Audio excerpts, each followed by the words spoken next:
Hello there, guys. Hopefully you can hear me. Do let me know if there's any issues. I'll try the old normal saying as well. How's it going? It's good to see you. Massive. Let's go. Marcus, I have not quite decided yet, to be honest, mate. I've got 2 rigs up and running tonight. Both I'll be able to show you live on stream. So hopefully we're going to have some fun. Maybe choosing a target and imaging it at the same time. So that's the plan. This one, how's it going, buddy? Gitas. Oh, nice to see you. Nice to see you. Mark, is he Boyd? Evening. Happy New Year to you too. Happy New Year, by the way, everybody. Really nice to have you here. Yeah, looks like everything's working loud and clear. Fantastic. Martin here, new subscriber. Here you fine. Fantastic. Thank you, Martin. Right, let's get started. The plan this evening, if I can just bring up my desktop, I've got the Hyperstar up and running on my main rig. That's the Edge HD11 Hyperstar V4 with a 2600, effectively a camera. It's the Player One Poseidon. So we need to pick a target for that. It's currently got a dual narrowband filter in though, but I can change that if that's something that's not really interesting people. And then on another rig, if I just pull this, hopefully this is working for you guys on stream, just pull this into view. I've got the SQA55 polar aligned, ready to go, but not currently imaging anything. And that's running the new QHY585 mini mono rig. So that's an exciting little rig that we can run 2 at the same time. Happy New Year, by the way, everybody. Happy New Year. Really nice to have you. Be nice to be back streaming, to be honest, as well. Having a go with this. Trying to move Claire. How's it going, Claire? Getting much sleep? Nope. No. Throw photography the right way. I'll be on and off. Can't get a crisp Jupiter. Oh, mate, I hope that camera works out for you tonight, mate. Hope all is well with baby Luke Skywalker. It is, mate, yeah. Things are well. Let's continue getting stuff equipped anyway. Equipped. Connected. That's the word. See how rusty I am. Now let's see if we can Skycam. Slew this thing into position, and hopefully the Skycam isn't lagging too bad. If it has just switched over for you, probably you can see Jupiter there, Taurus, and Pleiades. Very small on the screen, but there they are on Pete's cam. Good to see you too, Milkman. Always nice to have you in a stream, buddy.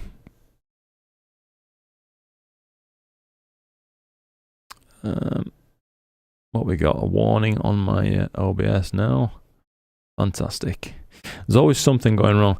It does seem to be lagging a little bit, unfortunately, doesn't it? 720, 723. Oh, crikey.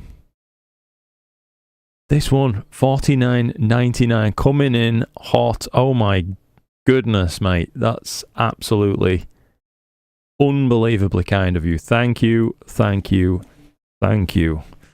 That'll buy a lot of nappies. Thank you so much, mate. Bloody hell. That's just blindsided me completely. Yeah, I had all sorts of ideas going on in my head, but it's just been straight up stopped now. Let's continue connecting stuff up. Sorry, I'm going to lose my train of thought of this. The Skycam up. It has updated and it's slewed into its up position. You can see how much street lighting we have, by the way, here in this location, by how much it's illuminating the end of the scope. It's pretty darn bright. And oh crikey, Sean Maston as well with 10 gifted subscriptions. Wow. Bloody heck, mate. You guys are absolutely unbelievably kind. I cannot say thank you enough, and I really mean that. It's thanks to, you know, support from folks that I can even do this as a job, effectively. I hate hazard at calling it a job because it's so fun, do you know what I mean? It doesn't really feel like a job. But crikey, look at all these gifted memberships. Welcome aboard, everybody. Thanks to those kind gift right there. Good evening, Anthony. Bloody hell. Yeah, thank you again, guys. Thank you. Let's just make sure everything's in focus. So I'll set up a 2x2 loop, a couple of seconds long. See if the hyperstar looks good before we even get started. It is all left polar aligned, and that's fine. We'll be able to plate solve at this. So all I was looking for anybody wondering, is that my stars are roughly in focus. Because if they're not, we won't be able to successfully find targets by plate solving, basically. But that looks good. It's more than enough stars on show. So what would you guys like to shoot? I'll bring up Stellarium onto the stream, and you can hopefully, I can just navigate my way around this desktop.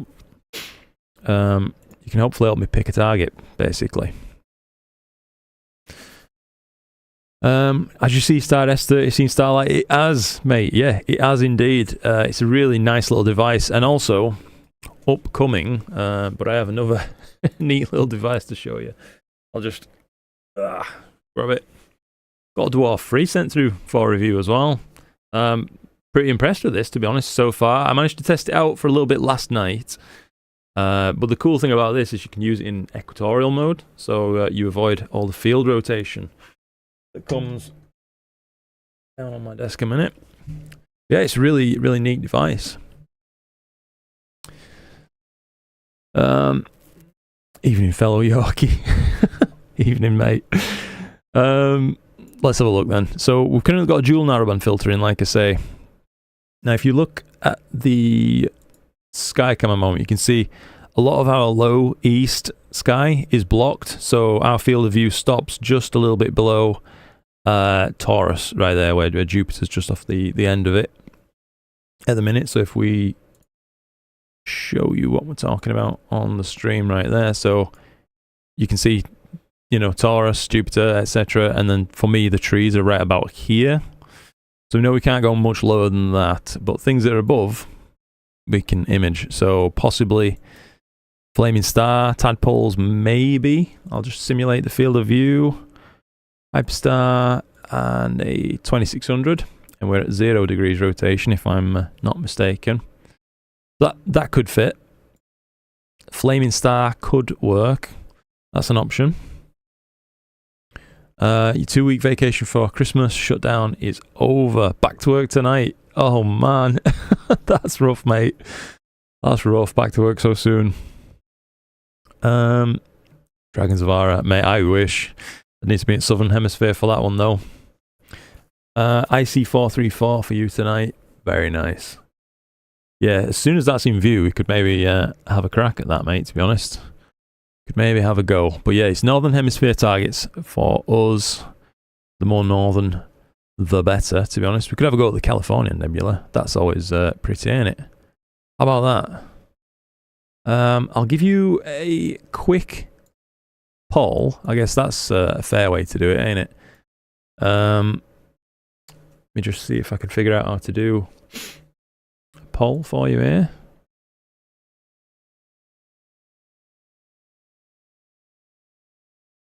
On your neb. Tadpoles. And what was the other option for us? We're a little bit limited, aren't we, I guess, at the minute. Spider Nebula, but that's a bit small. Flaming Star, perhaps. I'll add another option on this poll. You should see it in chat in a moment.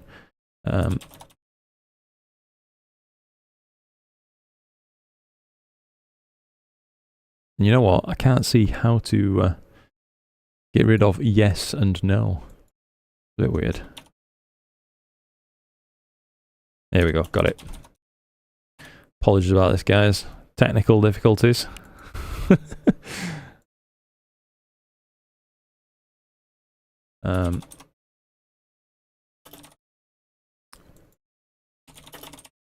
What target for the Hyperstar? Let me know if you guys can see this poll. That should be handy.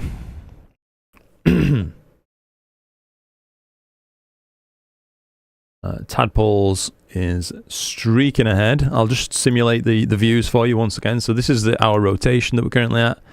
We could maybe get the Tadpoles and the Flaming Star in view just a bit by making the view a bit bad for both of them, or just go straight on the Tadpoles itself, right there. That is what the flaming star would look like, and if my brain would work correctly, which is a stretch, that's the California Nebula too. Look at this poll. Tadpoles streaking ahead, 59%, 57%, 59, 57, 55. Get those votes in, guys. Let's pick. There'll be another poll coming up shortly for the mini mono rig as well. What we're going to do on that. We can, of course, go after anything basically on that because it's set up for LRGB SHO. But it looks like we've got a winner right there. So we're going to go for the Tadpoles. 32 votes. 33 votes. Yeah, it's winning. All right, then I'll end that poll and let's go for the Tadpoles as you chose. Now then, best way to locate this IC410. I guess so. I'll show you what we're going to do to pick this up. So I'm going to enter the IC410 into here, populate the RAN deck from that, load the image. And then we'll go ahead and start slewing and get in there and getting set up, really. M101, not an option right now, mate. It's below the house, basically, and it's broadband. But later on, maybe we could change out the filter kind of thing. Now it's just a case of, do we go half and half, like so, or just go solid on the Tadpoles? What do you reckon? I feel like would maybe be a bit sad if we didn't catch some of that. What do you guys reckon? What's this? Sorry. That fingered. Clear night in the UK. Nick Guy, it is indeed, mate. Yeah. Cosmic Ray was asking what scope tonight, so we're using the Hyperstar 11V4 and also the Ascar SQA 55 mini rig. Tom Corniche, while you're up tonight, are you on the night feeds and nappy changing as well? Yeah, well, it's been a funny one. He won't really sleep too well in his own crib. So, looking like people saying half and half. Yeah, let's do that then, guys. That sounds good to me. So, about there. We'll go ahead and slew and center, make sure we're happy with that, and then we'll get set off. But yeah, my son, he won't sleep too well in his cot, which is right next to the bed. So, we've basically been having to get him in bed with me and Chloe, where he does settle off. But Chloe won't sleep unless I'm awake. So I've been getting stuff done on a night that way, taking care of his changes and stuff. She's, of course, been doing all the rest of it. The feeding, thankfully, breastfeeding's going well. But yeah, it leaves me a little bit tired through the day, I will say that. Can you mosaic them? Potentially, mate. Could do. I'd like, for purposes maybe at live stream, just to be making it a little bit easier, if we can. Baby Luke Skywatch. Yeah. That's the one, bud. Yeah, that's the one. Not inside tolerance. We can't be far off now. Fatherhood's great. Yeah, mate, I'm enjoying it. I am enjoying it. It's not that I didn't have an appreciation before, but I think I've got more of a healthy respect, even more so than before, for how much parents do. Do you know what I mean? And of course, it's only just started for me and Chloe, and it's going to be another, a bare minimum 18 more years, which I'm here for. Right, we are set up. We're aligned. Looks like we'll need an autofocus and stuff, but I'm going to be pretty happy with that. So I will make a simple sequence for this, and we'll live stack in sharp cap by pulling those frames across directly. I think that's the way. So we'll just set up a big old loop that we're not going to exceed. We don't need to slew because we've slewed. We don't need to center because we've centered. I do want to start guiding. I want to autofocus on the start, and every degree of temperature shift. What do you reckon? I think we'll go with 180 second subs, dithered every 3. So every 9 minutes, we're going to cause a dither. IC410 live stream. Save it as that. Okay, I'll hit play.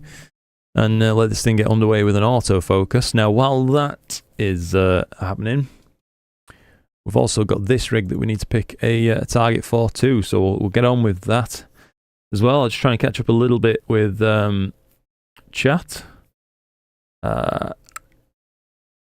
Purva is asking, what's the glowy halo on the edges? Looks reddish on the stream.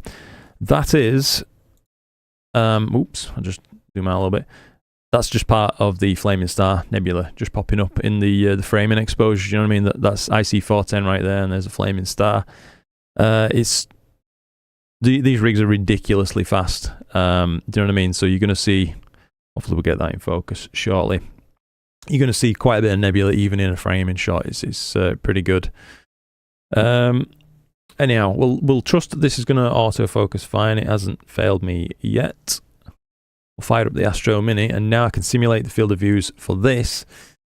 And I'll give you the options of what we can shoot. We could even shoot the same target if you like, to be honest, because as it happens, the field of view of these two rigs is fairly closely matched. Although I will say that this rig is 90 degrees rotation rather than 0, unfortunately, so we can't match exactly. But let me just pop up my tools again. Sorry, it's live streaming is it's an art. So let's just simulate the field of view. We've got the 585 paired up with, oh, I haven't input it yet, I don't think. Redcat 51 will be close enough. It is currently rotated to 90 degrees, so let's get a target picked. We can't reach Orion just yet, unfortunately. If we look at the sky cam, you can see it's still inside those trees. Very sad, but you know, that's how it is. But what we could hit is we could get on to Pleiades, but it's the wrong rotation, I suppose. The Northern Trifid, a little bit of a interesting target maybe. What else we got? Let's head further down. Let's take a look at how it frames these. So could go Flaming Star, get some HA on that thing. The Tadpoles, I've already taken the Tadpoles with this rig, I will say, and it did turn out really nicely. Any other suggestions? Firing in for what we could shoot with this rig. OS 10. Hey Luke, for my first wide field, flat field refractor, I really like the ZWO FF65 and the SpaceCat 51 WIFD 3rd Gen. If you had to pick between the two, which is yours? Can I suggest a third option? ASCAR SQA 55.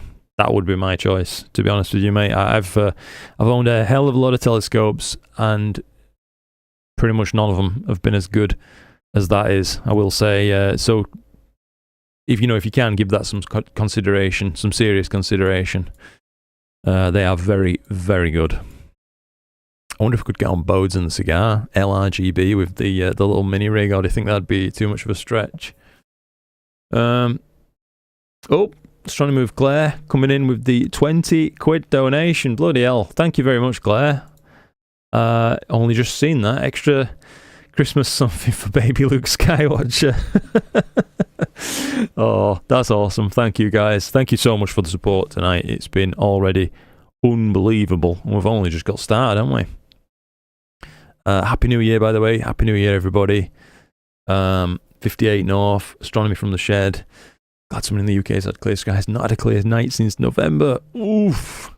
That's rough, mate. Your kid is going to have an awesome father to grow up with. Oh, mate. Thank you very much indeed for saying that. Danny, good to see you in the stream, Danny. Hey, Luke, bro. Happy New Year. Happy New Year to you too, bud. Nice having you on the first live stream this year. Yeah, wait, to be honest, I was thinking about it today, about how exactly I'm going to try and progress in this year, given the boy is now a factor. And I think live streams might be a little bit more of the way forwards, to be honest. They're a lot less work than making a video. Do you know what I mean? Making a video feels like work, because it is. But live streaming feels a lot more like just chilling out with your friends kind of thing. You know what I mean? I'm chatting away to you. You're able to chat back. We can have some back and forth on the go. It's really good. But I don't know if people are going to enjoy, you know, seeing more and more live streams. Maybe. Greens from Italy, great videos. Alexander, thank you very much, mate. That's awesome. Happy New Year to you too as well. Hello from Greece. Happy New Year. Let me just catch up. Very sorry. I'll just see what the latest one. Go for Bodes. Yeah, I'll tell you what, to be honest, we'll just set off shooting this for a minute, I think. Bodes and Cigar, I reckon we should be able to hit that, actually, right now. With the mini rig. And we'll see how it looks. LRGB. That's the play for now. So we'll get this set up, and I will come back and I'll catch up on chat. I realise I'm terrible at multitasking, basically. I'll call a spade a spade. It is what it is. We'll choose M81. We'll go with it from there, and we'll just frame up. We'll frame up nicely from the Grand Theft Auto 5 server called Florida. Lowers Nebula. That could potentially have hit that. Maybe, I don't know. But I think that looks like a decent framing. For those two, I'm not particularly bothered about pulling the framing off to one side just to catch UGC 5398 right there. So I'd rather focus with those two in the middle. Yeah, I like the look of that. Looks pretty good to me. So we'll add that to sequence, legacy sequencer. We'll go from there. Don't mind the live, brother. I'll just connect with your fans. You already have a ton of videos that help people learn. Yeah, true, mate. That is true. I feel like that's a bit of a trap with videos. You end up inevitably having to cover old ground, except for when, like, let's say I'm doing tutorials or something like that and new software comes out. Then you kind of do have to cover old ground. I think we'll do a loop. Let's see how we can set this up, because this scope is extremely good with these filters. We'll set up a huge loop, something we're not going to exceed now then. So we want to slew, center, and start guiding. I want to autofocus on the start, and we'll go with degree. Let's just set up exposure length. I think we'll go with 2 minute subs. Dithering on. Dither every 3 times around. So now I'm going to make some copies of this. We're going to go LLL. Then it's going to be RGB. But I'll change these now to the respective filters. So luminance. This is my backwards way of setting up an imaging plan, by the way. R, G, and B. We'll turn off dither for everything else that's not that first luminance. That way it'll cycle through, 3 times, and then we'll eventually have one dither that'll shift everything else following it, of course. That looks good. LLL, RGB, so we're 50-50 split between luminance and RGB. That's how I like to do things, basically. M81, M82 live stream. I'll just make sure that's writ for my own records, if you shall. Right, we'll hit play on that. We can take a look now and see if that first sub has came in on the Hyperstar. And sure enough, there it is. 1 3-minute sub. We've got the flaming star off frame in the bottom right and right hand side of this image. Did I set the camera cooling as well, by the way? Yeah, it is cooling. That's good. And top left over there, the Tadpoles. You can see those coming up okay for just a single 3-minute shot, eh? How about that? Blimey. Right, I'm going to try and catch up with chat a little bit now. Where were we? Happy New Year, Deep Space Astro. Happy New Year, buddy. Happy New Year, everybody. Yeah. Austin, been hearing a ton about ASCAR lately, really considering them. Mate, honestly, yeah. I mean, if I thought one of those other scopes were going to be better, then I'd just say so. I'd say the only thing to consider with the ASCAR SQA55 is that it does have a helical focuser, so you can't use traditional, like standard bolt-on focuser solutions, such as just an EAF with the stuff that's in the box. You do really need to buy the optional autofocus kit we use for that SQA55, which is about 60 quid if memory serves, or something like that. Don't know what the dollar conversion would be, but it's well worth it. It's a good kit. It was fiddly to fit, I will say that. It was fiddly to fit. It took about bloody half an hour to fit that focuser, but once it's on, my god, is it solid. I did put out a little review on that scope just recently, if you haven't already seen it. It really is a special scope. Phil Lang, been out cave diving today. Done dinner and now to decide on a target that will work at 908mm. Awesome. Sam, hello Sam. Hello from California. Bill Barr, good to see you. Richard Harrison, Happy New Year. Dave Kemp, hey there bud, how's it going? Tadosh? Is that your name? Sorry, yeah, sorry mate, I know it's Greek, I assume. You're shooting for 3 to 4 nights the Rosette Nebula with the Skywatcher Star Adventure, awesome. Back in your Astro PC. Let's see. Ah, Jim, how's it going Jim? Hope you and John are keeping well, buddy. Watch you from the gym. Ooh, good on you, mate. We're nearly getting there. I think I'm catching up on chat just now. I just don't want to leave anybody unanswered if at all I can help it. M42 for the first time since last season. Dave, oh, you've got to shoot it every year, aren't you, mate? I can't help myself. Good afternoon from Phoenix, Arizona, says Paul. Good evening to you too, buddy. Let's see. How about a Sea-Star S30 and Dwarf live shootout? Wow. Yeah, if we could figure out a way to live stream that, mate, from the garden, yeah, that's something we could potentially do, you know what I mean? Be a bit of fun, wouldn't it? We'll just pop in real quick and see how the other is looking. So we've just finished as autofocus, which, you know what, looked maybe ever so slightly shonky right there. I'm not sure why. But we're on target. That's just the last autofocus exposure that we've got right there, but you can see that they are framed well. So let's let it take its first 2 minutes up, and we'll see how that looks. Pop the other one back on though. Those are looking awesome for just 3 minute subs. We'll start to live stack some of these shortly as well. By the way, Sammy, I'm waiting for subs of M45 to finish while on your stream. Awesome, Sammy. That's brilliant.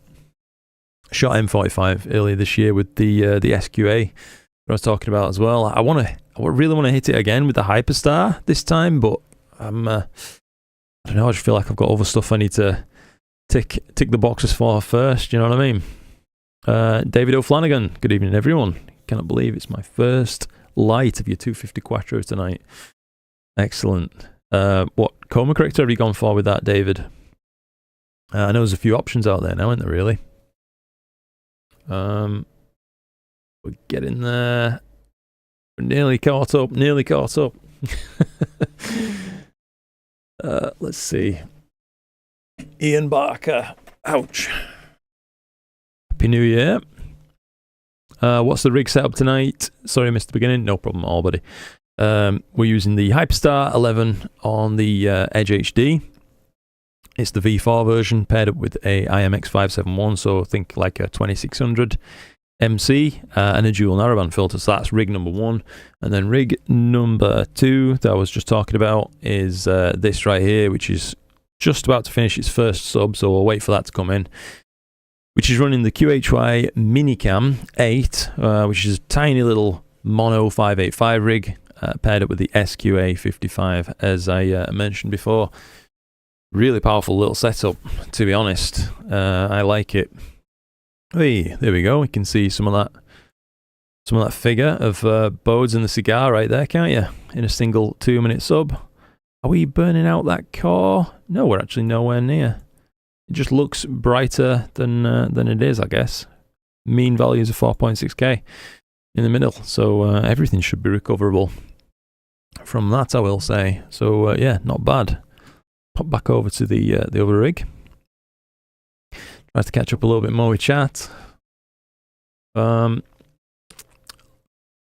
Luke, Rich, I must say both of you make an extraordinary impact on us newcomers. Oh, thank you, buddy. Yeah, we're so lucky to be able to make these videos and share them with people, to be honest. That's the main thing for me. I feel really, really lucky to be able to do this. Awesome. Thank you, Kenneth. Osten says, curious, Luke, are you interested in the physics side of the field also? Quantum mechanics, black holes, and finding out the shape of space. I love it all. It's what got me to get my C-Star S50. I am curious about it, yeah. It's very interesting, but as much as I'd like to try and learn more about it, I feel like there's so much to learn. I'd need to go to university to have a remote chance, and I just don't know how I'd fit that in, do you know what I mean? With the rest of everything else. But yeah, I mean, if something comes on TV or whatever, documentaries that you can learn from, that kind of thing, I'm all for them. Love them. That 3 minutes is insane, yeah. Richard Harrison, SQA 85. Oh man, I'd love to test one of those out. They look absolutely awesome. Just popped in from the cold. One scope running, second scope misbehaving. Sorry about that, Ed. I'll be honest, mate, last night I was testing everything out. I had, at one point, 5 different scopes up and running, and it was just too much. Way too much. I was really, really ridiculously stressed out. I couldn't really get anything done as a result. So, I'm just getting myself comfy. Yeah, to be honest, tonight I've opted to just run the 2 rigs rather than trying to get, everything out just because it's clear. It ended up killing it for me, to be honest, last night. It turned into a bit of a nightmare. Let's just see. Telford, just in from work, eating, and pleased to see you live streaming. I am pleased to have you here, buddy. Happy New Year to you too. Thank you very much. M31 for 3 hours, says Steve. Then Flaming Horsehead for as long as I can. Brilliant. 100 Esprit shooting in broadband. Good on you, mate. And now they've announced the SQA 106. Oh, Richard, yeah, I'd love one of those. They seem like direct competitors, to the Takahashi FSQs, if you will. I don't think the image circle is as big as, like, an FSQ 106 has got a freakishly big image circle. It's something like 80-something millimeters, which is incredible. It sounds awesome on paper, doesn't it? But who the hell's got a 80 mil sensor to fill? Do you know what I mean? So it's ultimately a bit of a moot point. But what they do offer, it seems like, is tighter spots even than those FSQs, which are already amazing scopes. How it works out in reality, I don't know. I'd love to get my hands on one, though, to test one and see what that actually performs like. But if it's anything like the SQA 55 level of performance, then bloody hell, the chances of it leaving my hands and going back to the manufacturer is slim to none. That's for sure. Astro Tony, evening all. Happy New Year. Everyone, hoping we get some more clear skies in the UK this year. I hope so, buddy. Yeah, hasn't it been a rough year for it? I don't know what it's been like for the rest of the planet, but the UK in particular, I just feel like we've had a notably bad year, really. Bartos Mikalski, hello all. Hello there, mate. First timer, hello from Portugal. Hello there.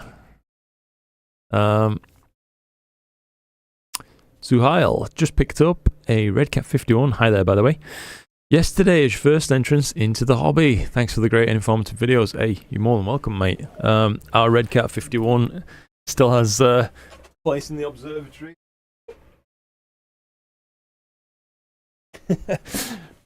Right here, as it happens. Yeah, it's one of the, I think it's the V1 1.5 or something, this one, but still, a lovely scope. It really is. They're a fantastic bit of kit. I'll just put this back.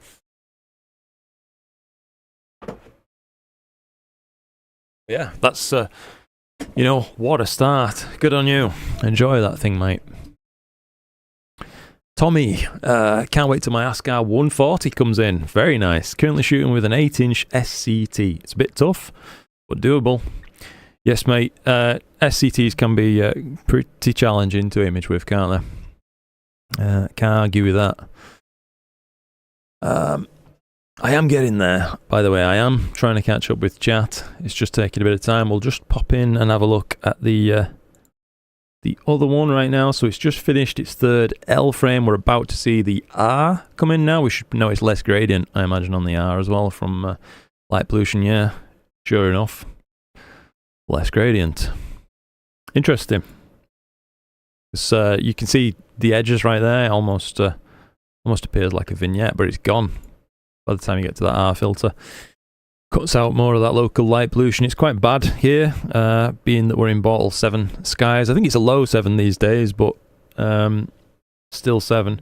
It has improved though since the fetched LED lighting into our area, would you believe it? So even though it's a totally broadband light pollution source and thus unfilterable, the shielding is so much better that less of that pollutant light actually makes it up into the sky in the first place. So for us, it's been a win. No lighting at all would be better, but it wouldn't be very safe. Let's see. I am getting there, I promise. I'm reading as fast as I can. Happy New Year from Scotland. Happy New Year, Andrew. Glorious last night, partial clouds tonight. Sorry to hear that, bud. Joshua, how's it going, Josh? Nice to have you in a stream. Cloudy and rainy here in the northwestern Netherlands, says Morpheus. Stan, good evening. Good evening to you too, Stan. Happy New Year, buddy. We're getting there. Do I need a guide scope if I have encoders on my mount?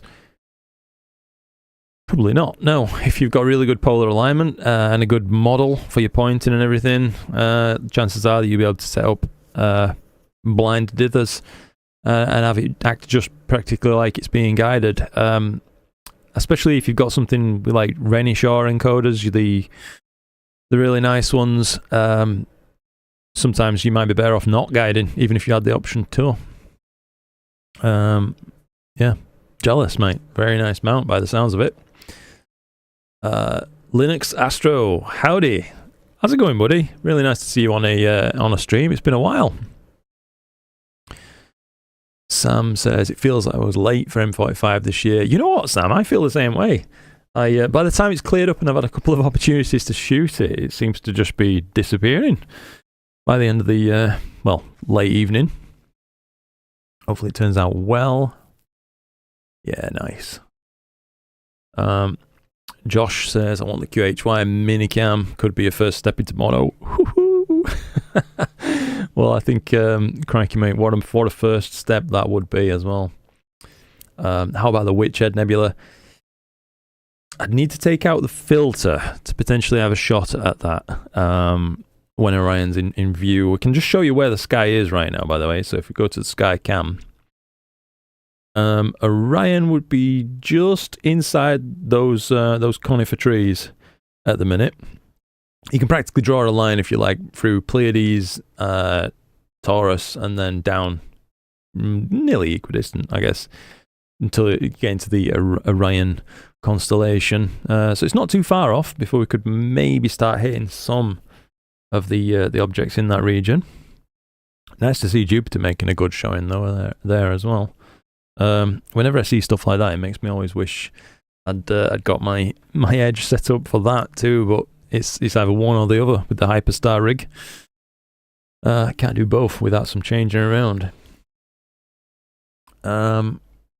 Heading back out into the cold to argue with rig number 2. Good luck, Ed. Is it very difficult to photograph the Witchhead? It is, mate, yeah. Especially from light polluted locations like this. David O'Flanagan is just using the Aplanatic Super. Yeah, they're awesome, mate. Honestly, I can't recommend a better chroma corrector, and I have tried a bloody few on Quattros over the years, but I really like that one. Evening all, how's it going? Starlight Studio. Kevin Rudd, Tadpoles tonight with the Redcat 51, ASI 585 MC Pro, and the new Altair 4nm HA03 S203 filters. Very nice, Kevin. Yeah, I and shot the tadpoles with a similar sized scope just recently. Let me just find it for you. I'll pop the image up on the screen. Yeah, 4.5 hours with the SQA 55 and the QHY Minicam 8, and we ended up with this pretty nice image. I do think. Why is Zoom not working? How peculiar. But yeah, that is, mate. Turned out pretty darn interesting. I will set off that live stack. I'll tell you what, that's what we will do. I'll run that on the mini PC rather than on my home one. Sharp cap. That way we can just pull them without having to be dragged across the network as well. So we'll do folder monitor camera. Bear in mind we're not using any flats on this, so it will be a little bit shonky, unfortunately. But here are our lights, of which we have 7 right now. All fits files. Let's take a look at how this looks. I think we will use non-linear gradient removal. We don't have a dark or a flat to use, that's fine. Yeah, go as is. How about that? So click live stack. Make sure filtering is on and not too aggressive. Yeah, we'll give it a go. Hit play. Let's see what the full width half max of these frames is. So I can bring this down, down, down. There we go. That should be pretty good. Go ahead, get this thing color balanced a bit and stretched as well. Whoa, that all just happened at once, didn't it? How about that? Yeah, so we're looking at 18 minutes right there on the Tadpoles and the Flaming Star through the Hyperstar. Damn. Try to recolor balance ever so slightly. It looks like there's too much green popping through. It shouldn't be my monitor calibration or anything, but yeah, I'm definitely seeing some there. I'm noticing a lot of hot pixels. I'll tell you what we could try and do as well. Sorry, I keep going off piste with this, but I'd like to try out the hot pixel suppression if we can. Mask overexposed pixels? That won't be it, will it? What's his options?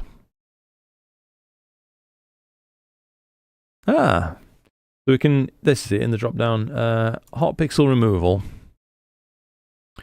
Pause this, go back to the start, clear this right here, and let's see if we can, we'll just turn sensitivity, we'll try it on 10, see what happens, and hit play. And let's see if we can mask out some of those hot pixels from appearing in the live stack right there. It looks good, seems to be doing a good job already. Still seeing a couple popping in potentially, whether they'll get muscled out later on deeper in the stack, I don't know, but that certainly looks better. That's a pretty neat feature right there on Sharp Cap. But yeah, that's 21 minutes, that's 7 frames, one of which didn't stack for some reason there. Brightness filter might be a tad aggressive, we'll leave it at that. And of course this is where it come from, so this is just a single 3-minute sub. Pretty neat stuff. Right, back to catching up. So sorry about the delay here, guys. Been using SequenceGenerator Pro for years, says Chris Davis. Wondering about Nina and stability. Is Nina reliable? Super reliable. Yeah. Super duper reliable. I can probably... Oh, I was going to say I can count on one hand the amount of times Nina has crashed, but to be honest, I can't really remember the last time it crashed. So I'd just been making figures up at that point. But yeah, I just can't remember it crashing, mate. It's really good. No complaints. Astro Balcony, Happy New Year, mate. Flaming Star Nebula and the Tadpoles in the top left. We're looking at Joshua Muller can recommend Dr. Becky. Yeah, I watched Dr. Becky. Yeah, great channel. Currently doing my math prerequisites this time next year. Hope to start Calculus and Physics 1. My first college level astronomy class starts next Wednesday. Can't wait. Brilliant, mate. Good for you. That's really awesome. It's nice that you're able to invest some time and effort into something you really enjoy. Do you know what I mean? I think it's a good position to be in. Not everybody is so lucky, I guess. Yeah, good for you. 5 scopes. Yeah. Oh Christ, is that how far back I am? Yeah. It was 5 scopes I'd running, mate, and it was just too much.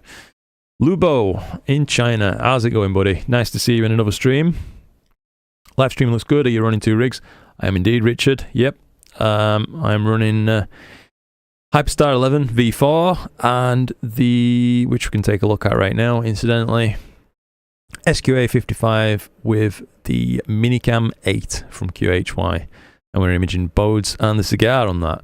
Don't know how we'll go about live stacking this one. I think that might be a bit of a pain in the arse, but maybe I can show this on a future video. I imagine that might be the best way to do it. But we could perhaps take a look at stacking up just the luminance frames and see how they go. Do you know what I mean? But I will say this little rig makes me happy. Right? It puts me in my happy place. Does this one? It just works every time. And I've just noticed an issue there as well.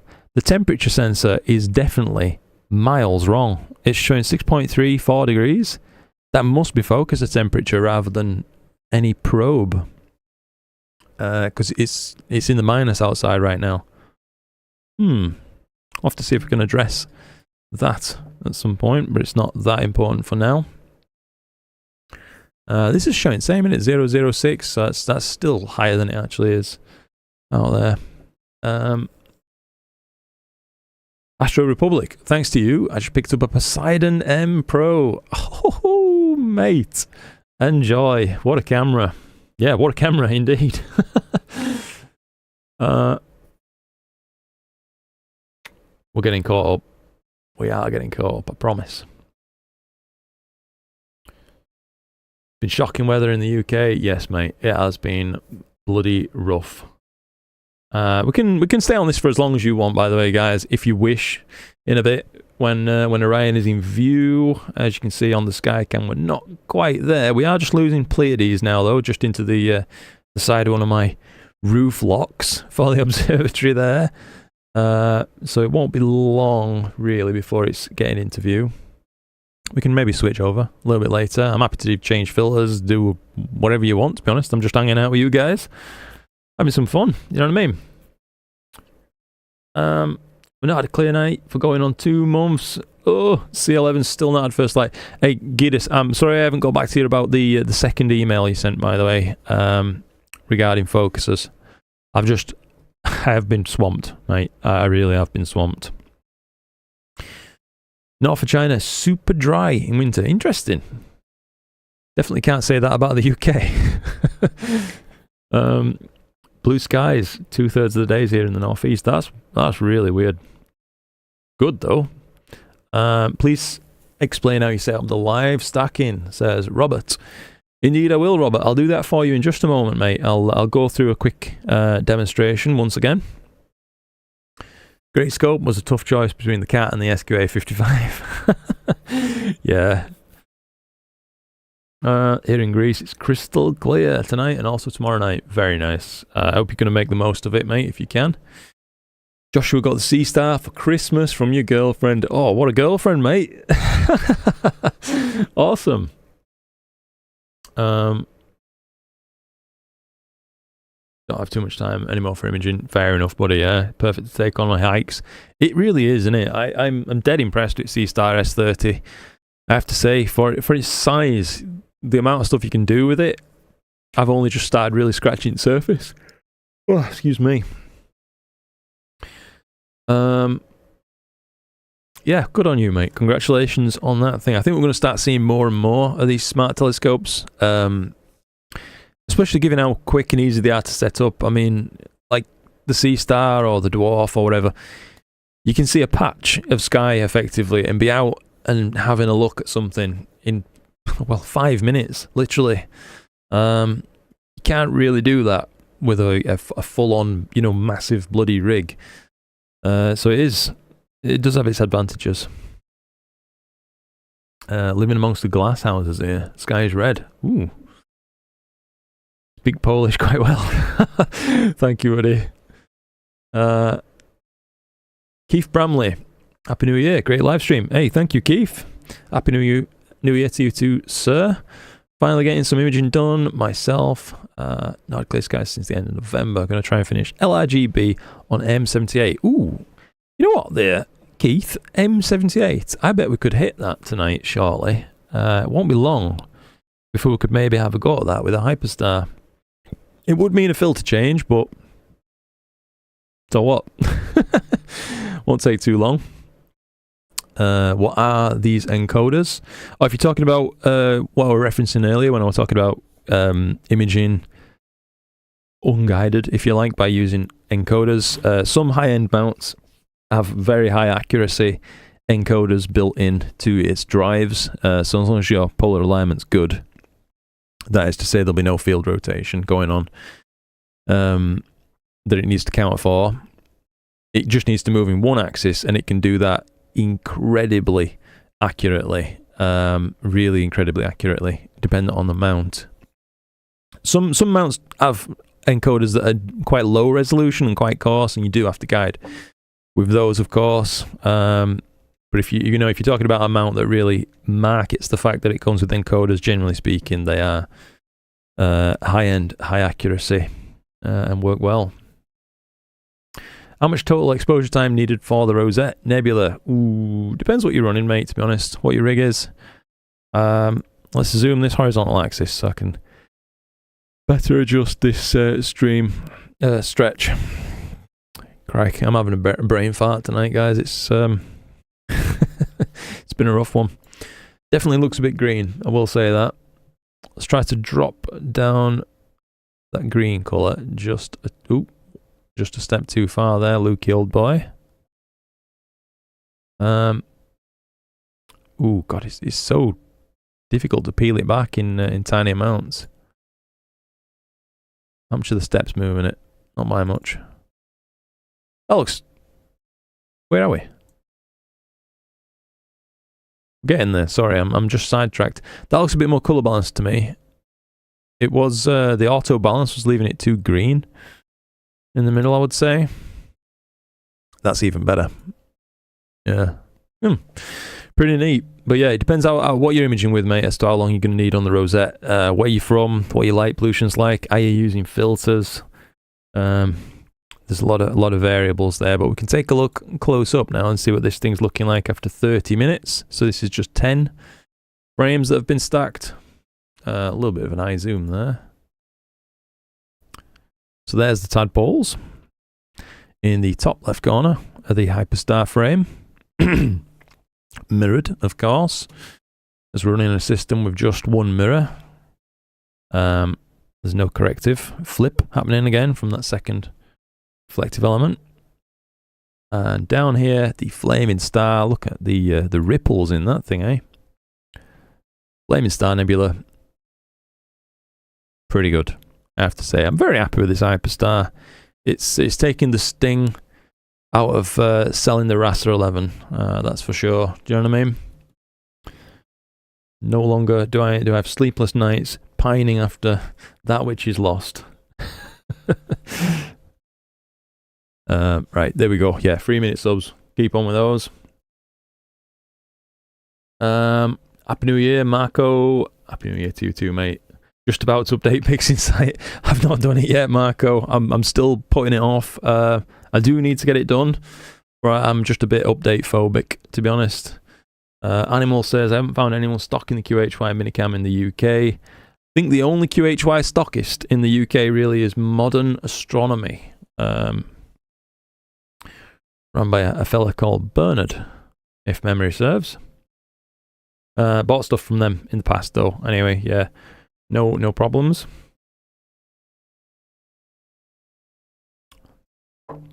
A mount without encoders has no understanding of its position beyond mechanical.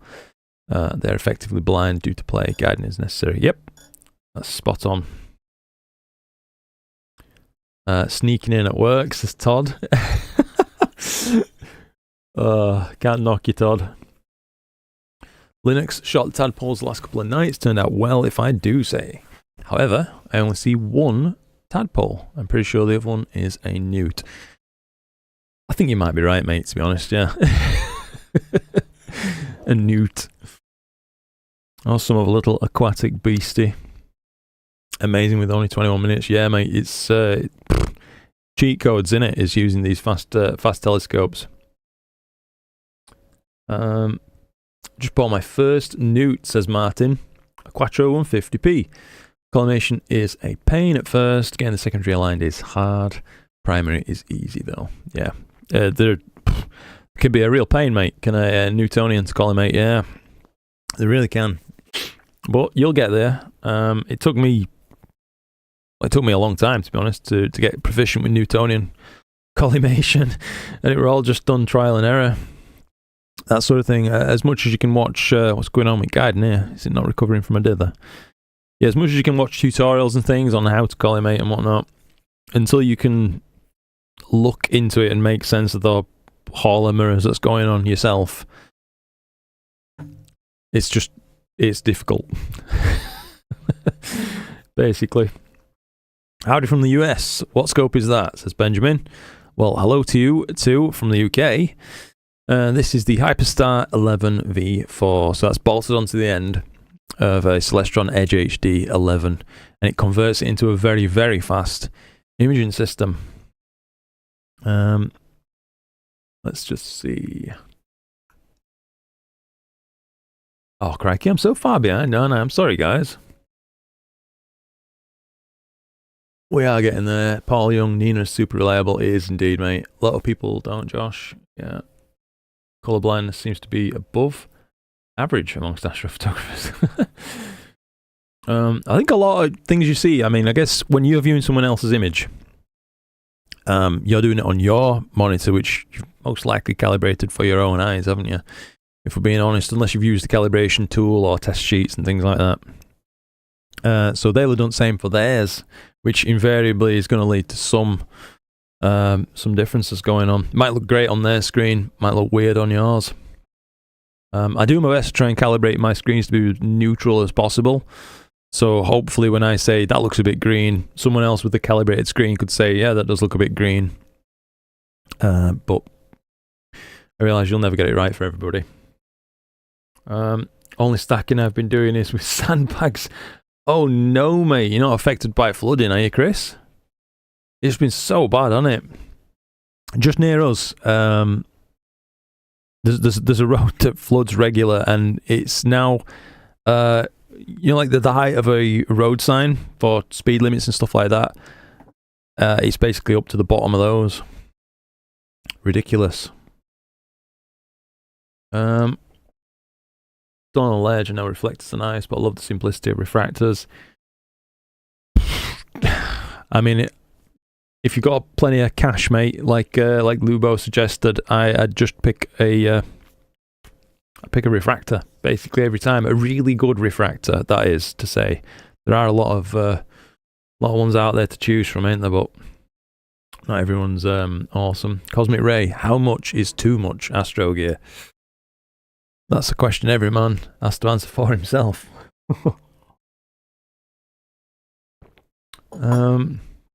Always disliked Sequence Generator Pro. Too many crashes, but I blame Ascom. Never tried it, mate, so couldn't comment. Well, if I could comment, but it wouldn't be worth the breath to speak it. I don't know anything about it.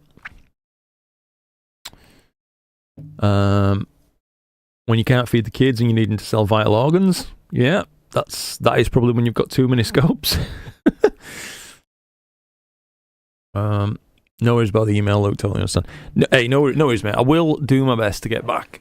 It's feel terrible not being able to get back to people every time like that. Love the idea of smart telescopes. I wouldn't be as deep into the hobby as I am without getting my C-star, and that is exactly it, mate. Yeah, that's always my way of viewing smart telescopes. I mean, if someone's got a major interest but doesn't want to pile in with £10,000 or dollars worth of equipment, I bloody completely understand it. Dip your toes.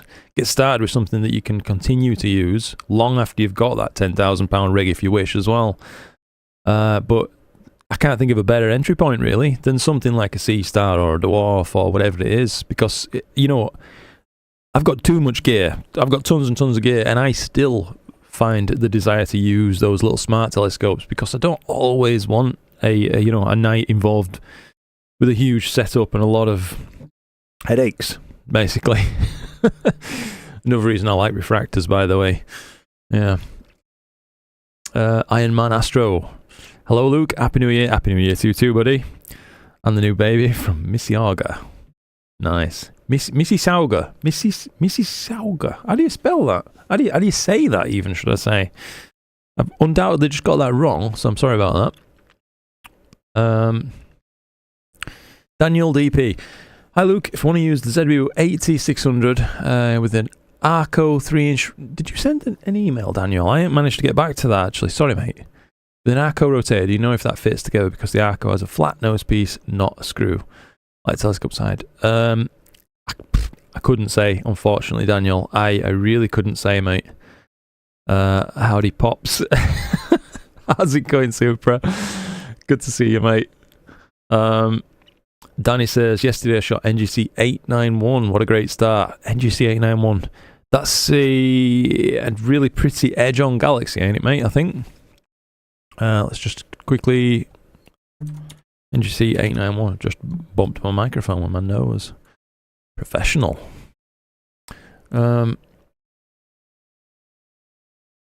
Astro Shed. How's it going, mate?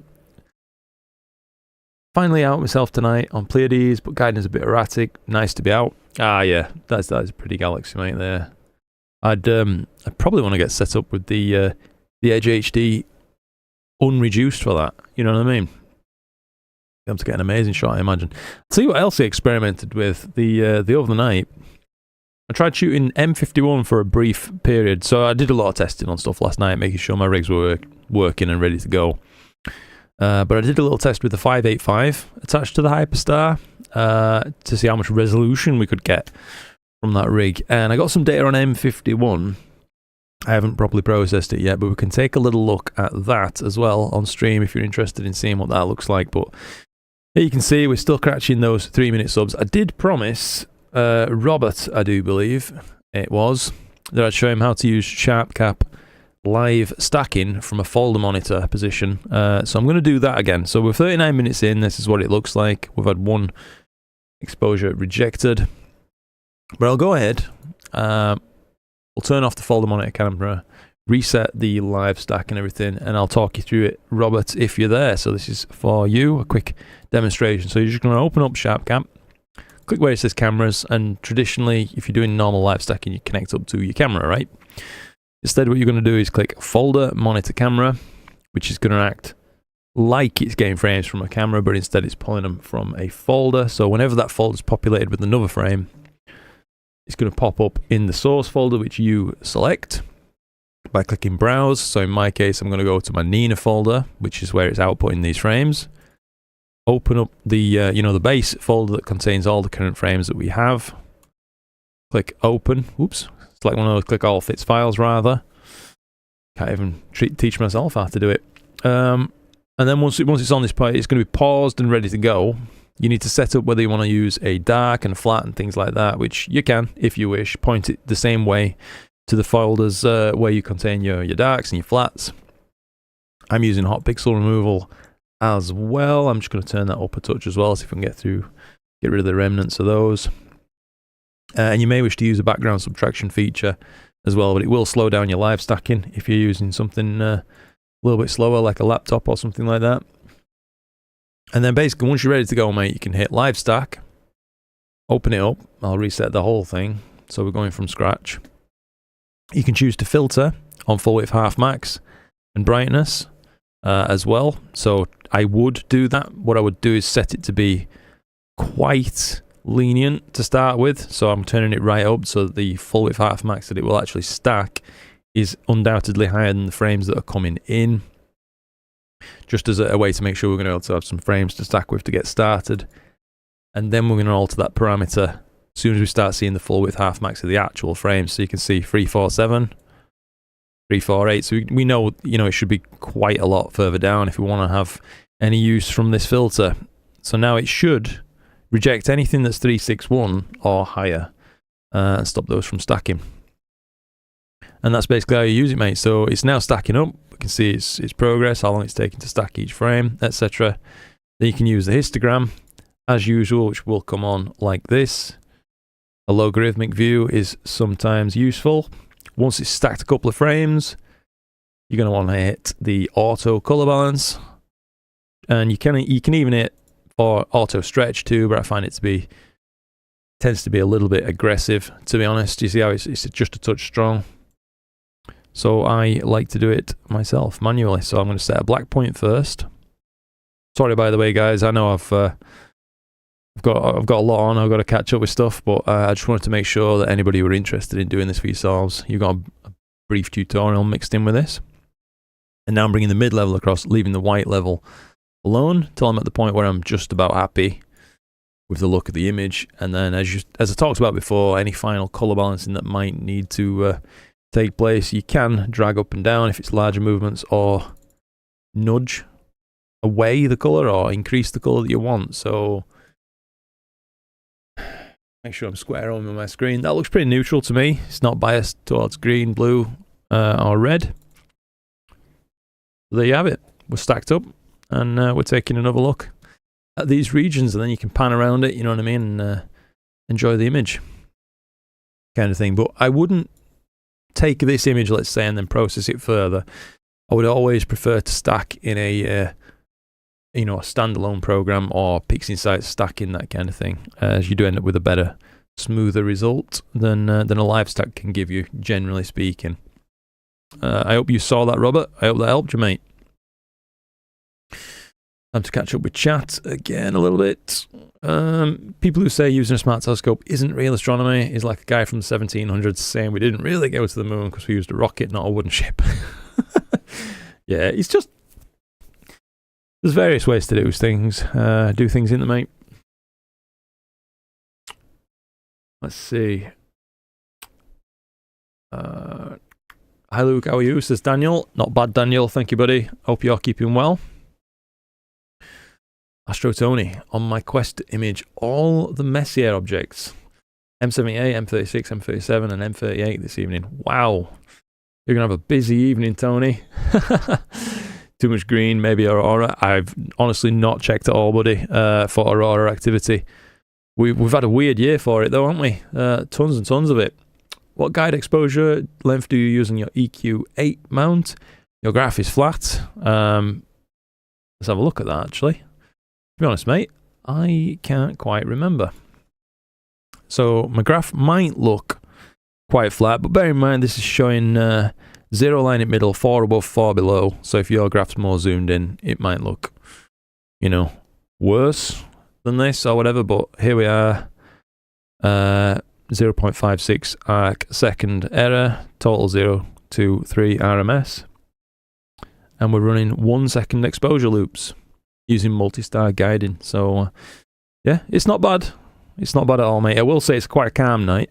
It's freezing bloody cold, but it's a calm night. So maybe that's contributing to nice guiding. The other rig, we should check in on that too.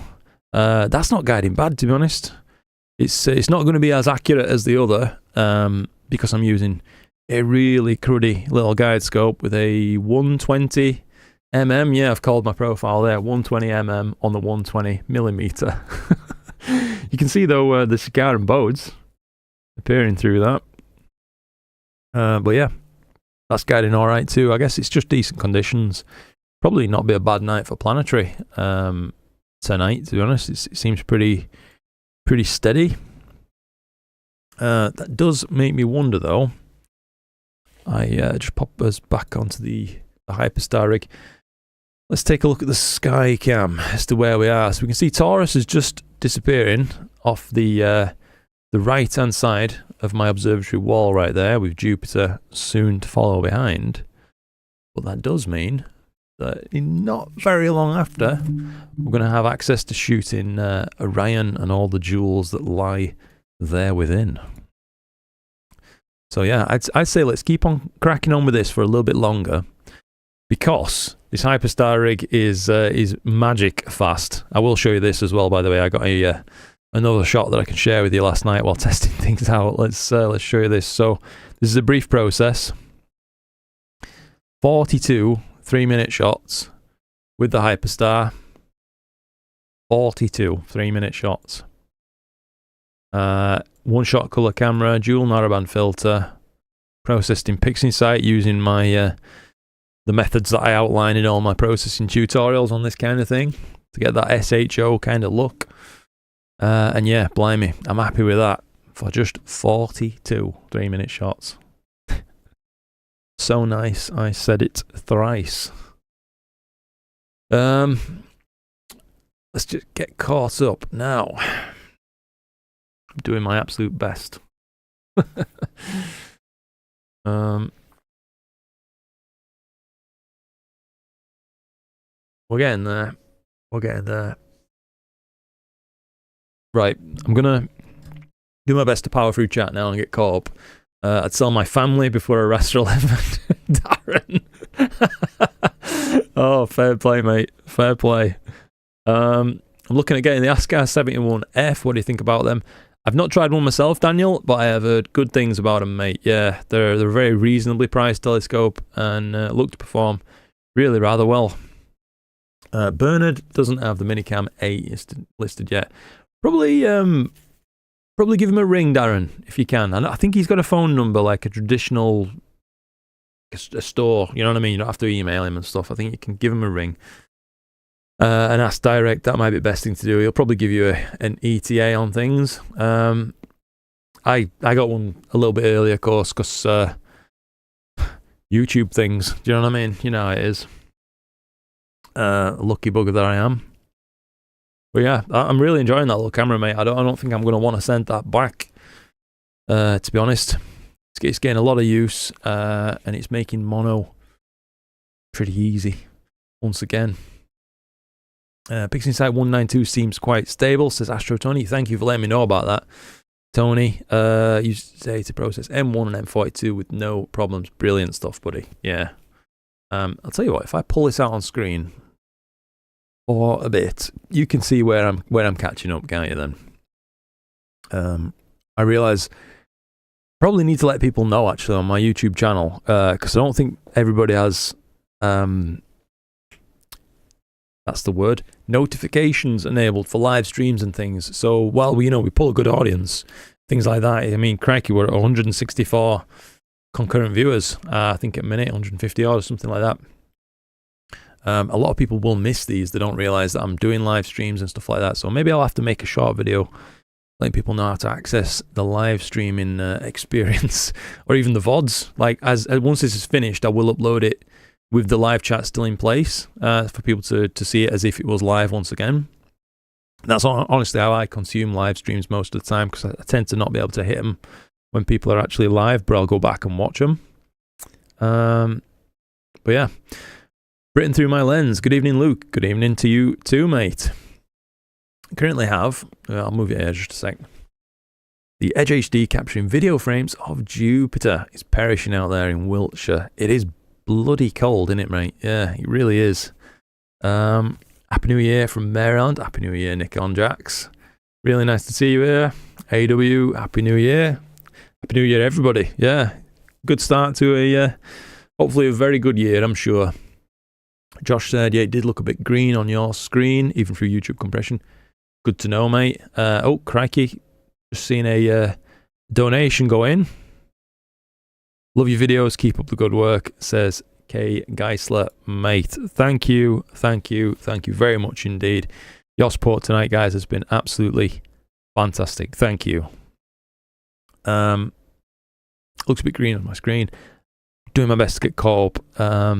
Just got my hands on both Carbon Star 150 and the Quattro 250p, says Benjamin. Wow. Any advice for jumping in with Newtonians? Oof.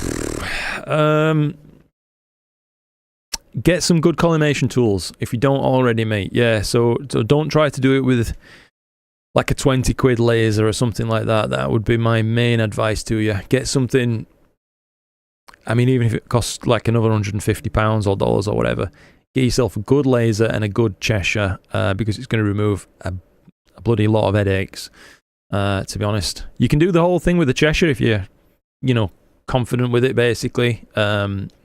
Just sighting up your secondary mirror rotation and things like that is doable. I have done it myself before.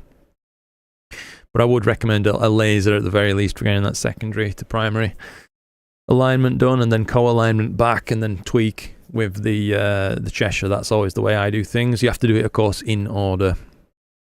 And also with really fast scopes, don't be afraid about cycling through a couple of times too, to be honest with you. That sometimes needs to be done. So it's not just like a one-pass thing that you can do, unless the scope's mechanically excellent, then maybe you could get your collimation done start to finish in just one pass. But for most of the ones I've used, that's not the case. And that'd be my advice. I hope that helps you, mate.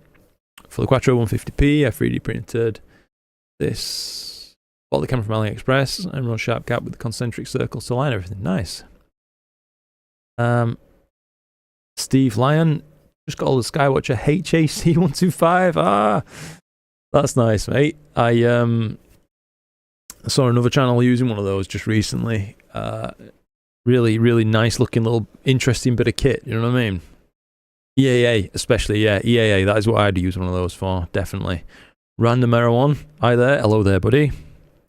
Hello from Montana, says Keith. Good to see you, Keith. Always nice to have you in a stream, buddy. Happy New Year. What's your favourite piece of kit you purchased in 2024? Oof, that is a bloody bonza question. All right. That's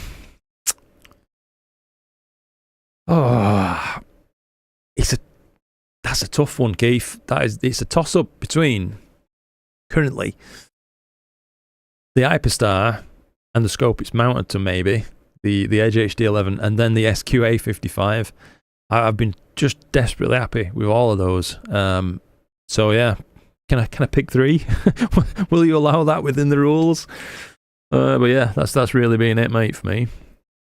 I've liked all the gear, you know what I mean. I won't part with money unless I really like gear, but as is the truth for everybody, I guess. But those are particular standouts, I reckon. There's no such thing as too much. Smart telescopes are a gateway drug. That said, I love my little dwarf. Yeah. Don't want to brag about the weather, but considering average 5 hours on target and so many clear skies with the 61 EDPH3, I'm running out of targets. Now trying targets I've never heard of. Yeah. All right. Nah, I'm happy for you, buddy. Make the most of it. That's what I'd say. Does buying a house in the countryside where it starts skies count as astro gear? You know what? I think it does count as an astro accessory, mate. Yeah. This little scope really brought me back to the hobby. Getting too bored with the HD8. Yeah, it can be restrictive, can it? Bit of a double-edged sword. Having a scope that can punch in really deep does open up the sky to you to a certain degree, allowing you to go after targets that you normally couldn't with other rigs. But they're also restrictive because you can't really image some of the big showcase targets. You have to choose subsections of them and things like that. Let's see. Happy New Year. Hey, Happy New Year, Supernova. Do you think the Skywatcher Esprit line still holds up against the fancy newer Scar scopes? Great question.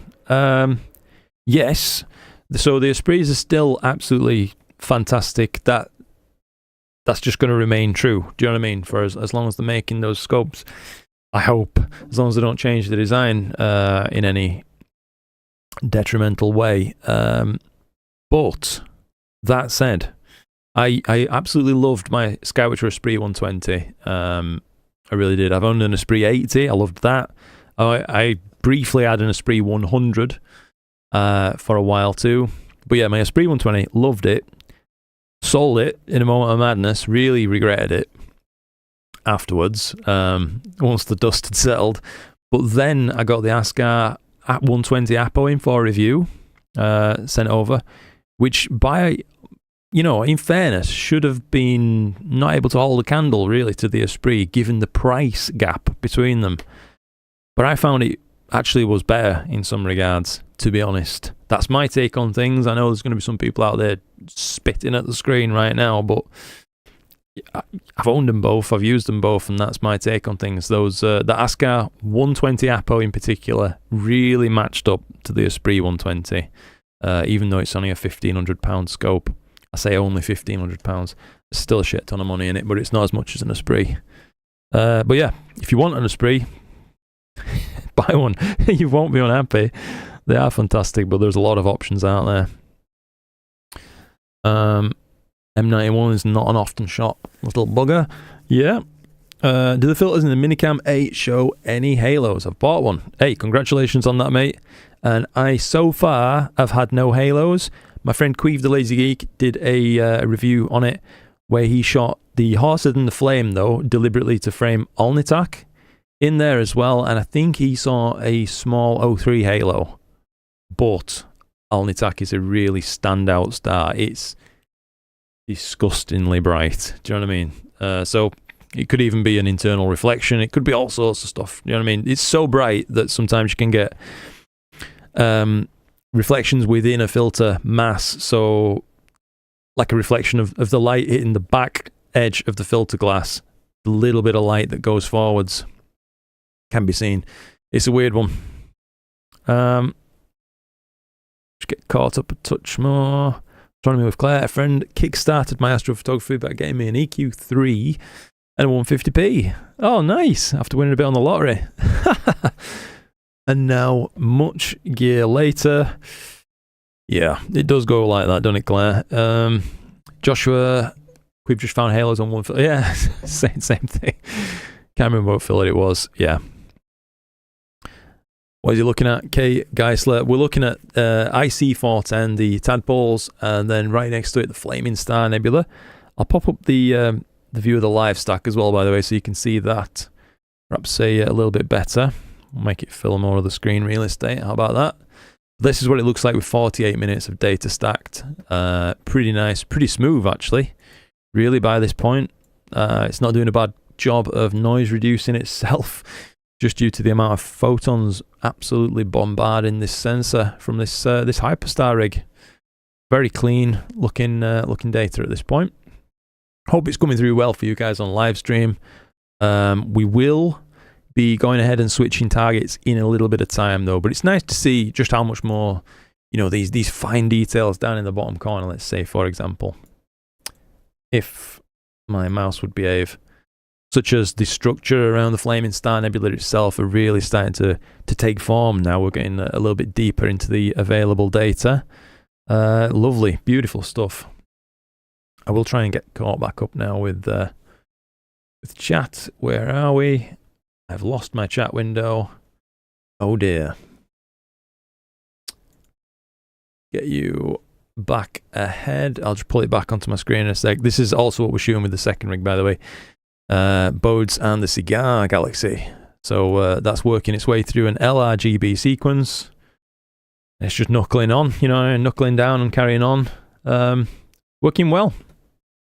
Working pretty darn well. So I'll leave us viewing this for a bit while I try and catch up momentarily with chat a little bit more. Sorry about this, guys. I just feel like it's important to try and read the messages, because how else is it meant to feel like hanging out with someone then? Do you know what I mean?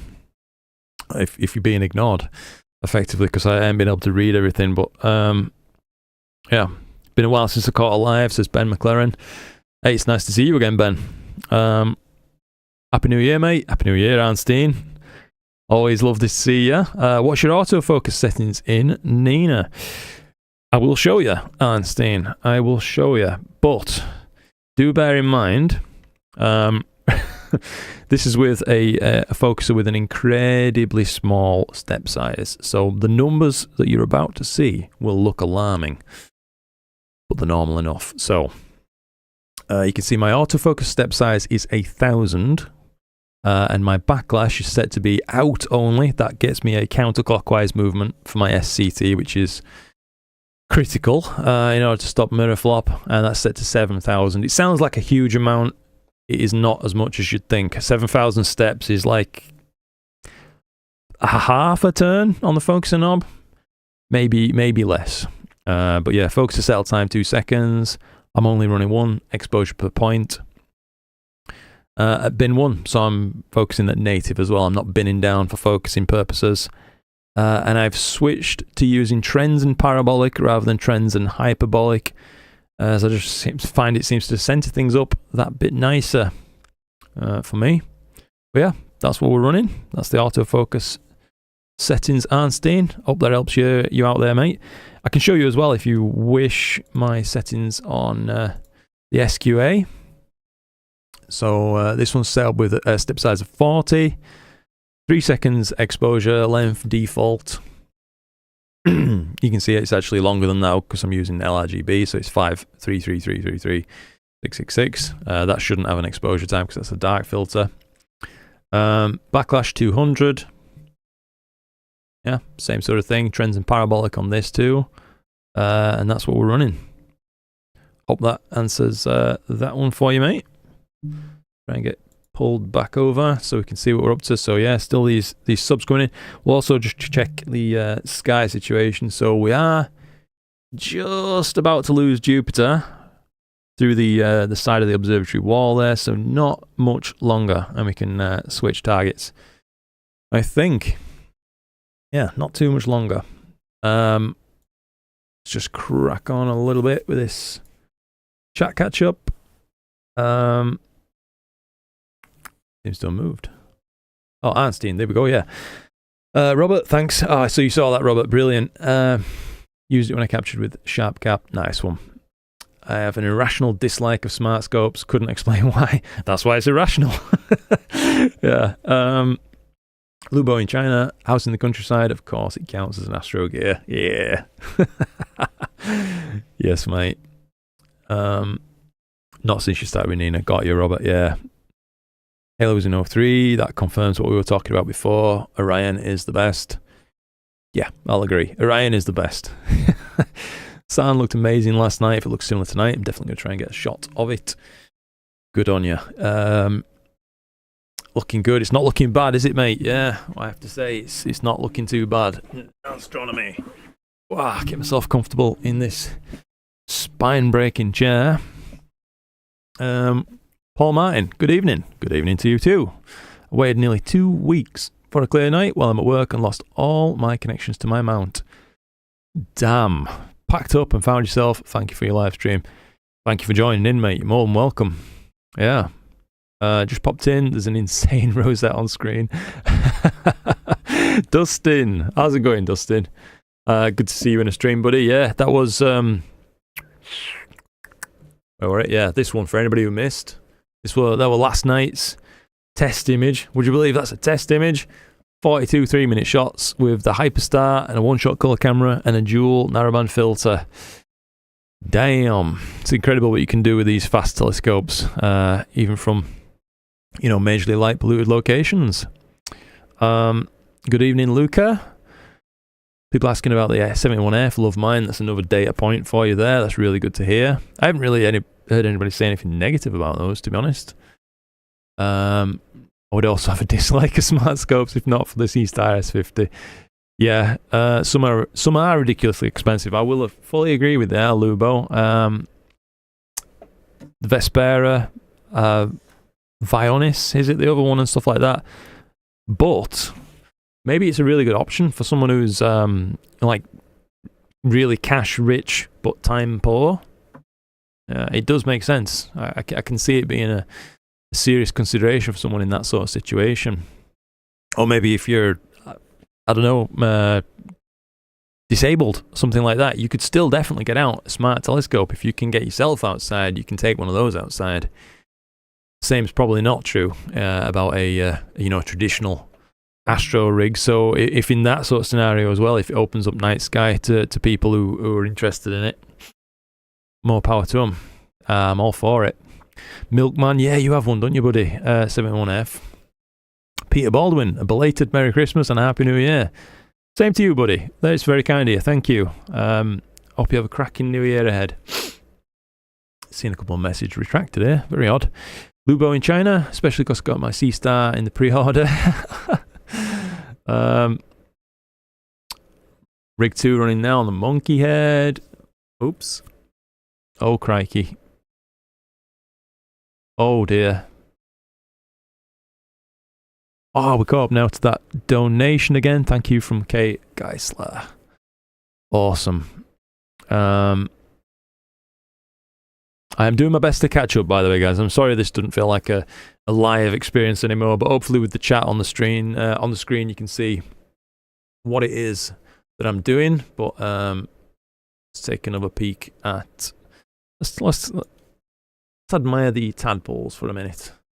I'd say we can do that. It's really nice to see just how crisp this is looking as it builds up. I imagine with a little bit of BXT or something like that, this would look absolutely bloody potty, I have to say. But yeah, let's see. There's no soul in them. The soul. As much as like, no, I'll tell you what. I get what you're saying. I've just stopped myself there. I get what you're saying, because for me, astrophotography, I love it. I love it, love it, love it. But there is something about looking through an eyepiece as well. Do you know what I mean? Even from a crap location like mine. Once you start looking at Jupiter or Saturn or Mars or something like that, and you're just thinking like, holy shit, I'm looking at another planet. This is mad. You don't really get that if you're viewing it on a screen. It's quite so much anyway, at least for me. It's still amazing, but it's not that same feeling of wonder that an eyepiece can give sometimes. But maybe that's just me over-romanticizing visual astronomy. I'm certainly no visual expert, but for me there is something to it. I'd reach out to QHY. You've got to keep his. Yeah, I'm just hoping QHY forget I exist, mate, to be honest. They don't come and knock in. Hey, give us that camera back. Mike. Hey, Luke from Northern Michigan. Bet it's cold in Michigan, mate. How's it going? Nice to have you on a stream. Captain Tech Review. Just ordered the Astrotech AT60 EDP. Petzval to go along with my Astrotech. Very nice. Good complimentary pair of scopes there. Please don't forget to like the stream. Like and subscribe, yeah. But he's quite right, Supernova. Very, very kind of you to point that out, mate. It does push the stream to more viewers. Hopefully, what we're doing is interesting enough for folks. More just a reorientation session. It's been a while since our last live stream, to be honest. Our last live before my son was born, really. And then everything got turned a bit upside down, of course. But as I said earlier in the stream, some of you may have missed it. If people enjoy these kind of things and I can let more folk know that they exist and that the video on demands as well are accessible after the fact, I might end up doing more live streams this year, because a lot of the time when I'm making videos, I kind of feel like there's a pressure on me to, and it's all self-imposed, so it's all self-imposed pressure, to get things out kind of before they're fully done in some cases. And what I mean is, like, I'm sure I could make more comprehensive videos at times than I do, but I put time constraints on myself. I'm like, you know, people are supporting me directly through YouTube memberships and Patreon and things like that. And that makes me feel like I really have to try to get that weekly content out. But I'm trying to, in a way, dissolve that connection in my mind a little bit there, because I'm sure people aren't saying that. Nobody's ever got in contact with me and said, "Luke, your output's terrible. I'm cancelling my Patreon," or something like that. Do you know what I mean? So I think it's all just me, but yeah, it's a nice way to connect with people anyway, is lives for sure. Glad I was able to catch a stream, even though I did miss the beginning. No problem at all, buddy. If you want to catch the beginning, once it's over, it'll be uploaded directly to YouTube, along with the chat and everything, as a video on demand. So it'll be like a big, long YouTube video, if you're interested. Great image of that. The Rosette Neb is my favourite target. Thank you, Darren. Nice and big with plenty of colour. Nice bit of narrowband in it. Darren, just to confirm, I've got it in my head that you're the Darren that I bought my Edge HD11 off. Is that right?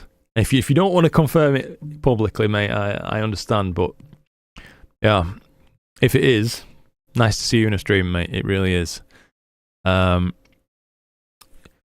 Jair? Rilo? Hi Luke, this is Jair from Brazil. It's so cloudy and rainy here. Damn, dude. I bet when it's a little bit later on in the year, though, I bet it's nice in Brazil.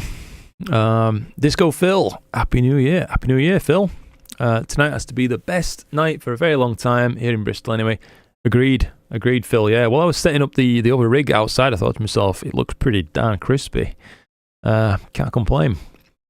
Got your 200 PDS running on M33 at the moment. It's looking good so far. Fantastic. Good stuff. All good news from ZWO. Sorry, I'm pull this down. We'll have a look at Flaming Star for a bit, maybe. Or I'll tell you what, we'll keep an eye on Nina for a moment. I could do with doing that. I've just got a error message up from it, and of course, in the doing of such, I've lost my chat window again. Where the heck? That gone. Here we are. Found you little rascal. Sorry about this, guys. I will promise I'll get set back up properly in just a moment. There we go. So keep an eye on what's going on once again. All good news from ZWO. Spoke with the guy from support. Got the word after live mosaic mode. C-Star is going to get planning observations feature. Yes, plan mode. That'd be really good, Lubo. Yeah, for sure. Lovely target, bro. Hey, thank you, Michelle. Nice to have you in a stream. First time I think I've seen you in one, if I'm not mistaken. Stephen Johnson. Happy New Year, Luke. Love your videos. Thank you, Stephen. Have you used the ASCAR FRA 400? I'm looking to upgrade from the Skywatcher 72 ED. I've no hands-on experience with it, mate, but I will say if the other FRA series scopes are anything to go by, it's likely to be a very nice telescope indeed. So I'd say if that's what you're interested in, go for it and enjoy yourself, mate. That's the key thing, innit? Hope you see some explosive quadrantids while you enjoy the clear skies. That'd be awesome, mate. Currently 120 hours. 120 hours? What? Jesus. Crazy low in oxygen after 100 hours. You've got more patience than me, mate. Yeah, that's insane. I'm glad you like the Edge HD11. That was off me. Good to see you, Darren. Yeah.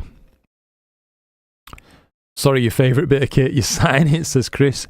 You know what, Chris? Yeah, you are right. But in my defence, Keith did ask what was my favourite bit of kit this year. So, it's true. I mean, yeah, if you don't like, if you live somewhere where it's bloody freezing cold at winter, like us, or somewhere a lot colder. I know UK is positively mild compared to some places, isn't it? But an observatory is a really nice bit of kit. It really is. It opens up more of the sky to you.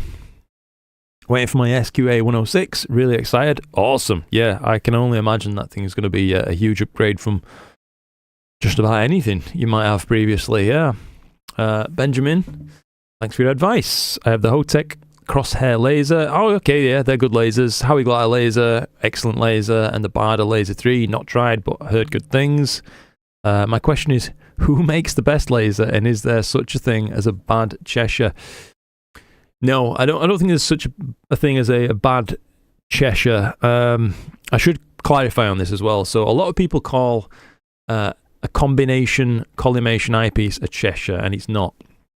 When I say Cheshire, I'm really referring to a Cheshire collimator traditional standard. So it's literally a bloody piece of metal with a reflective face and a hole straight through the centre, a small peephole, so it naturally collimates your eye position to the plane that you're looking through. But yeah, you can definitely buy bad combination sight tubes that sometimes might be referred to as a Cheshire with wonky crosshairs and stuff like that. I've had some over the years. Yeah. Collecting a C-Star S50 tomorrow. Brilliant, Captain Winky. Do have an Altair 72 EDF and an HEQ5 mount and all the other things currently, but getting them out is a real pain. 100% agree. 100%. What's your thoughts on the S50? Cracking scope, mate, to be honest. Just what you can do with an S50, given given a bit of integration time, and particularly, I would stress as well, post-processing is key. Of course, it can get you some decent data to work with, can an S50. And if you take it into some, top-tier post-processing software, you can really polish it up and have some bloody nice images. I was only thinking to myself the other day, actually, I'm going to go off on another little mini tangent, just for a second here. But I took a shot while testing the Dwarf 3 out. I'll just pop it up for you on screen right now. And after a tiny bit of processing, so this is the Horsehead and Flame, 50 minutes of 30-second exposures, I thought to myself, this little smart telescope has just taken an image better than my first images of the Horsehead and Flame by a mile. And it was nearly no effort whatsoever. And I mean, like, nearly none. When I first started out in astronomy, good grief, man, I'm still happy with it, but I would have been over the moon with a shot like that. Never mind the fact that I took it with, this little thing. It's magic. But yeah,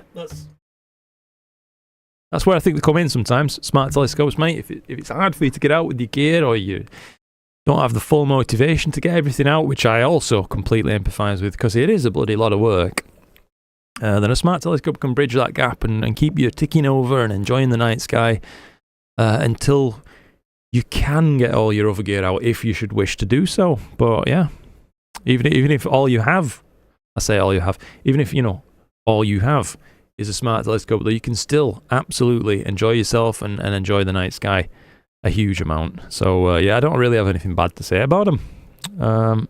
Great little scope. Definitely worth owning a smart scope for when you get home from work late and just want to throw it in the garden and have a little EAA tour. Exactly, yeah, same thing, Darren. Use the Esprit 100 and the ASCAR FRI 500 with a reduced. The ASCAR is by far better. Really good to know. Yeah, really good to know. Nice to see you, bro. I've been wondering. This is pretty. Okay, yeah, brilliant stuff.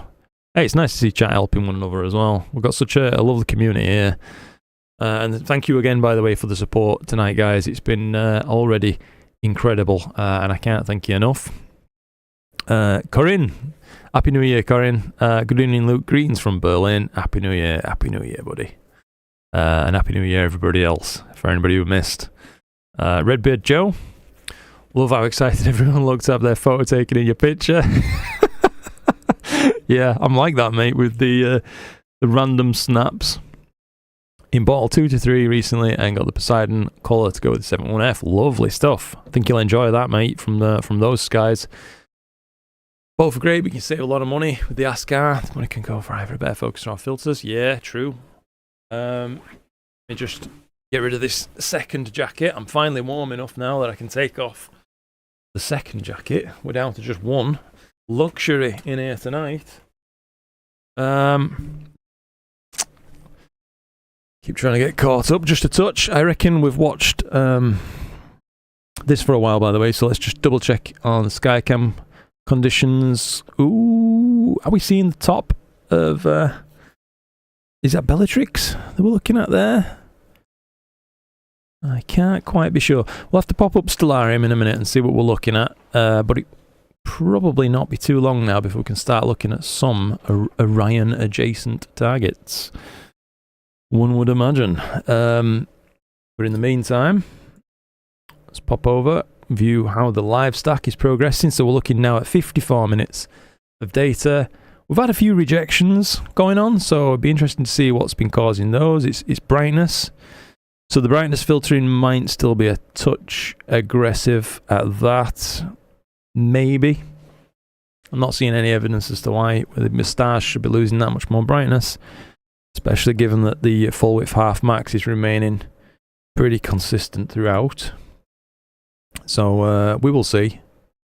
We will see. I could even, to be honest, turn off brightness filtering tonight. I don't think there's really a cloud in the sky, so at that we could get a slightly deeper stack rather than just this 18, as I'm sure most of them is okay. If we just pause, go back, reset, clear this, and then hit play. And let it run through once again, this time without the brightness filtering. Just run full width half max filter. But you can see if we just watch this happen live, how much more detail starts to take place in this image. I think it's neat. Neat to witness this. Hopefully compression isn't deteriorating the view too much for you as this live stack builds. Oh cracky, just seen a donation pop in there from Chris. You've just reminded me. Is that 20 quid I owe you? Crikey, Chris, thank you very much indeed, mate. Your support has been absolutely, you'll appreciate this, astronomical. It really has. It really, really has. Thank you, thank you, thank you. And thank you everybody as well for being here and spending some time with me tonight. It's lovely to have you. It really is. I'm just about to be honest with you, I'm about to practically pee myself, so I need to go use too much information, I realise, but I will be back in quick fashion. So, let me see, we were just caught up to Corin, weren't we, and Redbeard Joe. I'll be back in just a moment's time, guys, so yeah.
Woo!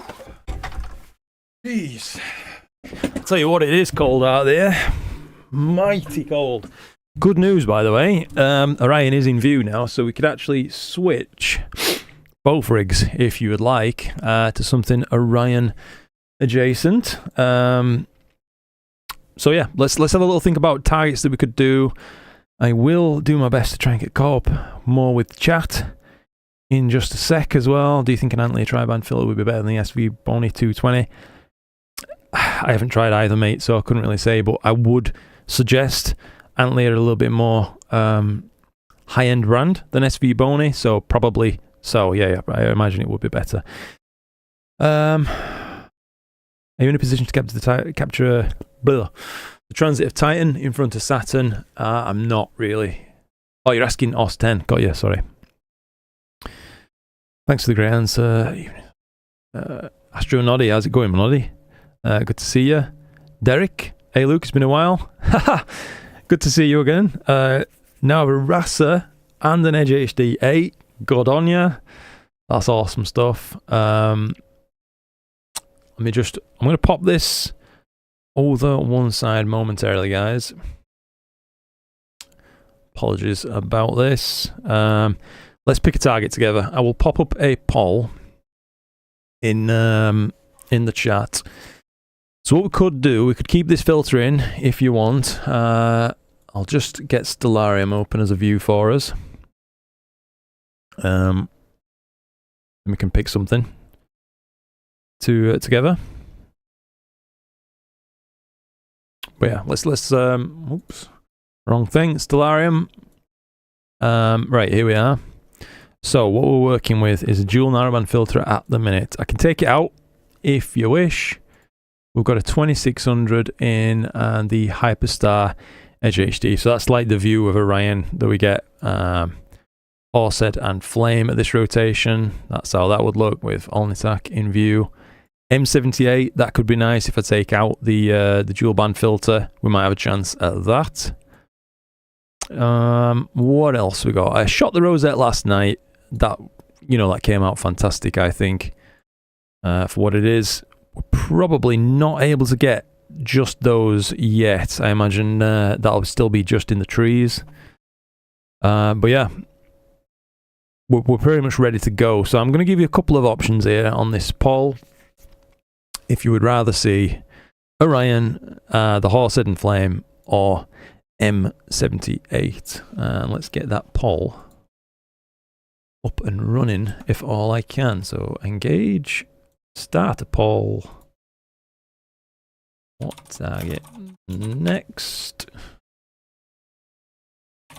Orion, Horsehead and Flame, and M78. Start the poll. Let's see what happens there. Pull this chat panel out so we can see what's going on live for a moment. Just while this poll continues, I will try to catch up just a touch more. On chat, just did a test with the S50, S30 and Dwarf. I know smart telescopes get hate from some people, but they've been amazing for me for outreach in 2024. Yeah, absolutely brilliant stuff, Naz. I've got all three here, luckily, and I think all three have the place. I really do. I don't think if you've bought one or the other that there's any wrong choice to be made either. They're all good. Starfield Gear 60. I had one of them in for a review a good while back. I really liked it. But after watching some of your vids, when I edit, I feel like I got a lot more noise than I expect. NXT helps, but it's frustrating. Any advice? More aggressive dithering might help sometimes in eliminating pattern noise if it's particularly that. Other things that could help, trying not to image around the moon, full moon phase, that kind of thing. Imaging around new moon is perfect. These skies are going to be at the darkest that they can be. Filtration can sometimes help, depending on your current conditions and location, what you're actually shooting.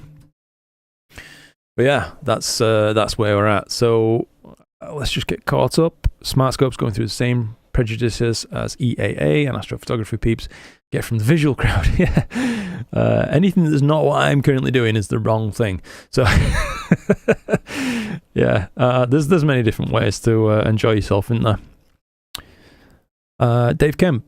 I'm a disabled astrophotographer, but manage, with my wife's help at times, provided my mount isn't moved. The scope is just about manageable for me. Remote desktop is obviously a huge help.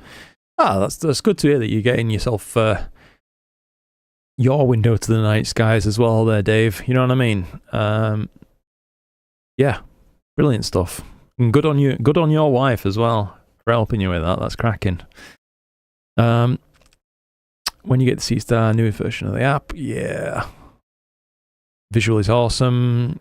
Lovely and clear in the northeast of England. Back on the squid this evening. Nice one, Noddy.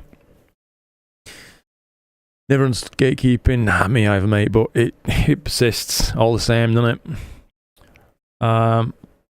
That's a good tip from Lubo. Better to use mosaic mode 1.1 times rather than 1 times to get rid of some of the bad corners.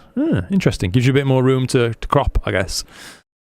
Bailing out, Luke. Feeling rough. Hope the rest of the night goes well. All right, Robert. No worries, buddy. Thanks for being here. You've probably already gone by now. That's me. I was asking Darren about the Edge 11. I bought it from Darren. Super nice chap. He came. Would you believe it? Came and delivered the bloody scope for me as well. That's what a king Darren is. What a cracking bloke. Thank you again, mate. By the way, I'm really enjoying this scope. Like I've preached to you before, you do a great job. You're your own worst critic. Thank you, Ben. Honestly, mate, I think we're catching up now where I was referencing my internal struggles with the YouTube stuff. Was the best and largest flat field refractor to your knowledge? Ooh. Oh, that's a tough one. I think the Cella 151 PHQ does ASCAR, so that'd probably be the largest flat field refractor I can think of. There's a 203 coming out from ASCAR as well, which is absolutely enormous, but it's not a PETS Val. It does use corrective optics traditionally placed at the back of the scope, like in my ASCAR 120 through there, but you're going to need an observatory to use that kind of thing, because there will be an enormous scope, one of those. Truly gigantic. Happy New Year. Happy New Year, Bill. Always a pleasure to get in contact with you, mate. Hope you're doing well. I have to pull up another TV to watch Super Bowl football game. Got to leave for work now, which is a shame because it's just a clear night in Plymouth. Have a good night. Thank you, North Artifact. Rig 2 now running Star Adventurer. We'll check the poll in just a moment, by the way. Captioned Jupiter, Hyades, and Pleiades. Fantastic. What focuser system are you using on the 11-inch SCT? I've got a video on this, Chris, just recently posted on my channel. It's the Oasis Focuser Rose, and I'm really bloody happy with it, to be honest, mate. When I first reviewed it, I hadn't had the opportunity to actually test it out on other night skies, but now that I have, I can safely say it's expensive, but damn, is it worth the money. It's a really good bit of kit. That said, if you don't need to focus visually with the thing, you don't need one, so I wouldn't buy one in that particular case. Get yourself an EAF, because it just does just about as good of a job at the main function. Galactic Core, Happy New Year. Happy New Year, mate. Happy New Year. Congrats on the birth of your boy, fella. Hey, thank you, Peter. We're absolutely chuffed with him, mate. He's fantastic. I know everybody will say that about the kids. I'm absolutely sure they will. But no, it's changed everything for us in a good way. Do you know what I mean? Stephen Helixer, Fellow of the Royal Astronomical Society for us. Happy New Year to you and your family. Thank you, Stephen. Happy New Year to you and yours too, mate. Best night for the years. It is a good night, to be honest. I noticed, well, coming back to observatory there, stars are barely scintillating at all. It seems to be a really steady, good night. Just need to knock off my heater in here now. SQA 106 on your shopping list too. Nice. First time here. Time difference is a buzz killer. Fair, mate. Got your own observatory, so you're running rigs every night. Good stuff. Really fancy the Dwarf 3 for its equatorial mode. I mean, I'm really enjoying equatorial mode, to be honest, Darren. I thought it'd be more of a pain than it is. It talks you through it. It's not trying to be super critical with it. It just lets you know, hey, you're within 2 degrees of perfect. Do you want to go further, or are you happy at that kind of thing? It literally asks you. So I got it down to just a very small error last night, and it took literally a couple of minutes, mate, just on a photo tripod with a ball head. So nothing special, and it worked a treat. I was able to go up to 60-second exposures for a bit, but I found that I was getting a few more misses than I'd like, so I wound it back to 30-second subs. Pretty much 95% hit rate, I'd say, in terms of good subs that were coming in then, so really good. Hungry for the hobby again. Brilliant stuff, mate. Wish you good luck and new experiences in the new year. That's very kind of you, mate. Same to you. I want to thank you for posting your deep sky photo stacks for everyone to process. There's definitely be more of that to come this year, mate, to be honest. Yeah, more of that to come. How often do you look at the results of your photo processing? My own personal stuff, mate, not a huge amount, to be honest. I'll process stuff, I'll appreciate it for a few days, and then I'll forget about it, to be honest, and come back after a little bit of time's passed.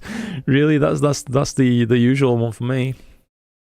But I've been posting some challenges just recently as parts of like processing tutorials. So I've been trying to keep on top of watching those, and I do need to do a video about the M33 Triangulum Troubles challenge that I posted recently. There's been quite a lot of submissions for that. So if you want to get your image critiqued for what it's worth in a future video, then make a submission, tag me on Instagram with it. It's all outlined in the video on there, and yeah, can do some more of that kind of thing. Data provided as well, if you wish. Just bought myself an S50, says Donkulus. Well, that is just Donkulus. Brilliant, mate. I think you're going to enjoy it, really. All jokes aside, I do. Joachim, just stopping by. Good to see you, Joachim. Hope it's nice for you there in Norway, buddy. Even as I say that, though, it sounds ridiculous. I bet it's bloody freezing cold. So,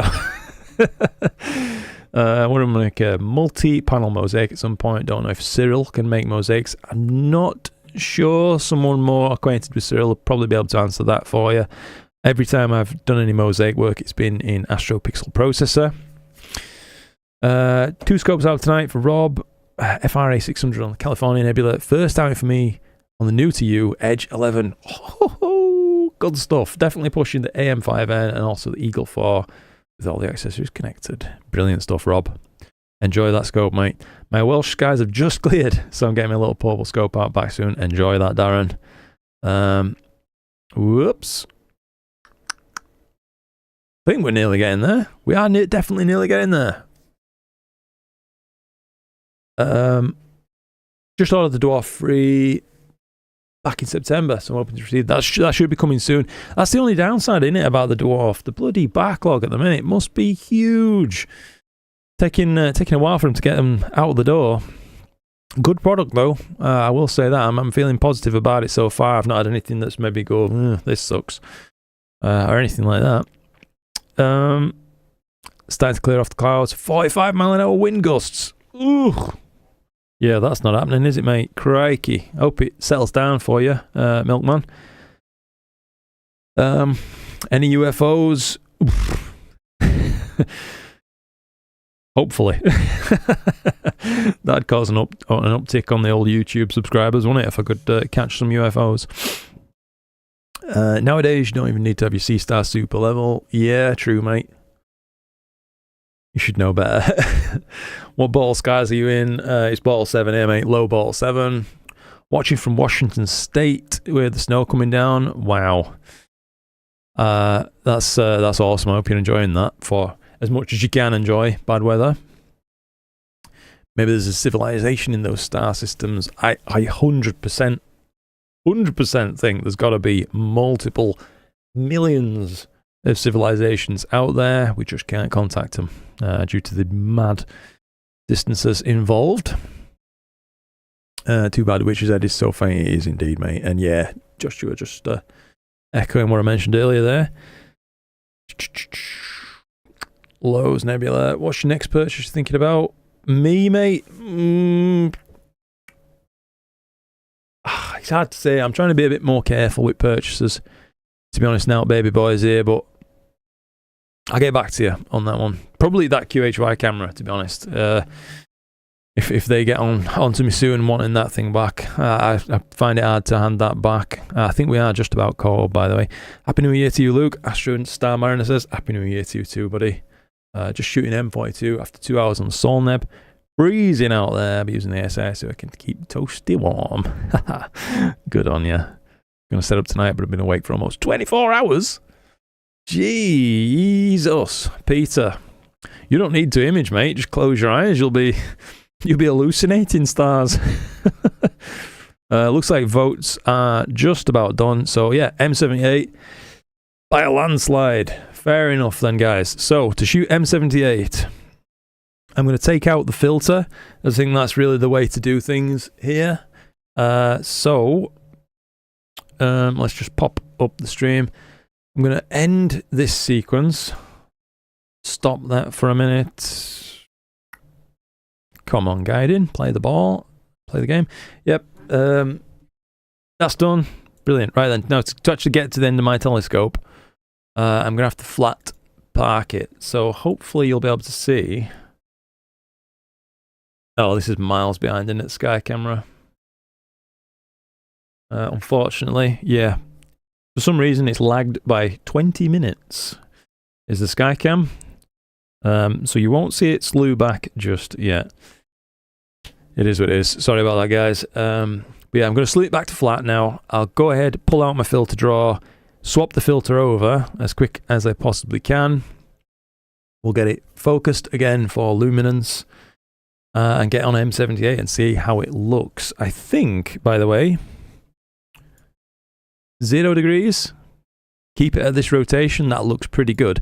If we're lucky, if we put it across to one side, we're probably going to catch just a touch of Bernard's loop going through the side, even through this light pollution. This scope's so fast, I imagine we will catch a bit if I frame it something like that. What do you reckon? I think that's a plan. We will see. Has it updated?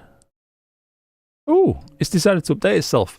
Yeah, so I'll put it on that view for just a sec, guys, while we settle things with this other filter now. I'll quickly save that as a stack. Right. Sorry about this. I am doing my level best. Right, back momentarily, chaps. I'm just going to go ahead and sort out the filter.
Hey, we're back. Right then, filter is in.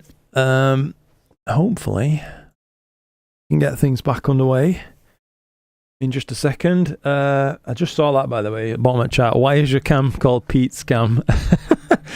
There's someone who views my channel called Pete's Astrophotography. Is a friend of mine. He's a really good chap. And he went through a spate of giving outlandish levels of support to the channel, and someone suggested during a live stream, as it happens, you should call this thing Pete's Cam to kind of honor him for it. So yeah, I went, that's a really good idea, and we went with it. So that's what we did. It's now Pete's Cam, and so it shall remain for time immemorial. Is this thing going to move? There we go. A little bit laggy, but it's moving. Just try to catch up just a little bit on chat too. So you can see the scope's moving up into its unparked position. Great stream, just working now. I'll have to log off and go pick up the toddler from daycare. Clear skies, everyone. Hey, thank you, Naz. Really nice to have you here, buddy. Thank you, thank you, thank you. Redbeard Joe were asking, since the 71F is basically F7, would it be better to use the Poseidon on normal or low mode? I feel like my Pleiades was missing detail even after 7 hours. I'd probably use it at HCG gain mode still, to be honest, mate. I think that's gain 125, offset 50 on the Poseidon. That would be my personal choice, as even at F7, I think you're still going to be swamping read noise by a ton on broadband stuff.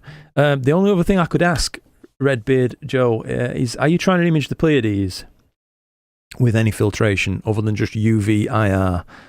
That would be the main question I'd have at this point, because sometimes if you're trying to image reflection nebulae in particular with something like a light pollution filter, or, you know, goodness forbid, a dual band filter or something like that, you're not going to get the results you expect.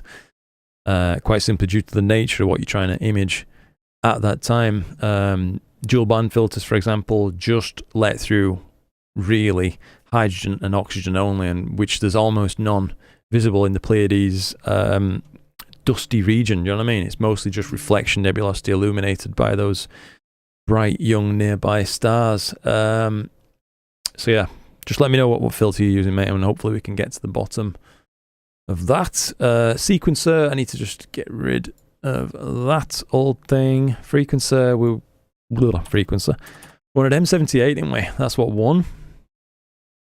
Load that image. I will have to just check on this scope when it slews this time, by the way. At certain pointing angles, there's one cable leading to my PC, which is no longer mounted on the telescope directly, which can get a little bit worrying, I would say. So that's the framing we're going to go for, I reckon.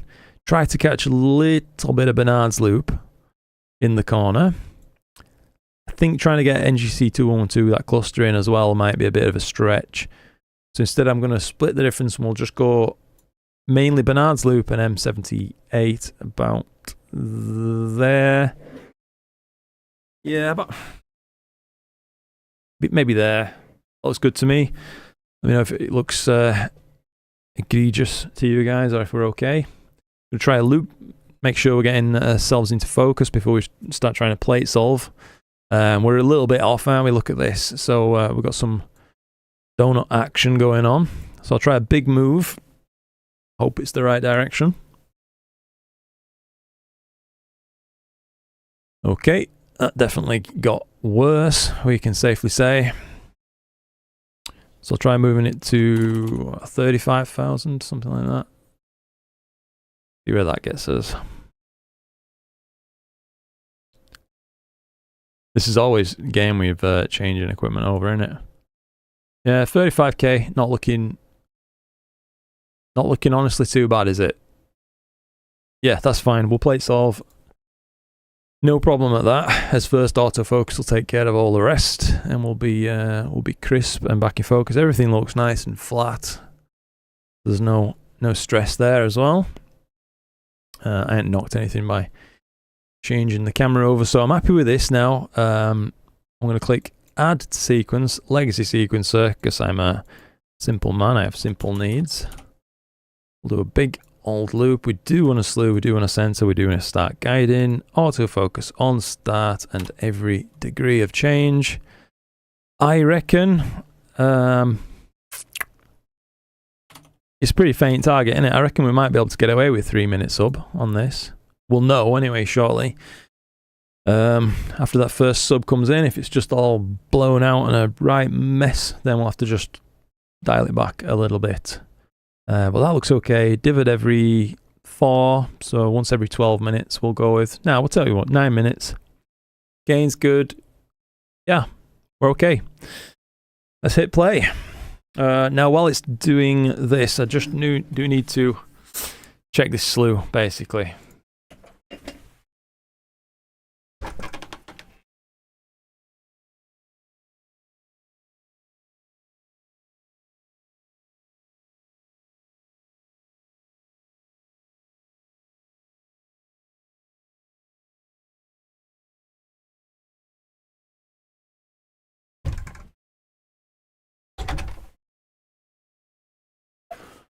Well, hey, we're absolutely golden. No worries at all there.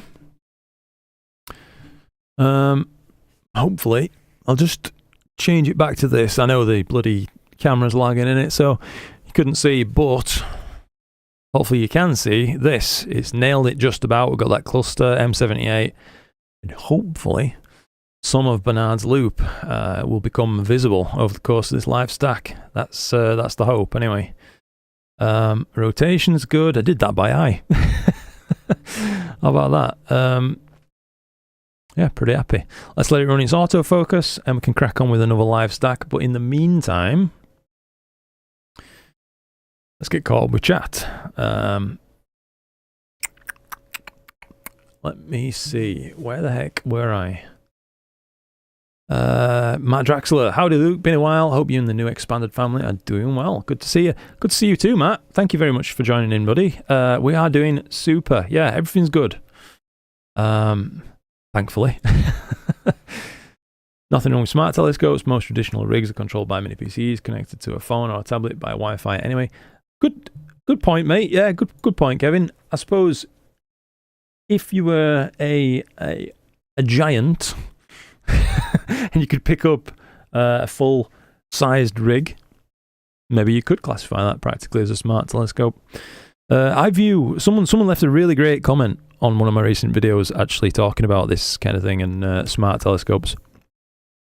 And I view stuff like, the 2600 MC Air that I'd recently been reviewing as practically turning whatever scope you're using into a smart telescope. And the ASIR system on the whole, really, because it all feels very similar to the C-Star, just using the ASIR, that kind of thing. The lines begin to blur a little bit, and I imagine they're only going to get blurrier as time goes on, and ZWO figure out really what's working for people and what ain't. Because it does seem like this software just keeps getting better and better and better over time. So yeah, maybe what's a smart telescope and what isn't is just a matter of perspective. Because really, we're all just messing about, aren't we, compared to professional observatories running 18-meter telescopes and stuff like that. So it's all toys in comparison. Let me see. Good night, buddy. Clear skies forever. Thank you, Michelle. Very, very, very kind of you indeed, mate. We're nearly getting there. Super good seeing tonight, says Stuart. We are hearing a few people saying that. Yeah. Guiding at 023, which I've never managed before. That's fantastic. Looks like we're going to get a quality autofocus result from that. If I just, straighten the graph a bit. What's it looking like? Not bad at all. Yeah, not bad at all. Hang about. I've lost my chat panel. Crikey, I'm skilled at losing this chat panel, that's for sure. For darn sure.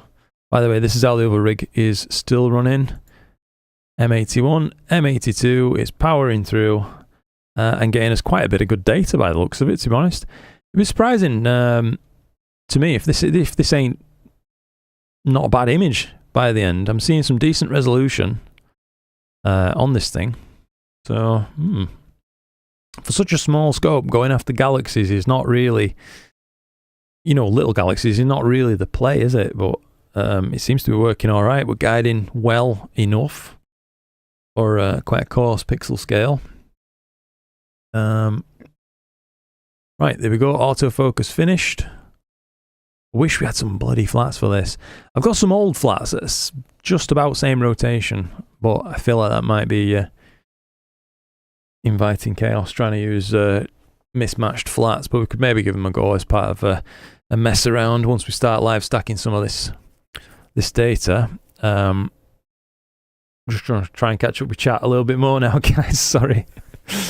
As it chose a good star, by the way. Yeah, the profile don't look too bad there. Keep losing that chat panel because I'm an absolute donkey. There we go. Right then. Right, IC1805, a nice target. Is indeed, mate. What PC are you using to control everything? I think the Eagle 4 on my Edge 11 isn't fast enough. Ooh, depends what camera you're using, Rob. If I use the full frame camera, that slows everything down, to be honest, because the bloody files from it are huge. Takes some controlling. So if you're using something like an APS-C sized camera, though, I'm sure your Eagle's probably fine. It's just depends what else is going on in the background. I don't know whether you used a completely closed operating system and stuff, or if is it Windows based, is it Linux based? I don't know. Could there be other stuff going on in background that's hogging your resources from that thing? Happy New Year, Aaron. Lubo doesn't have Instagram. No worries, dude. Gidas, having had several HD failures and losing data, I am reconsidering my options. What do you use for your very long-term storage? To be honest, anything that I deem important enough to keep, and like really keep, I'll back up onto 2 drives if needed. But stuff like that I deem more important than that, like family photos and whatnot, I store in a cloud. just Google Photos for me. That kind of thing is more than enough. Yeah, it compresses your images a bit and stuff like that, but I don't really give a damn. I don't have to give any headspace to worrying about, am I going to lose these photos at some point? Do you know what I mean anymore? It's just not a thing. So I don't know if that answers your question well enough there, but that's what I do. For stuff that I deem really important, store it in a cloud. Let it be someone else's problem, effectively. Would love if you mean just pure astronomy data, though, I'm not really a data hoarder or anything like that. I just, honestly, I'll stack stuff up and I'll bloody delete the rest. I don't come back to stuff for years and apply years and years of data together. Would love to see you use some oxygen emission data to try and image and detect undiscovered planetary nebula. Ooh, Connie. Yeah, that, how would I even start? Just deep integrations in regions that are suspect, I guess, in Oxygen 3. Some new discoveries I think happened recently in nitrogen. Things like that. Oh, here we go. It's the first sub, by the way, just come in. Guiding error, which we saw at the start of this graph. So that's one sub down.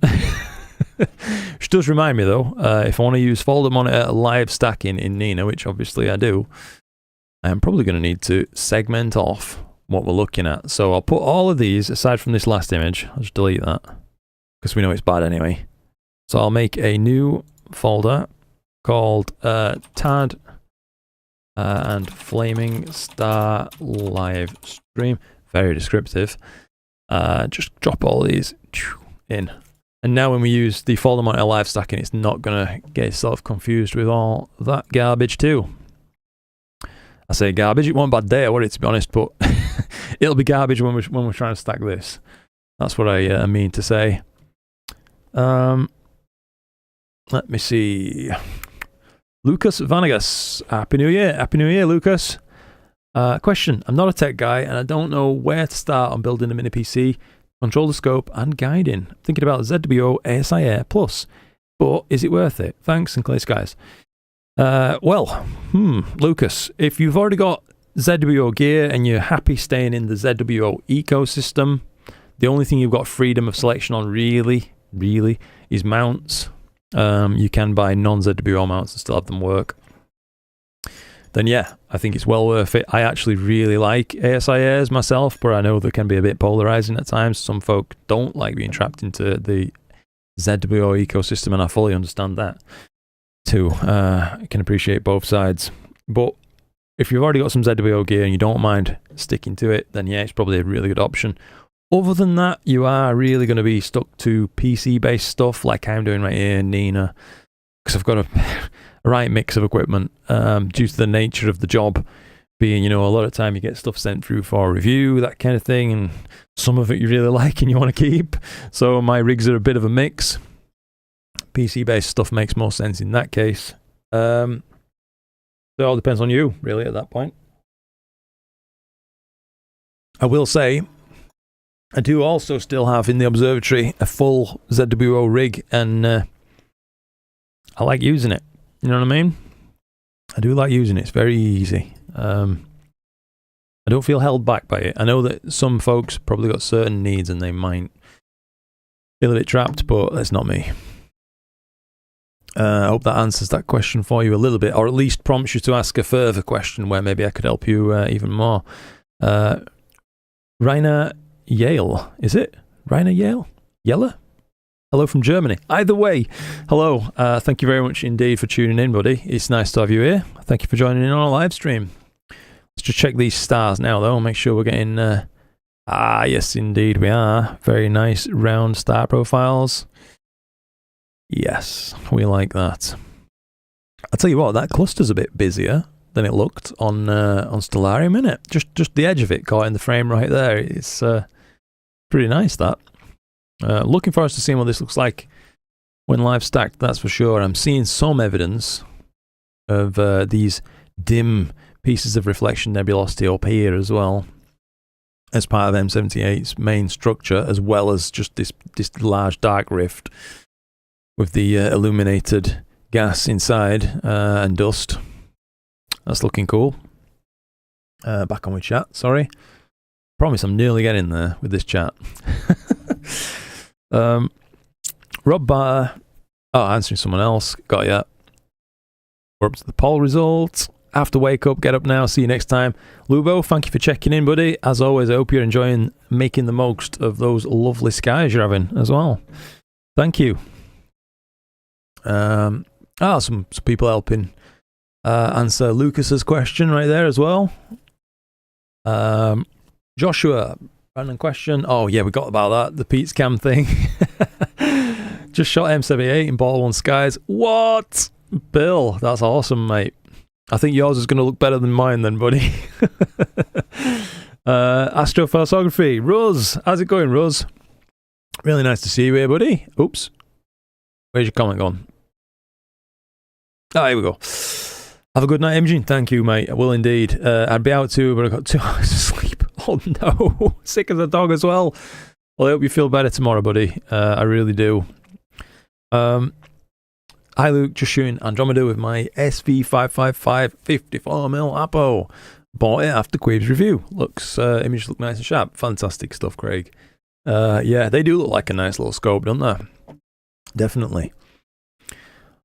All the internet saying it makes life easier. Yeah. Great story about Pete's Cam. Yeah. Hey, look, there it is. I mean, if I changed the name now, I'd feel bad. It is Pete's Cam. It's not mine to change.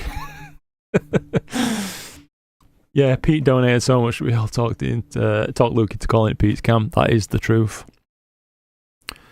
Derek, how's the weather been over there? Derek, let me tell you, it has been bad, mate. It has been real rough. Not like blow your roof off, stormy rough, but just depressing and bad. Do you know what I mean? Every day I get up, it's grey. So when a clear night comes along, it's a bit of a shock. It's all hands on deck, trying to make the most of it. And I was telling chat earlier on, I pretty much ruined last night for myself because we had a bit of a clear session last night too. But I was so excited to finally have a clear night. I got everything out. I was running 5 telescopes and just pretty much pulling my hair out by end at night, mate. So yeah, it's a bit of a blessing and a curse. It's getting a clear night, isn't it? Every now and again. But yeah, it's been rough weather. Happy to have a clear night. I missed the G4 storm because New Jersey was clouded out. There's some squalls that produced heavy rainfall, lightning. Ooh, centimetre size hail. Oof, that's rough, mate. Bet they hurt if they smack you. Is there a database for all celestial objects with their magnitude and size anywhere? There is multiple, mate. Yeah, multiple. It depends what user interface, because all these databases that you can access, let's say particularly through web, are going to come with different user interface fronts for you and how you can filter things and stuff like that, and what you want to filter by. But I use Telescopius a fair bit, and from that you can filter good objects for your location based on whatever parameters you choose. So that can be, I'm not interested in seeing anything below 40 degrees above the horizon, for example, and it'll filter everything out and give you in order based on whatever you want to order and buy, be that size, magnitude, etc. So yeah, Telescopius, that's what I've been using for that kind of thing, buddy. What do you think of the colour version of the Minicam 8? Asks Thomas. Well, it's a 585 colour. I absolutely love the 585 colour, mate, to be honest with you. Really, it is one of my favourite cams that I've ever used. The fact that it comes bundled with some filters, yeah, I think it's pretty neat. I think that's a good product. I like the sound of it. One oddity that I've discovered, excuse me, bear in mind that I am using beta drivers for this, by the way. They're not proper public release drivers just yet.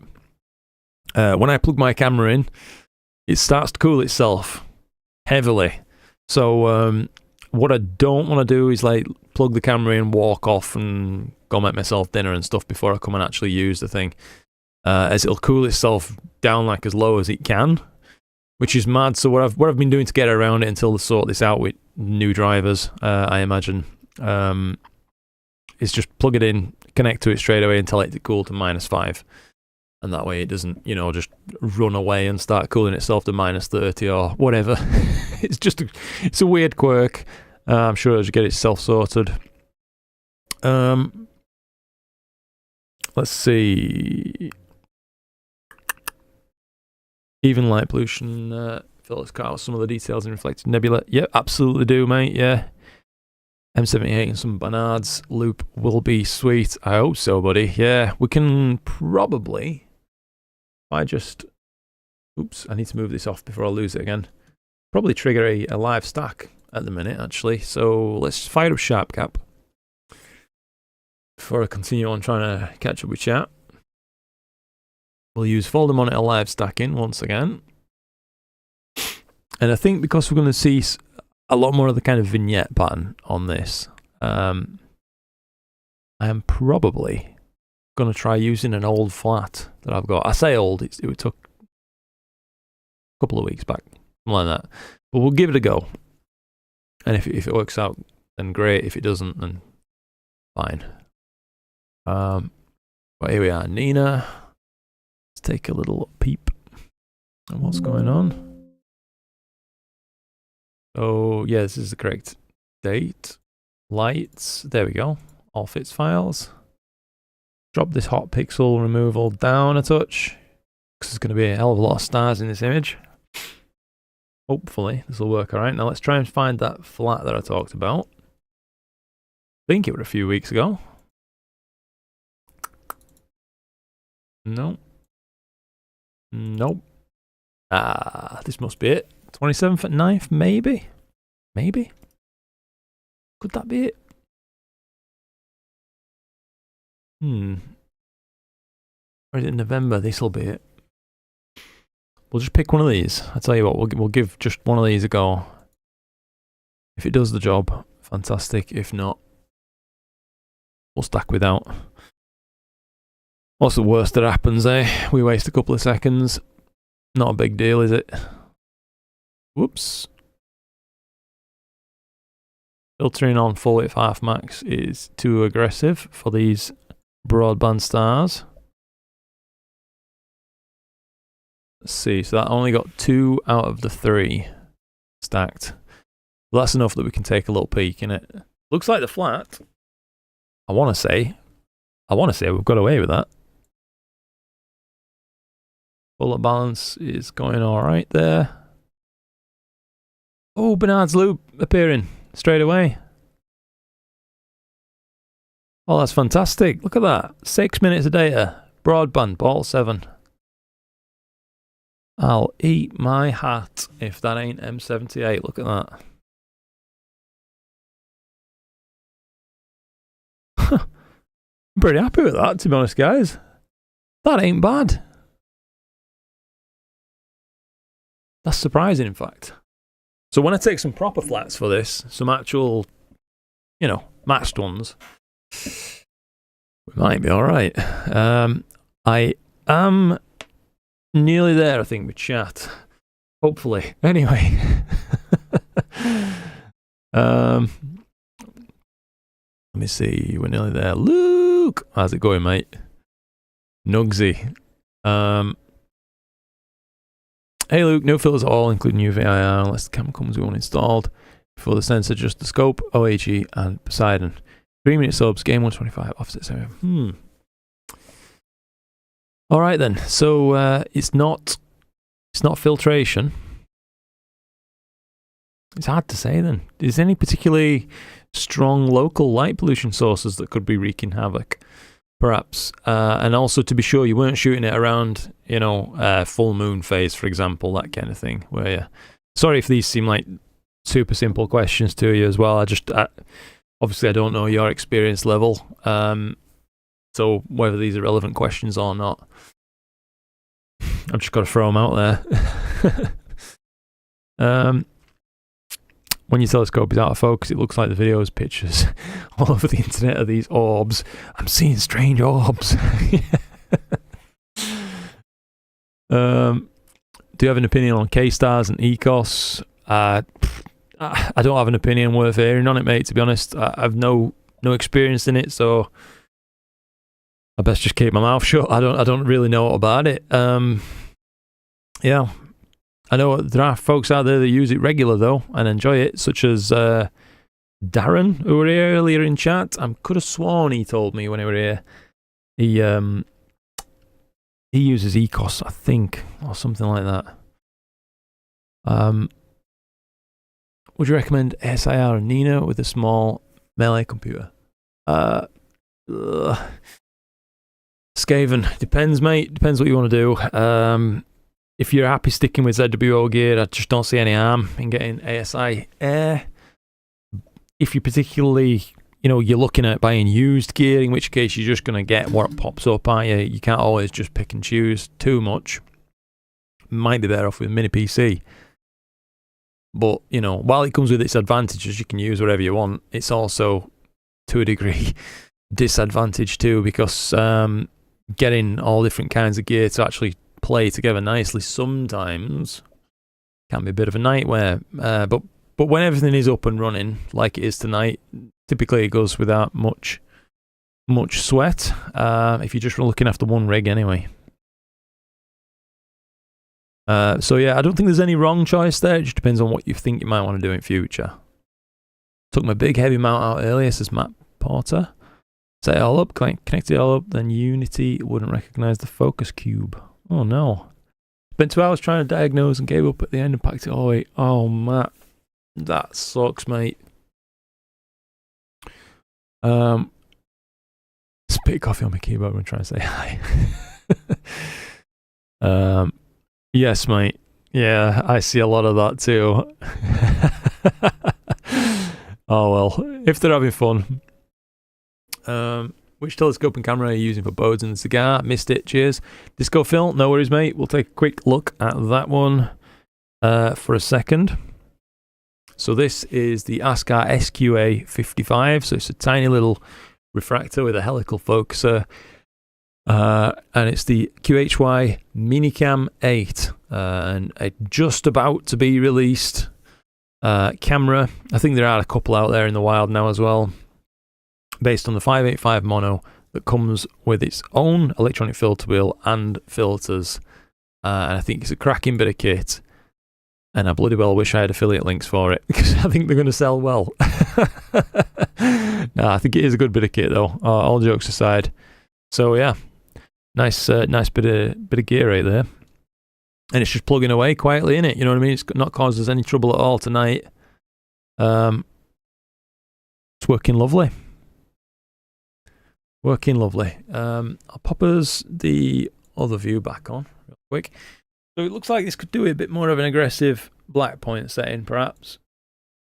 But we are introducing some strange stuff in the image right there. So I may try restacking this in a minute without the flats, because I'm not sold on this just as is. But it ain't too bad. But in the meantime, let's try and catch up just a touch more with chat.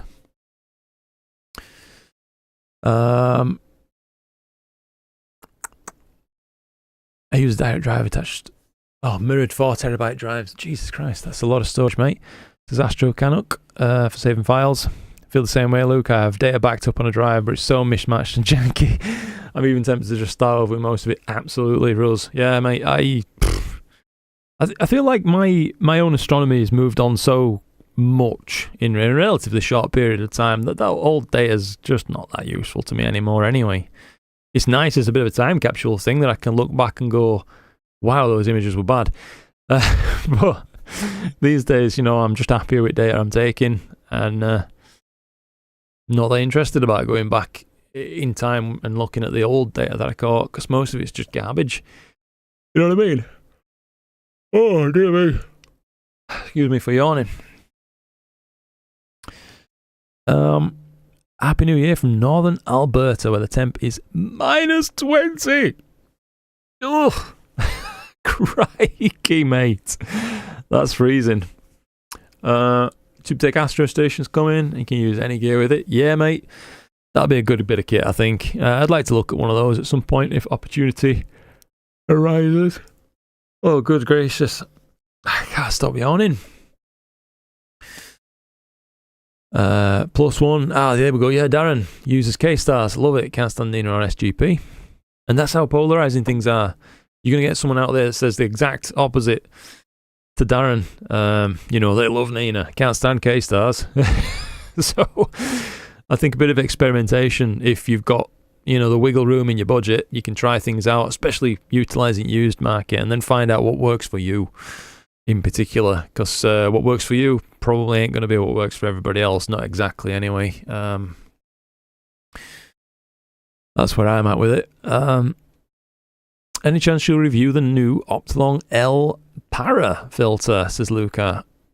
L Para. I'm going to have to Google that one. Got myself in a yawning loop. L Para?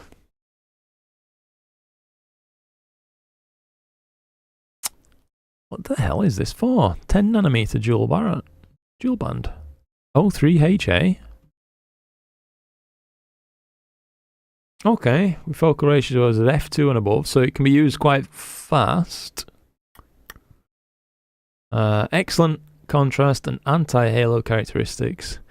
That reminds me of the earlier Optilong L Extreme f2s and stuff like that. It's, oh man, really good filter, but occasional halos and stuff, which pisses some people off, doesn't it? Does me anyway. What a strange filter that is.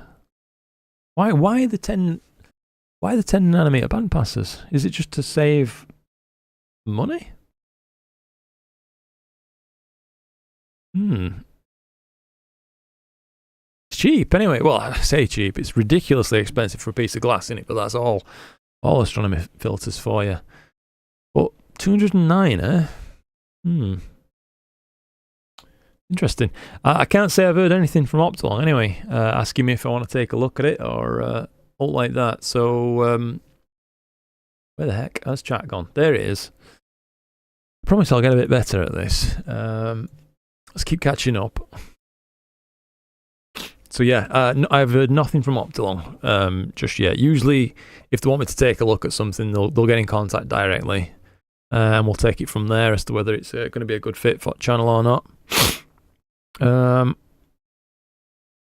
you will. There, yeah. To Matt, got you. Thank you for your take on long-term storage. I'm doomed and a hoarder at heart.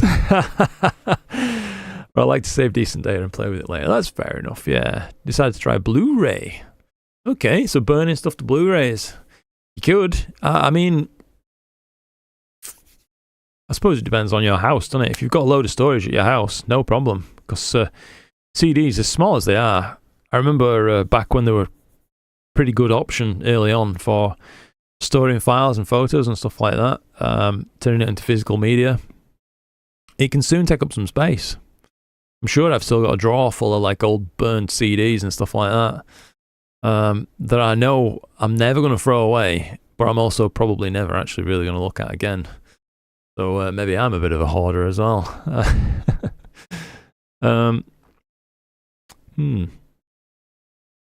Corinne, hey Luke, I like being in the PC system more than the ZWO ecosystem. That's another take on things. Love my two ASIA rigs, but thinking about Stellamate and a Minicam 8 for mono. That's fair enough, mate. Yeah, it does open you up to some more opportunities, doesn't it? Having more gear that can be used. That said, I mean, I haven't heard anything at all, but I can only imagine that ZWO are going to look at the QHY Minicam and go, let's make one of those kind of thing. I would imagine anyway. So it's probably only a matter of time before the ASIA crowd once again gets to use that kind of thing. RAID drive set up in the garage keeps the garage warm in the winter. Oh god, a couple of tornado outbreaks last week in the Houston area. Oh no, where's the comments gone? Great way to finish up the year. Yeah, mate. Sure for now. Jim, still here, Jim. Good to see you, bud. Hope your gym session went well. Jim. As you said, you were in the gym earlier. Sorry. My brain's turned to mush. Telescopius is great. Use it all the time. That's another +1 for Telescopius then. Clear nights are so few that even on New Year's, I ran my rig via iPad and VPN. Oh shit, that's dedication, yeah. Clouds roll in 15 minutes after I left home. Oh no, that's rough. Love the 585. Yeah, mate, they're really fantastic little sensor. Happy New Year, Robert. OTS Cymax, first time here. Good to have you. Thank you for joining in. New to astrophotography and enjoying it so far. First clear night here for a long time, so trying to make the most of it. Very good. What's your current rig look like then, mate? What have you already got started with? Or are you just observing visually? That kind of thing, maybe? Wish me luck. Good luck, Nugsy. Just open the roof to test my DSLR. Finally removed the LPF2 filter. Nice. Get that nice HA down the tube, mate. Become dust magnets. Yeah. Aperture is king. It's pretty nutty, in it, mate. Yeah, we're at 21 minutes now. Not looking too shabby. I'm going to try restacking in a moment without the weird flats and see what that looks like too. If it's a fail, it's a fail. I'll take some fresh flats at the end of the night. But as it is with the Hyperstar rig, when I had this dew shield and had it attached to a RASA, the protrusion was correct for the RASA. The Hyperstar protrudes further from the corrector plate than the RASA solution did. So now my dew shield's ever so slightly short, meaning I can't balance my flat panel on the end of it anymore. So now to take flats, it's a bit of a nightmare. I have to park my telescope, hang the flat panel from the roof on like a series of hooks and strings and stuff. It looks like some Home Alone. And then take my flats like that. It's weird, but it sort of works. But that's why I'm not doing it midstream for this, because it is a bit of a ball ache, you know what I mean? I'd have to close roof and everything to make it work. Superb M78 for such short in creation time. Going to be epic. Hopefully, Keith. Yeah, mate. I get some proper flats on this and it shouldn't be too bad. Your questions just made me realise what I'd been missing. I was at a parent's house, which is about 6 to 7. No moon, but half the subs were in the light bubble. Yes. That could be it. Redbeard Joe. Yes, mate. It's hard getting nebulosity from something like Pleiades. I mean, you'll get that initial, like, the Pleiades kind of shot, but getting all the faint, dusty stuff in the background from decent light pollution is bloody hard. You know what I mean? Yeah. Yes, Luke, I'm a lover of K-Stars, Ecos, Stellamate, use a Stellamate Pro. Can't ever go back to Nino or SGP. Too far down the rabbit hole. 6 years, that's it. Crikey, Darren. You've been doing that some years then, mate. Martin, seriously considering the Minicam 8 mono. Just not sure how it'll pair with the Quattro 150. I think it'd pair really well, mate, to be honest. Yeah, as long as the chroma corrector that the Quattro uses is apochromatic, I'm hoping, because I know that not all chroma correctors are, especially reducer correctors, typically aren't, but I haven't used one of them, so I can't comment. But anyway, if you think it's pretty close to apochromatic, you should have no problems at all with getting it to work well and look good in stacked data afterwards. So yeah, I think it'd be probably a good match. Packing up wasn't the best feeling. I had the scope part of the setup on my desk since go straight away. Saw the light's finest. Oh no. That's what a letdown that must have been, Matt. Getting everything bloody set up on it after pack it away. They happen though, mate, don't they? Nights like that, they do happen.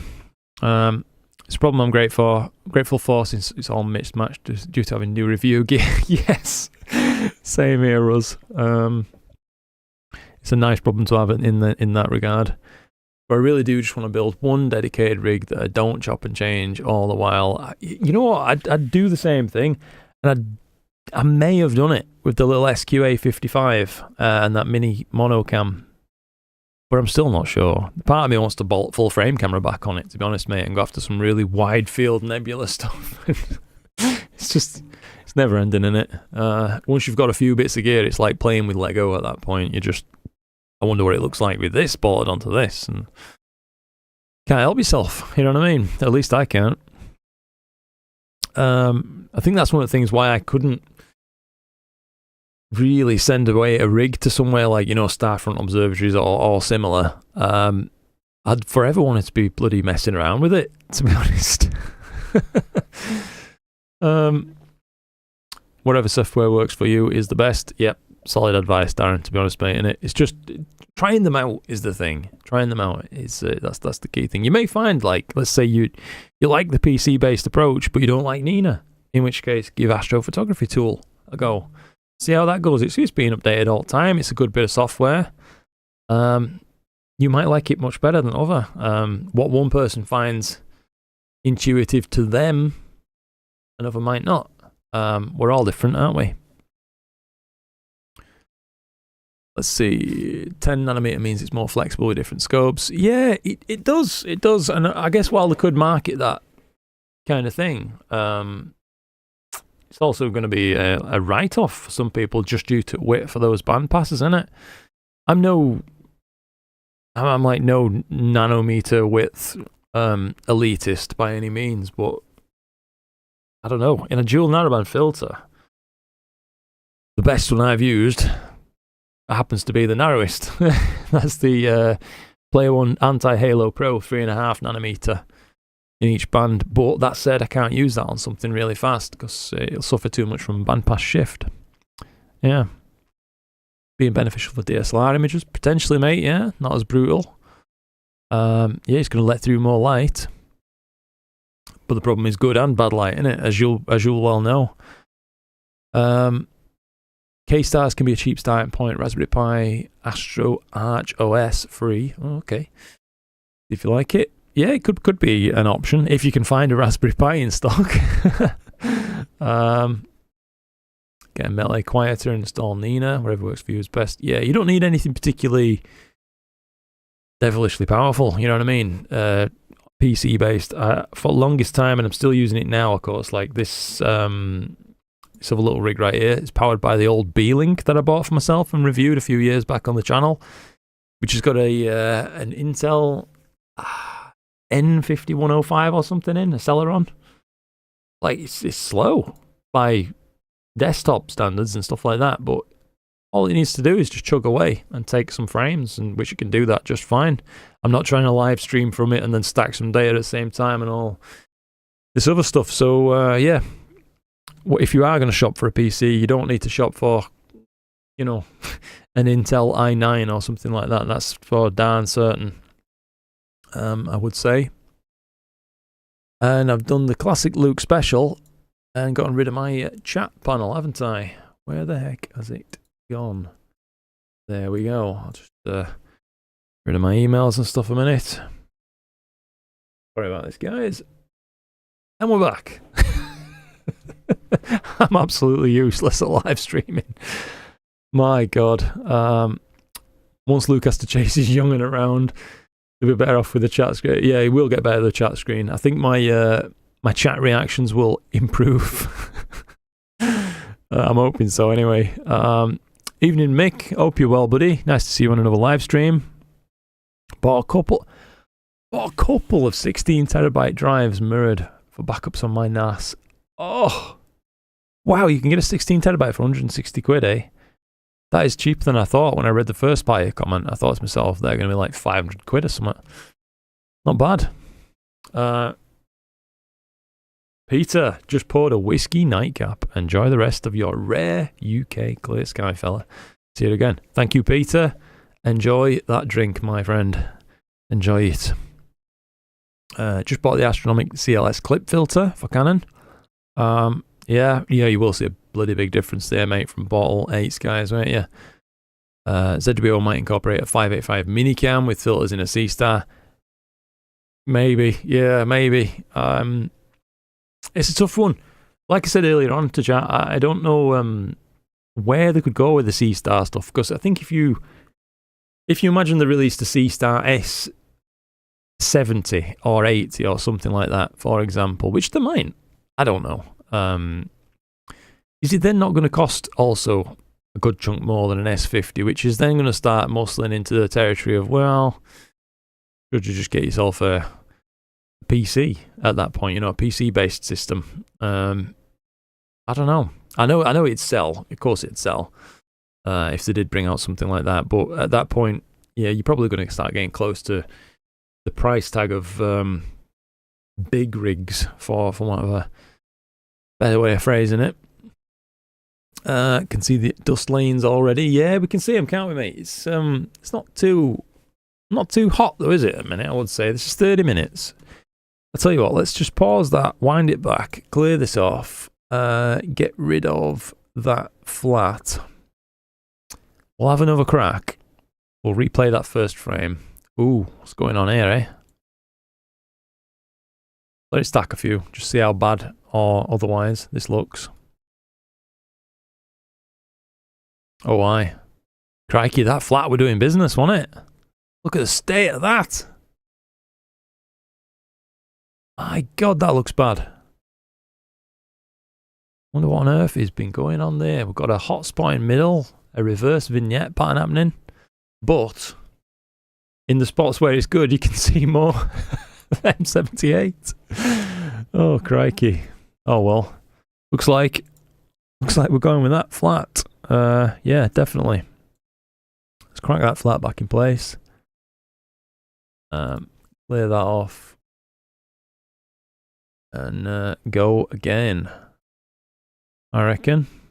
Let's hit play on this thing now and see what we're dealing with. Yeah, that's more like it, innit? Right. Set that off. It's a pity I don't have a master flat to use for this. As is, you know, it's just doing this with one flat, of course. It's never going to be ideal, is it? But there it is. Can't complain too much because it does look decent. There's obviously some gradients and stuff going on that we shall have to deal with.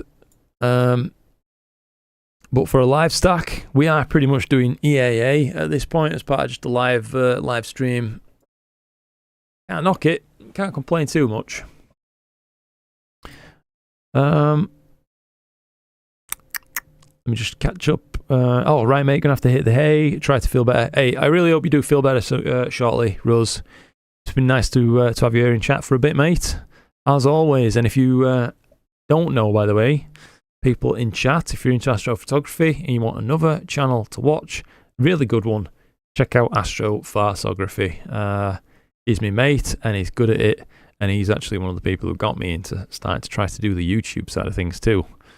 So that's pretty neat. Let's see. There'll be other opportunities. Space isn't going anywhere. Yeah, absolutely, mate. Messing around with rigs is half the fun. For me too, Kevin. Yeah, for me, absolutely. Cheers, Luke. And using the super aplanatic gamma corrector, the scout should sell with them. Ah, okay. So it's the paired one, yeah. Nice round stars at the corners. Not a fan of collimation at F345 though, yeah. I have the Player One Anti-Halo Pro also. It is legit, mate. It is, isn't it? What a good filter. Can't say the same for the ASCII D2. Not tried that. Anti-Halo captures way more O3 than the D2. Yeah. I can believe it though. Like I say, I mean, that Player One Anti-Halo Pro has been the best dual band filter I've ever used at this point. I've never had no halos with it or anything like that. So it's always just, well, it just does the business. Do you know what I mean? Which it bloody well should, because it's such an expensive piece of glass. But so many filters don't, unfortunately. It's a bit of a sad state of affairs sometimes. Let's just see. Have you tried Altair filters, Luke? I haven't, Rob. No, I haven't at all, mate, just yet. They look good, though. Yeah. I felt the same about sending the scope to Starfront for the same reasons. So, we ended up doing it in October. I absolutely could not be happier that I did. 35 clear nights in a row in September, October. Oh God. Oh, why are you doing this to me? Oh, mate. Yeah, I can really see the argument for it, you know, when you're getting those kind of numbers. 35 clear nights. Yeah, perhaps I could stomach not being able to swap gear around, that kind of thing, if you're just getting consistent night after night after night, you know what I mean? Oh, damn. Hey, Casey. How's it going, Casey? Hope you're keeping well, mate. What I'm shooting currently right now is M78. If you at some point skip back in the live stream or watch the video on demand that'll be uploaded after this live stream finishes, you'll see that we started things off with the Tadpoles and the Flaming Star as well, though, mate. That's what we were doing. Nice to have you here, by the way, in a live stream. Have you checked anything concerning something called OG Star Tracker? OG. I haven't, mate, no. Was it some sort of open source build, or... I'm just totally guessing at this, by the way. I have filters up to my eyeballs here in a very light polluted area like mine. Big difference between a 3.5 and a 7. Yeah, there is. There is, Jose. Thanks, Luca, for all your Pixel Insight videos. Oh, mate, thank you for watching. Really nice of you to say that. Yeah, sick. Thank you. Great to see a live stream. Thanks a bunch, says Mike. Thank you, Mike. It's nice to have you here, mate. It wouldn't be the same without you guys participating and getting stuck in. Do you know what I mean? I tell you what we will do for just a moment now. We'll pop up the Nina view, if you like. Or maybe we won't, actually. It don't look that impressive, does it? We're just seeing a pattern. I wonder just how pronounced is this thing? Because this is auto-stretched, of course, by Nina. It looks pretty even, does the vignette that we are seeing across the frame. We take a mean value averaging, a mean average, what's one of them? A mean from the middle, 19,000, 19,1, 19,2 ADU. We're dropping off 13.6 in that corner, 14 in that corner, 14, 13.6, 19. Yeah, there's a bit of a drop off, isn't there? 25% vignette or something like that. But flats are calibrating it out nicely. I took an image of M42 with this not too long back. Some of you may have seen it. And that calibrated lovely with some flats. This is just 2 hours. Yeah, 120, 1 minute shots, no filters, just like we're shooting tonight. And that was 2 hours from Ball 7 Skies. Can't knock it, to be honest with you. It's better than most Orions I ever thought I'd be taking. That's for damn certain. Catch up a little bit. Quentin, hi from France. Hello there, Quentin. Didn't know you were doing live streams. I'm quite new to the channel and I'm just 15. Shouldn't you be in bed, Quentin? No, all jokes aside, mate. No, we do live streams. I try to make plenty of videos, but as I was telling chat earlier on, being a parent is very tiring. So make sure you look after your parents as well, Quentin.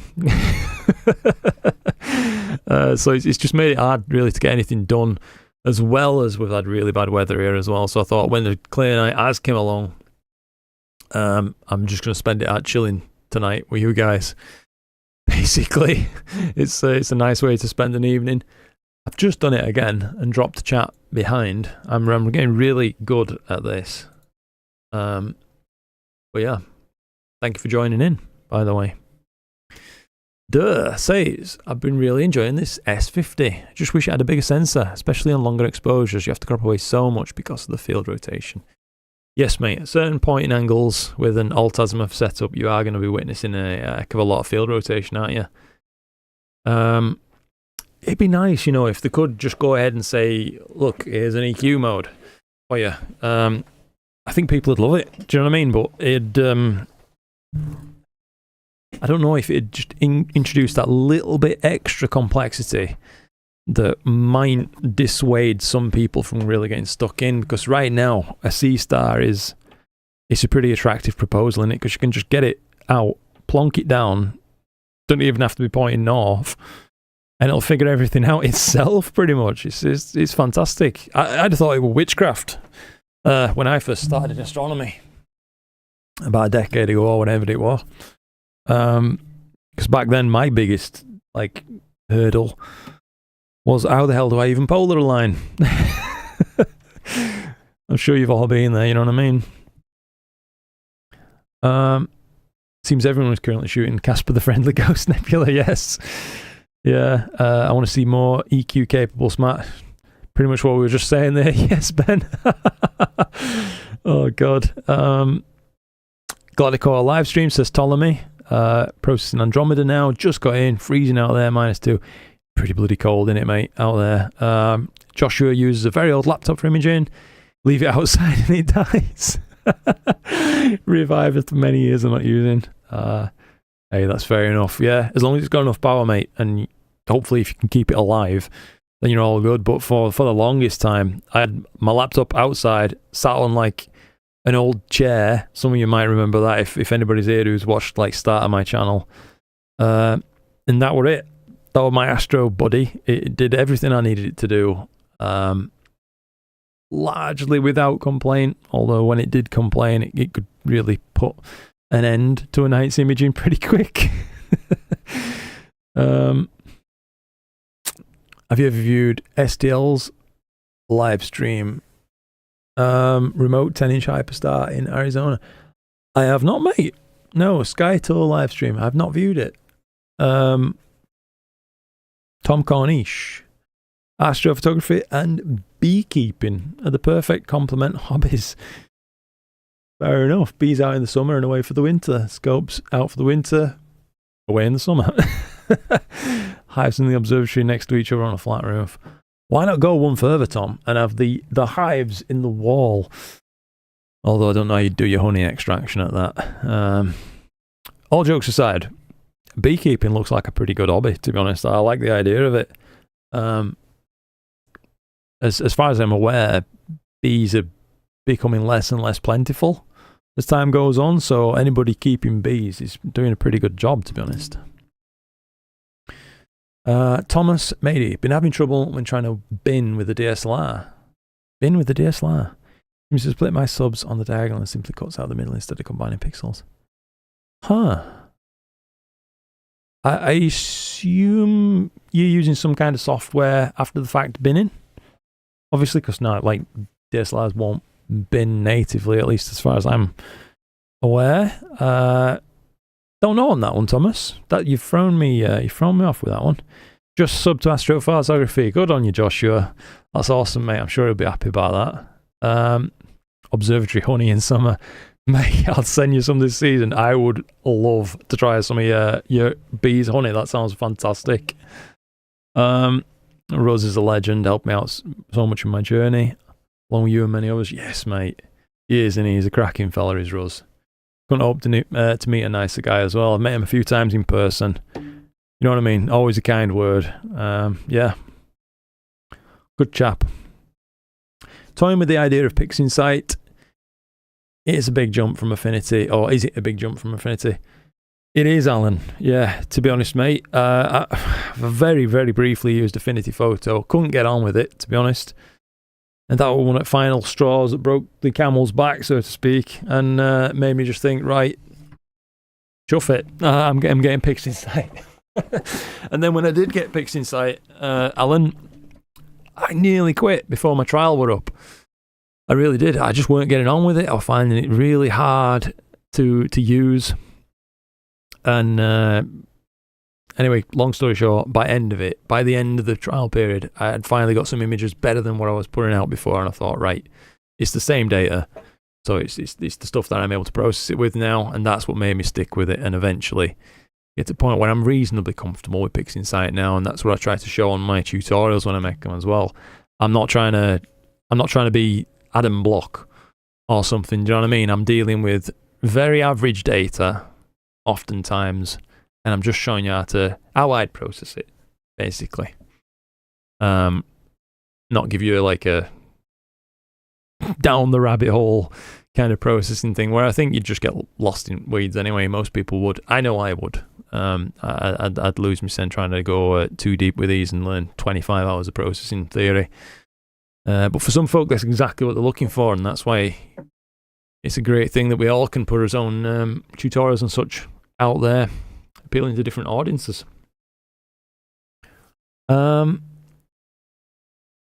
Afternoon, gents. Afternoon, Scott. Good to have you here, buddy. Checked on the rigs, both running fine. flipping cold. Yes, it is, mate. Freezing cold out there, and it's not too bad in observatory though. Hey, look at this. 20 degrees, 36% humidity. Boosh. We'll have some of that. Pretty comfortable.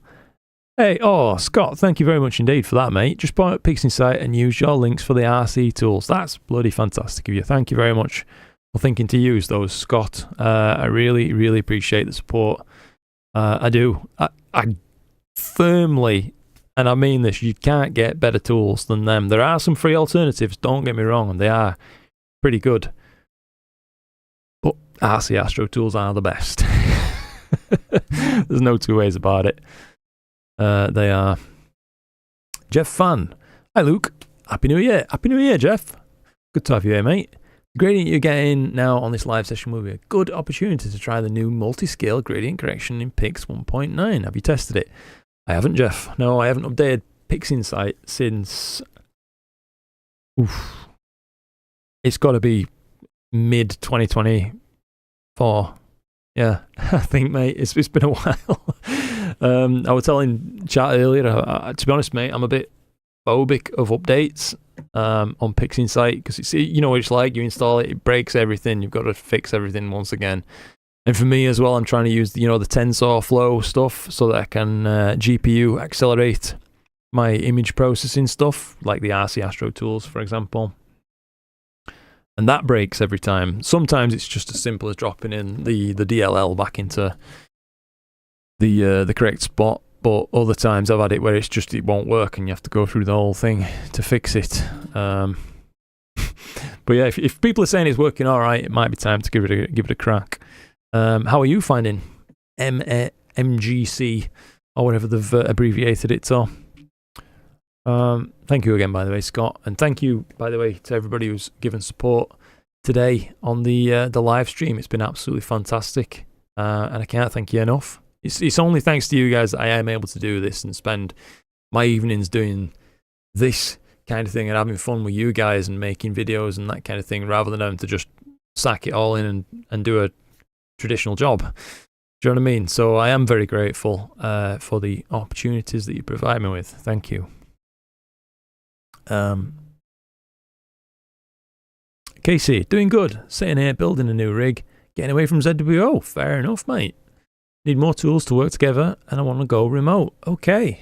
Wait, where are you thinking of going remote, Casey? That's the next question, mate. You're installing programs on the mini computer. How's the family? They're very kind of you to ask. We're all doing all right. Yeah. I'll give you a bit of information. I mean, it's like kicking things off. Once my son was born, of course, everything changed immediately. Like it's a snap thing, isn't it? But then even the period of adjustment was pretty hard, to be honest. But I feel like we're getting there now. It's obviously it's a lot of time and stuff like that, but I won't change it, obviously. Goes with that saying, feel very lucky to have the little chap, and just now as well, he's nearly 8 weeks old. He's starting to pay a bit more attention to stuff and finish booting up.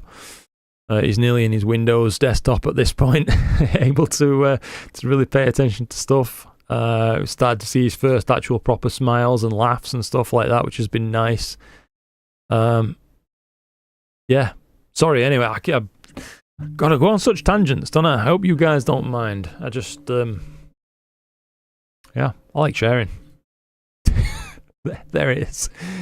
Rob Barter, if you mention my name and I miss it, I apologise. Currently installing ASTAP into Nina on the scope. No to apologise for, buddy. Very nice to have you here on a stream, Rob. I think it might be the first time I've seen you in one, actually. I'm usually not too bad with remembering names. Joel. Mount the S50 at an angle so the AZ axis aligns with Polaris, and then feed it the GPS coordinates to the North Pole, and it will act as an EQ mount. That's so smart. Huh. How about, yeah. What the hell?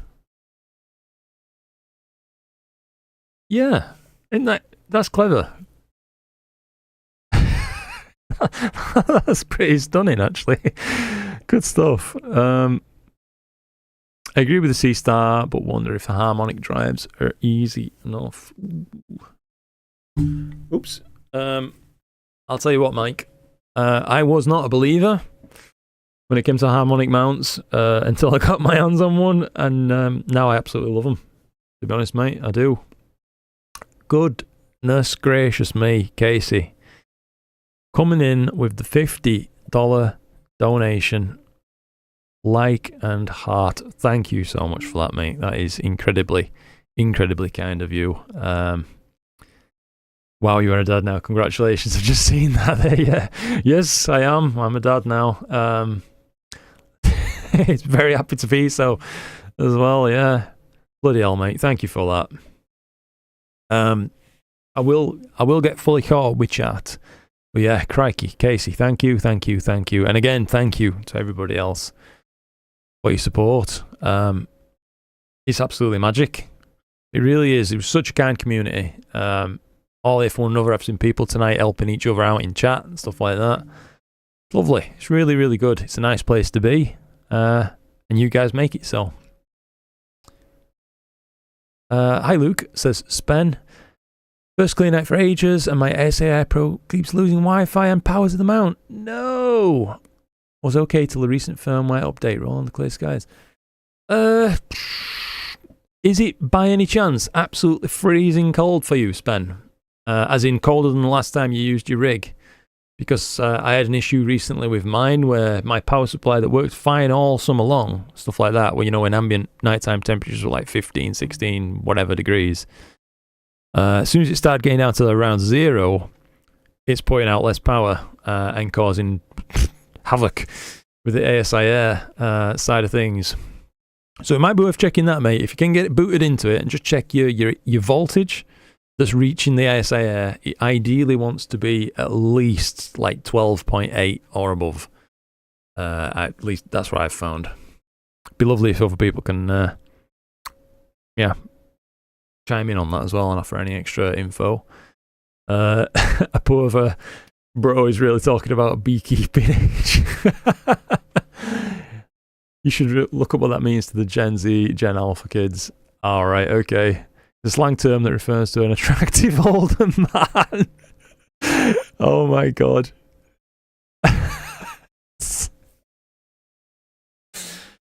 Oh mate, I can only hope to become a beekeeper then as I get older. Why not?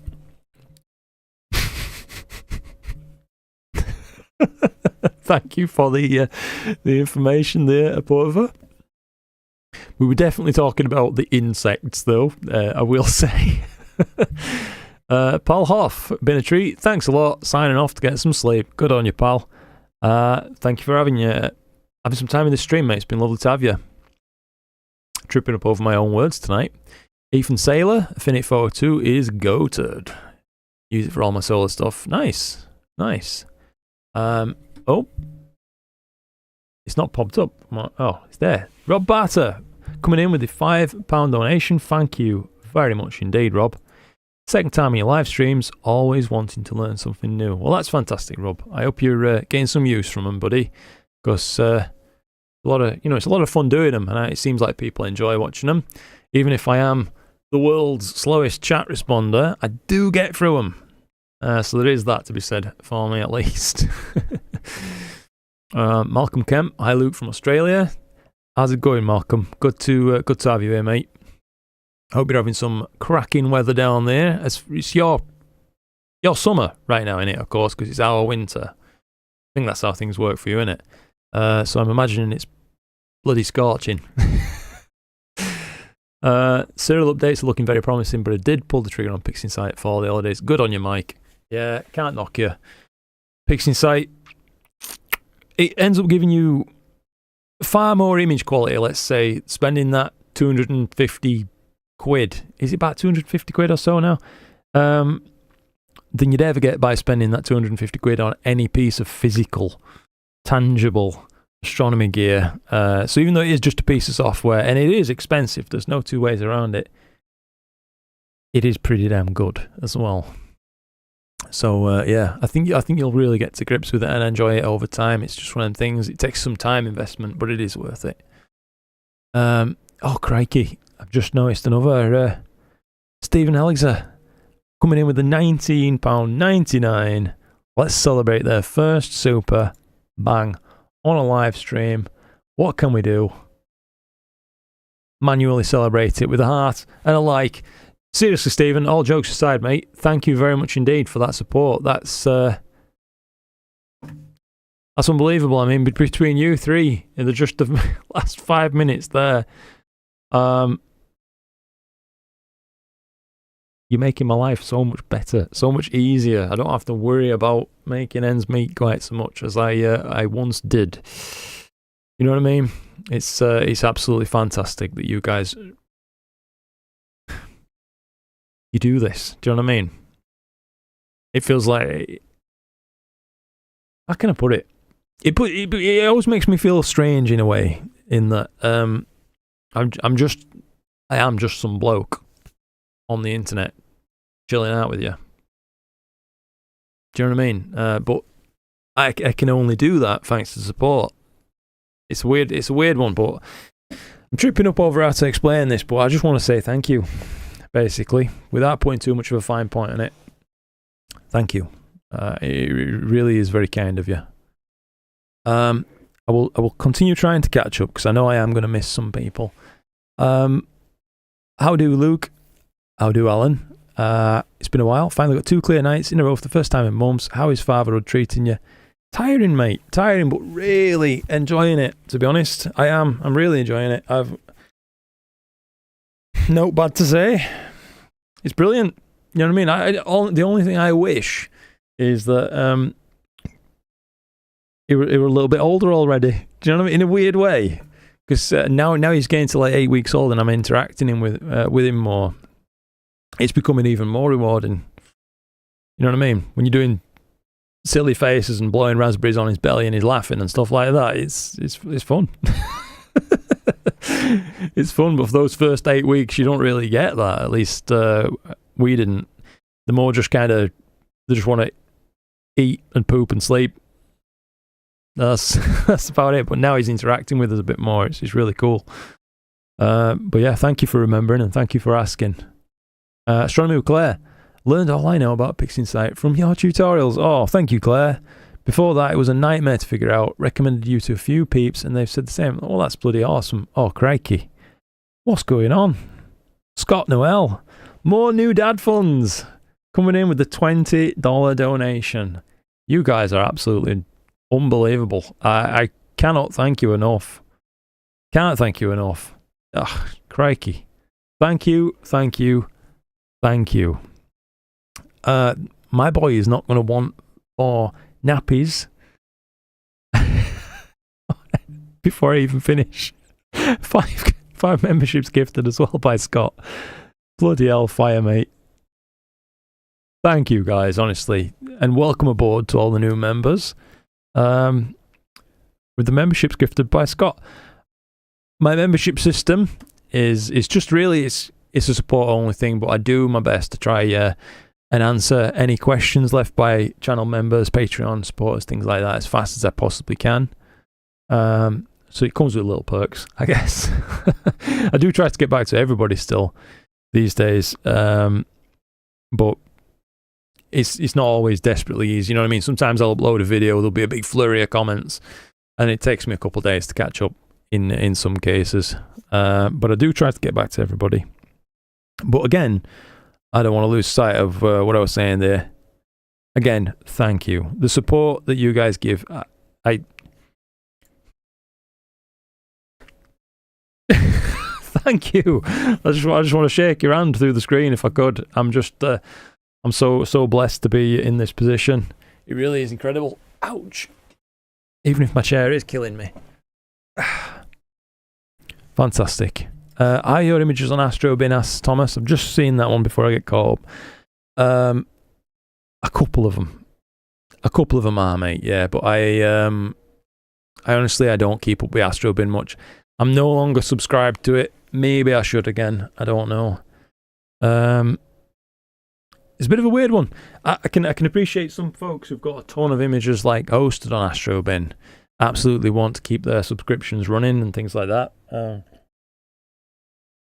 But for me, I had 10 images or something like that running. I was very lazy with how I updated it. So it didn't really make sense to keep paying for it every year. At least that's where I was. Maybe I should. I don't know. I'm certainly open to suggestions on that one. I will try and catch up through these just real quick. That's what we need in these Star tutorials. Robert was saying, yeah, I know what you mean, mate. Just getting done, getting through without getting lost in weeds. That's the thing. God, Ron, thanks for the great show. Thank you very much indeed for joining in. Ben, no doubt you've gone, but maybe you'll see this. If not, and then I'm wishing you well. All the same, through the ether. The Tensor. Hang on, Captain Tech Review. The TensorFlow thing now is a repository link that you can add, so it upgrades itself after an update. What the heck? That's awesome, mate. I had no idea about that. Remind everyone not to use the Honey browser extension because it strips the YouTuber affiliate links and replaces it with their own link. That way the YouTuber misses the reference. Mate, yes. I couldn't believe that when I saw the thing, it all exploding online. I know it's died down a bit now, but yeah, for anybody unaware, I was using Honey myself as well, because like you hear people on YouTube talking about it, and you think, oh, why not? You know what I mean? I don't like looking for voucher codes, so if it can take care of it and do it for me, then awesome. But as it turns out, let's say a way that, and I do it too, obviously, a way that a lot of content creators, YouTube people, whatever you want to term them as, can help support themselves is by, like, let's say if you're reviewing a product and you like it enough to want to link to it through your channel, people who click those links, you can get like a referral kickback, a small amount of money. It's typically like 2%, 3%, depending on the product. And that's how people support themselves through it. It does help a lot, does affiliate links, when people use those. So I thank you, by the way, to people who use those links. Like just chap above there just mentioned he'd used them for my, Scott Noel just used them for my RC Astro tools. Makes a huge difference. What Honey had been doing is when you click one of those links and you get to like your payment page, Honey pops up and it's like, we couldn't find any voucher codes for you. So you turn it off. But even by interacting with it, by clicking it off your screen, that takes the commission away. So the YouTuber gets nothing. The person who's, tried to make the video and share their thoughts with you and all that good stuff, and they take it all. It's like daylight robbery. It's a weird one. Tony coming in with a £10 donation, $9.99. Came close to ditching Pixie Sight until I came across your one-shot code processing tutorials. Bloody hell, Tony. That's awesome, mate. Thank you. What a flurry of support we've had at the end of this stream, eh? Crikey. Well, I say the end. We're not done yet. But how many hours have we been going? Can anybody see the stream duration? I've lost it. I've had a bit of an error on my streaming software. So now I can't see stream statistics like that. So I'm flying blind, as it is. Oh well. I'm sure we'll find out once the stream is eventually over, but yeah. It's over 3 hours at the minute, eh? Okay. Fair enough. About 3 hours. Thank you for letting me know. Yeah, God knows what's gone on. Normally I can see all these kind of statistics and stuff as to what's what, but right now, I mean, hello. This is all I can see. Concurrent viewers, how many views the stream's had, and that's it. A warning about the stream's current bitrate is lower than the recommended for some reason. As you can tell, I'm a seasoned professional streamer.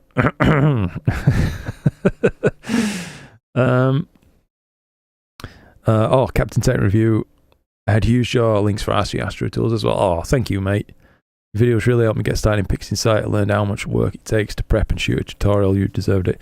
Thank you, man. Honestly, buddy, that's it makes all the difference. It really, really does. People using those links, people joining channel memberships, people, I mean, obviously people donating directly like this is wild as well. It's such awesome support, but it's like you trying to do YouTube as a job. Hopefully I'm not going to bore you to tears with this kind of thing, but it's tricky because YouTube themselves pay you pretty much a pittance. So it's all the rest of the stuff that adds together into one income, which makes it become eventually financially viable, that you can do this rather than like a normal job, which I'm incredibly grateful for. Just for now, I mean, the stuff I used to do before this, pretty much eBay, a lot of eBay, that kind of thing, to try and support myself. Just barely paid for anything, and was soul destroying. To be honest, whereas this is fun. I get to hang out with people, have fun, make videos about stuff I'm interested in, chat a load of nonsense half the time. Professional waffler. So yeah, I'm loving life. It's really, really, really lovely situation to be in, and I can't stress it enough. I couldn't do it without you guys. So thank you. Yeah. Thank you all again. Thank you, Astro Tony. Thank you, Scott. More Scott, Stephen, and Rob, and Casey, and everybody else who donated to the stream as well. Unbelievable support. Really, really, really, really, really appreciate you all, guys. I do. It's brilliant. Anyway, let me just try to. I keep tripping up over myself, don't I? This is just part of my nature. Stephen Ellis said, Luke's Picks Inside tutorials are fantastic. Thank you, Stephen. Has made the daunting task of learning pleasurable and easy. Brilliant. Picks Inside has made a world of difference to my images. Couldn't have done it without Luke and Matiko. Oh, bud, thank you. I'm not going to be able to get out of my observatory door in a minute. My head's just going to be swollen. But seriously, thank you. Hey, Luke, we're here for the tangents. That's good news, Joshua, because I can't see how I can stop them. I try my best sometimes to get really concise and be like, right, we're talking about this one thing, Luke. Keep it together, man. I can't. I just go off on stuff. Ed Jones, hope you get enough sleep. Astro and a baby sounds like a recipe for extreme tiredness. Oof, Ed, you are not kidding, mate. Yeah. It's not too bad, to be honest. Just lately, remote from my house in St. Martin, Ball3. Oh, those are some skies, Casey. Crikey, mate. It's not too bad at the minute. He's sleeping pretty well on a night now. Pretty well. Everything's relative. But we've found now, basically, me and Chloe, that we practically have to just have him in the bed with us. Because trying to get him to sleep in his cot, and it's a next to me cot as well, if you're familiar with those. It's like literally our bed is here, his cot's there, connected. He won't have it. So yeah, I'm typically staying awake doing other stuff while Chloe gets some sleep. Then when she's awake, I get some sleep, and my mum and dad as well. To be honest, they've been helping out quite a lot, taking over when we both need some sleep. They obviously love him to bits, so they've been looking after him as well. It's just happy families, mate. I can really see as well, not to go off on another tangent, but why not? I can really see how a lot of Western family structure, where like, you have your kids and then your kids move out and then they have kids and they're living on their own and all these little family parcels and stuff. I don't think it's potentially not optimal.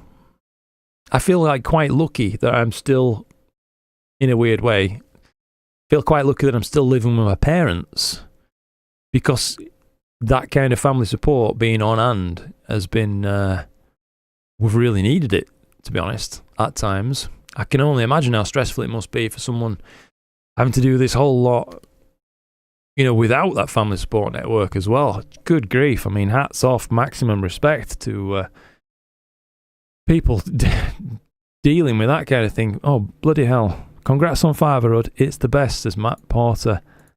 I agree, Matt, and thank you very much indeed for that, buddy. That's incredibly, incredibly kind. You've all been so kind tonight. You really have. I can't thank you all enough. I wish I could. I really wish I could. Yeah. hey, more than just local. Like I say, we're all still living in the same house. I've grown up here. I've stayed living here.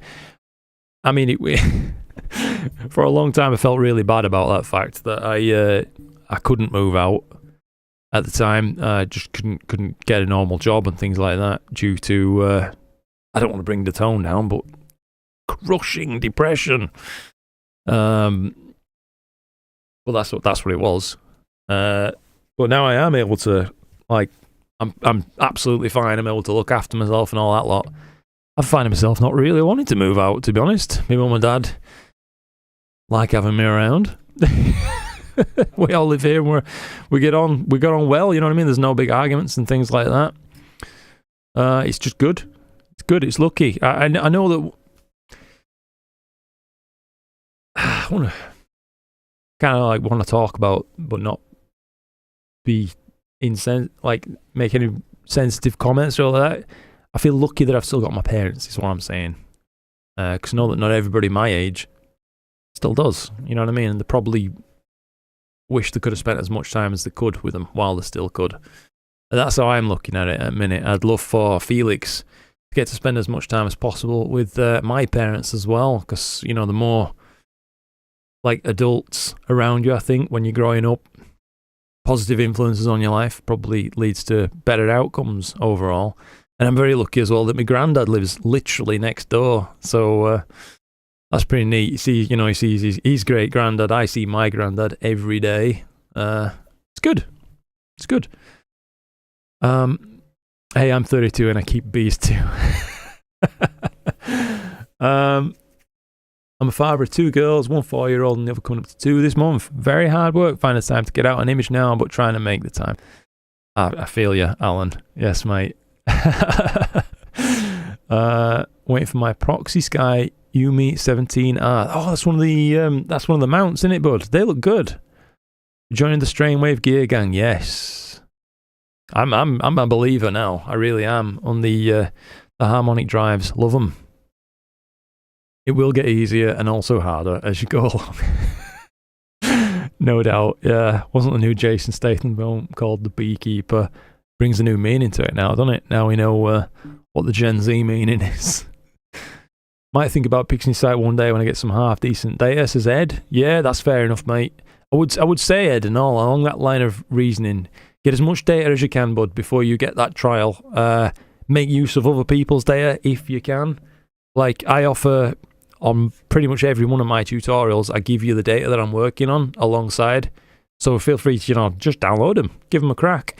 Gives you something to work on, and each image that you process is going to, bring up new challenges every time. There's no doubt. There's no two ways about it. Every image is a new challenge. So the more experience you get at identifying exactly what's wrong with an image, will give you more experience at how to deal when you see similar problems cropping up in future processing sessions. I think that's that's the real key. You know what I mean? To getting used to the program is just dealing with problems. Putting out fires, that kind of thing. At least that's my view on it. This is more entertaining than whatever's on Netflix. Well, I'm really glad to hear that, Casey. To be honest, I want to start getting into doing a bit more EAA streams as well. Tonight, I'm like trying to take data that we can eventually process and share as tutorials, that kind of thing. But EAA has a special place in my heart. I do like doing that, and I think it's a good format for live streams too. Definitely.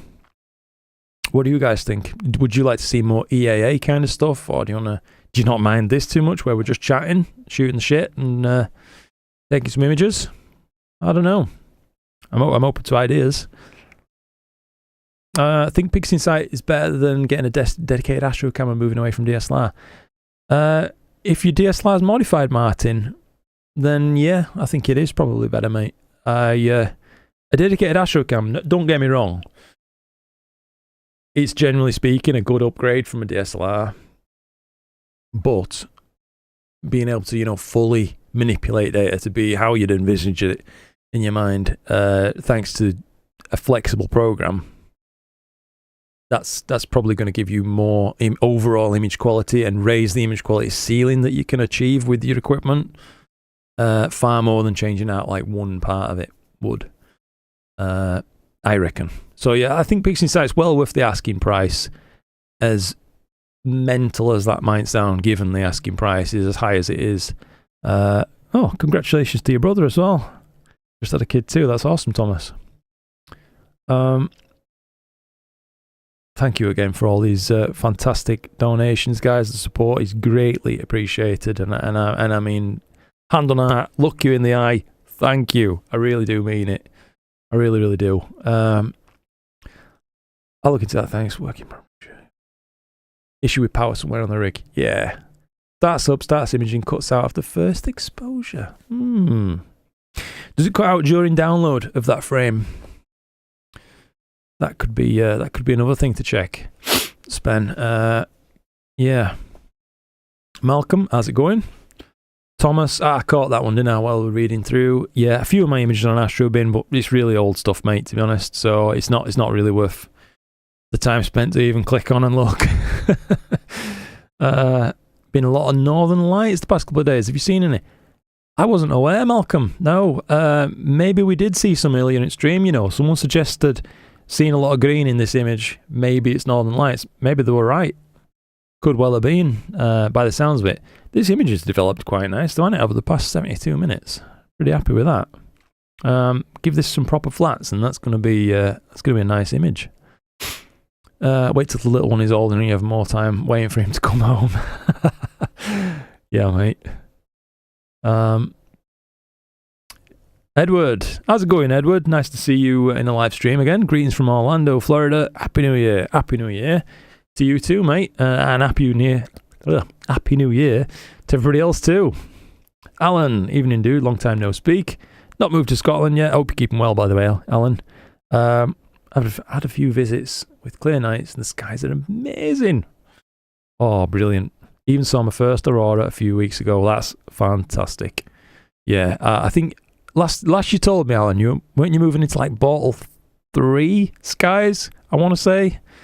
In which case, damn. I remember where we were now. We were asking how long we'd been live. Oh, thank you again. Yeah, Captain Tech Review. Oops. My chat's misbehaving once again. Definitely less than 100 hours been live, yeah. My battery just at 0%, really need to upgrade that one. It was a good night for imaging in the UK. Thanks for the company, Luke. Clear skies. Thank you for joining in, Josh. I really appreciate it, bud. Stepped away from my PC for 10 minutes, come back, and you're a dad now. We have to move quickly these days, mate. You know what I mean? Thank you, Matt. Barry's don't like the cold. True. Titch. How's it going, Titch? Hey, Luke. Hope you've had a great Christmas. Wishing you all Happy New Year. Happy New Year to you too, mate. Yes, it's been a lovely Christmas. Very interesting Christmas compared to all the previous ones where I was the kid still. Feels very different, but feels good. Your integrity goes a long way to success. That's very kind of you to say, mate. Thank you. Thank you, Mike, as well. It's great that you're local parents. You're thanking us by doing all you do. Oh, that's a lovely way to look at it, mate. I'm the one who should be doing all the thanking, though. Like I say, I feel so incredibly lucky to have had the turnaround in life kind of thing that I have. And it's thanks to your support. Like I say, I just started making videos. There's nothing I were doing that was special. It's the support that's been special. It really is. Regarding power supplies, says Astro Tony, is it worth investing in an outdoor ham radio power supply that can output, say, 25 amps with voltages set to 13.8 and running long 12-volt cables? You could. For a while, Tony, there were people saying, you shouldn't power your cooled camera and your mount at the same time from the ASIAs. And no doubt there's no smoke without fire, so someone probably had trouble with that. But for me, I've powered all the way up to like, what are we talking? An EQ8? I think at one point I was powering with the ASIA outputs. And it worked. So, I don't know. It's a tough one whether you need to go the whole hog and split your power supplies up between mount and ASI air. I can't say for sure. I'd say probably gut feeling is no, though. I reckon you'll be able to do them all from your ASI air as long as the ASI air is getting 13.8 from a good, at least a 10 amp power supply, something like that. Just need to go check on this mount, by the way. Heard it start to do a meridian flip, and I'm concerned about cable snags.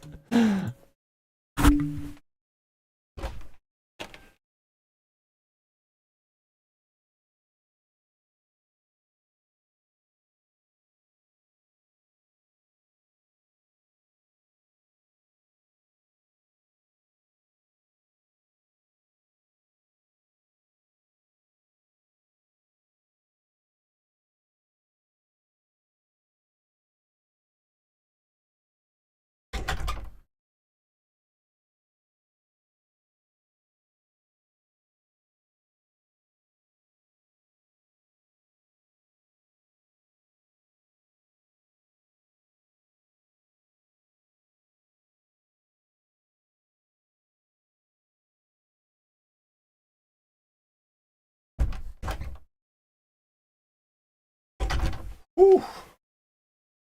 Goodness grief. Is it cold out there? Oh my god. Wow. It's proper freezing. I'm not dressed for it at all. Yeah, it looks like it's done its flip. Okay, anyway, we are currently in the middle of the settle process. And surprise, surprise, I've just lost my chat. Of course I have. We'll keep an eye on this 1 minute while it progresses and I try to catch up further with chat. Agree with you all. Saying have kids local is a big help when illness or age sits in for us older folk. Yeah, mate. I sometimes when I'm trying to think about like what it must be like for my parents and things like that and grandparents. Now there's a new kid in the house and things like that. I imagine that even though we feel like we're putting on people at times, I think if I were in their situation, which I hopefully will be one day, I'd probably just be really happy about it. By that point. Yeah. I don't know. Maybe it's wrong of me to presume. But to some degree, that's... At least it feels like for me, that's one of the big things about what life is about, isn't it? Not just like having kids, but how you interact with the next generation and the generation before you and things like that, where you fit into the big puzzle. EAA and chat is fine and fun. Yeah, good to know, Steve. That's in reference to what I was asking earlier, isn't it? Casey's asking, how is your computer and gear hooked up? Suboptimally, I would say, Casey. I have the mini PC and the Pegasus Astro Advanced to power everything. I feel like I'm missing something. Camera doesn't seem to show up. Driver's loaded. Right. So for me, Casey, I on my mini rig, which I've got a power box on as well as a mini PC, I've opted to have the camera itself, the main camera, going straight to the PC. But everything else I run through the power box, and that's also going to the PC, but just via one USB. So that's operating, dew controllers, dew heaters, that kind of thing. And that seemed to work the best way. It did work also sometimes with the camera connected through the power box, but I would sometimes have frames hang on download that way when we're using the full frame camera anyway. So that's when I switched things around and ran the camera with its own cable specifically going to the PC, not through anything else. So yeah, that one me, mate. But yeah, that's how things are attached on that rig. On my other rig, where I was joking about it being suboptimally attached, I've done it wrong. To be honest, I've bought a new mini PC to place on that rig.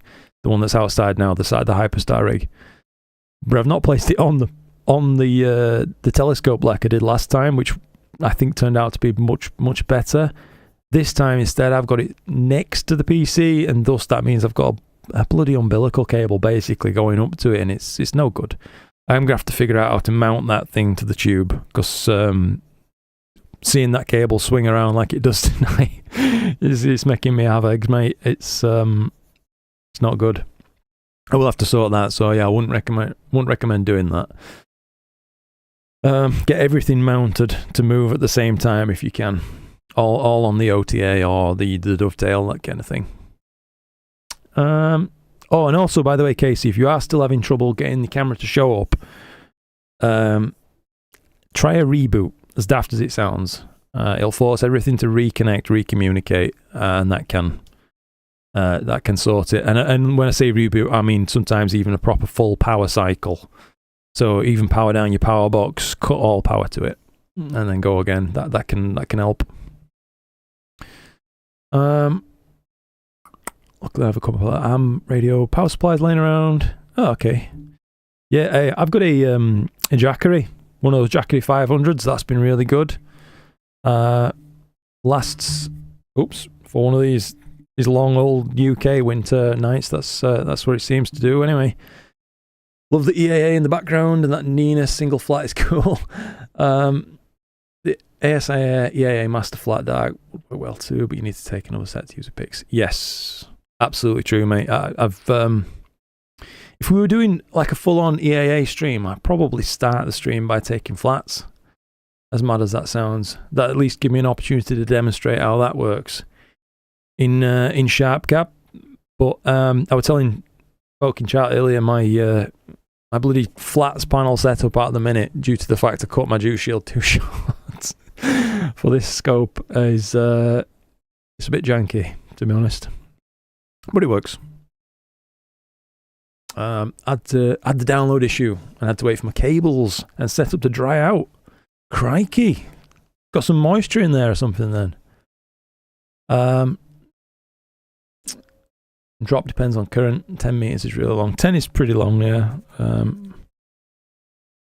Sounds like an amazing family dynamic. Thank you, Claire. Yeah, his son is going to grow up in a lovely family. It's amazing that you're all so close. Thank you for being so honest and open about your life. Hey, who can I share with if not my friends? You know what I mean? Thank you guys for listening. It's a big ask to ask someone to listen when someone waffles as much as I do, I reckon. I don't know how some people do it. You know, like I'll watch other people's channels and they just keep it to the point and concise, and they never go off on weird tangents and stuff like that. I just think, wow, wish I could do that, but I can't. It is what it is, though, isn't it? Yeah, it's nights like this I regret selling some kit. Hope you're all having a great night. Thank you, Ian. Yeah, it's to be honest, I feel like I should part with some kit because I've just got too much. I've got more than I can use, as I proved to myself last night, at least in one night. But I don't know. I just know what it's like. Sometimes I'll sell a scope because I think, like, right, this is it, I'm done with it. Then 2 months later, I'm like, wish I hadn't sold that scope. And that's how it goes, you know what I mean?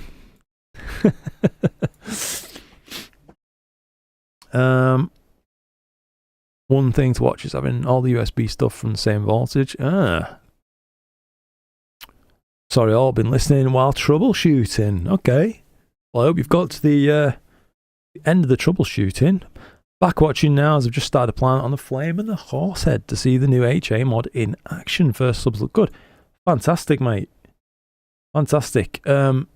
We can just hang on. So this is taking subs again, isn't it? We can pop open the Sharp Cap live stack. Oh, let's check in while I think on to make sure everything's running smooth on this rig, and it appears to be so. We haven't got majorly. We have moved a bit with dithers and stuff off center, but it's not dramatic. You know what I mean? We're probably going to need to crop a bit with such a large set of dithers that's gone on. We just scroll up a touch actually and take a look. Well, with first some of the earlier subs in night. Well, it's taking 9:30. Oh, it's quite a big move, isn't it?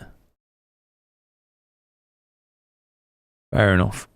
Yeah, it'll be fine, won't it? It'll be fine. But it's nice, this little rig. It's just chugging away in the background, getting data. You know what I mean? Can't knock it. Let's crack on with this a little bit and see where we go from there.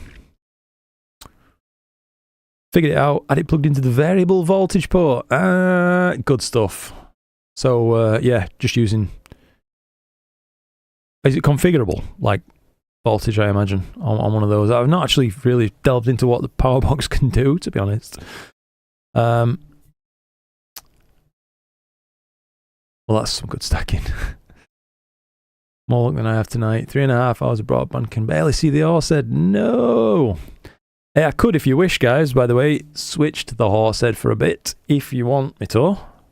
It's no big trouble, is it? It's not far away from this. It's up to you if you want to see it. I'm probably going to be clear a good while yet, so as long as people are enjoying and watching, we can keep cracking on a bit. Astro Island, happy new year, Luke. How are you doing? Yeah, how are you in the new addition to the family doing? We're all doing good, thank you, buddy. Yes, and happy new year to you too, mate. It's nice to see you here. Curiosity Astro. Hey, Luke. Purchased the Player One Ares MA. Nice camera. A few days ago. Took a peek at the data share you did, post review, and I'm super excited to start using it. Brilliant. I'm glad you made use of that data share as well, mate. I don't see any better way to, you know, to kind of allow people to help make their own decisions than, you know, furnish you with everything I possibly can. I try to review stuff and tell you everything I find about things, and then, if I can as well, give away some data so that people can try stuff out for themselves. Yeah, I'll tell you what. Shall we do it?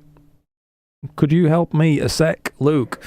That's Chloe. So yes, I will be back in a moment, guys. I've just seen a chat there from Chloe. So yeah, see you in a second, guys. I'll just leave it on this screen for you. Or do I go the BRB screen? You know what? I think we should do the BRB screen for anybody who's just fresh to it. Back in a minute. Anyway, I'm waffling, aren't I?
Well, what a nice thing to just walk into.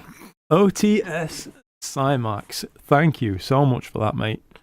£20 donation. Bloody hell. Put this towards some flowers for the new mum. And look who we've got here, by the way. I know many of you won't be bothered, but I want to show him off to everybody. This is my son, little Felix. What a little champion you are.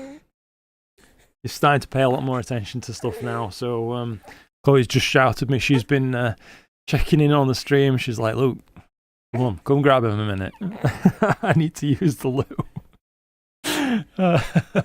She's not too confident with carrying him upstairs and things like that just yet. So I've been doing all that sort of thing. Well, yeah, she's going to come in for a little bit, is Chloe. After this, you little kicker. I'll tell you what, you got to watch for that with babies, haven't you? They try and kick off you. Yeah. Let's get back on with this this thing here. Thank you again, Cymax. That's awesome, mate. Oh, I know. Sorry, guys. You might have to endure a little bit of baby grumbling until Chloe gets in here. Well, in fact, actually, she might be just here now. Look, Felix. He's famous. Oh. Just 2 seconds. Just 2 seconds while Chloe's getting set up. We will. I've just seen some comments, by the way. We will go after the Horsehead in a moment. And up, son. Yeah, we'll get sorted with that in just a sec, guys. I'm not going anywhere. I'm just gonna pace in the observatory a second. Come on.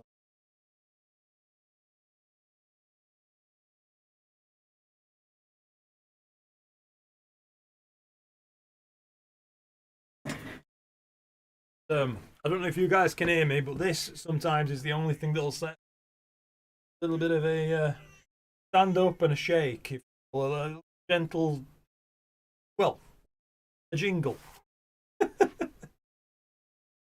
About it. Oh my goodness, Casey. What on earth? Felix, what's going on? What's going on? My goodness. That's unbelievable. Look at this. Oh. Gifted Casey just 50. Unbelievable. Thank you, Casey. I will be with you in a moment, sorry. Baby dithering Martin, that's it. Oh, I'm not terrible. It's hard being a baby, isn't it?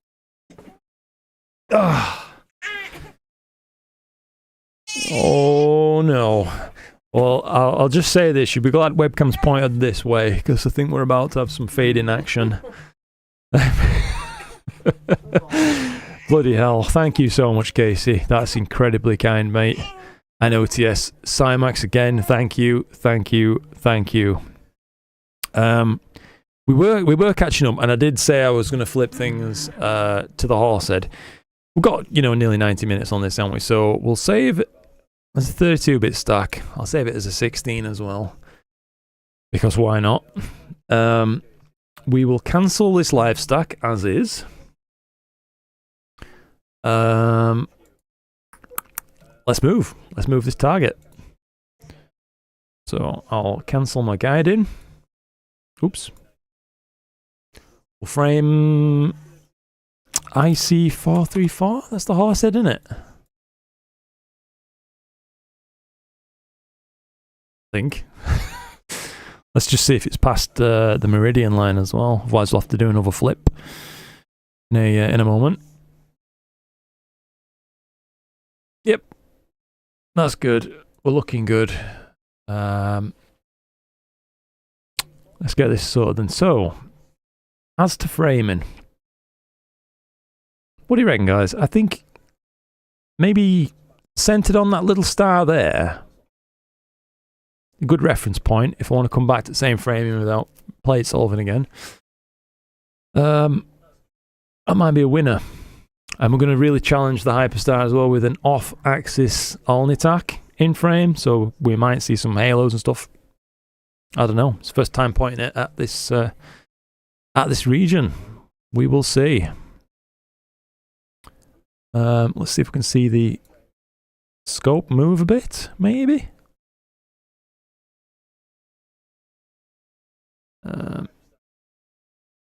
Let's see. Okay, looks like the stream is lagging, unfortunately, there, so it is what it is. But take a look at that, guys. I'll just lift that off the screen for a second. Goodness gracious. A 3 second, I think it is, centering exposure. There's the Horsehead. There's the flame. What on earth? What is the deal with an Hyperstar?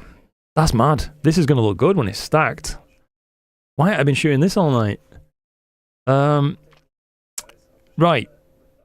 Let's do this properly. Let's get cracking with we'll add it to sequence. Get rid of the M78 side of things. We don't need to slew. We don't need to center. We do want to start guiding. Autofocus at the start because we have moved the scope. And after every degree. That's good enough for me. Whoa, 3,000. All right, Luke. Getting a bit wild there.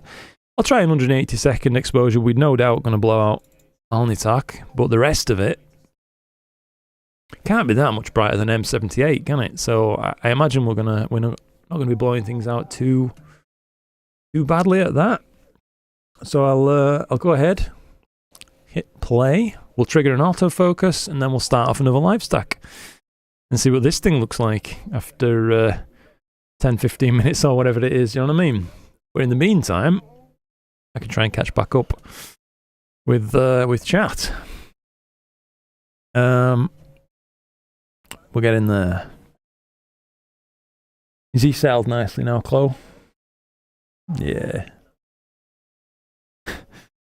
Currently in the process of feeding. Don't know about you guys, but it always settles me too when I've had a good feed.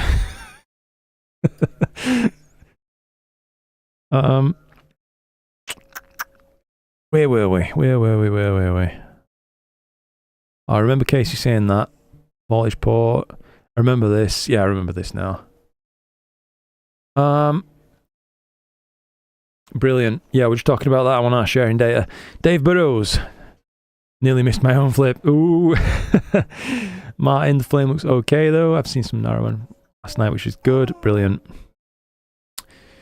Matt Porter, have you had any experience with the Dewey harmonic mounts from AliExpress? The prices seem a little bit too good to be true. I've seen them, Matt. I've not obviously had any experience directly with one, mate, but I have seen them, and some of the AliExpress comments / reviews suggest that they are good. So yeah, I mean, if you're in the market, mate, and thinking about one, why not? I'd say they are probably.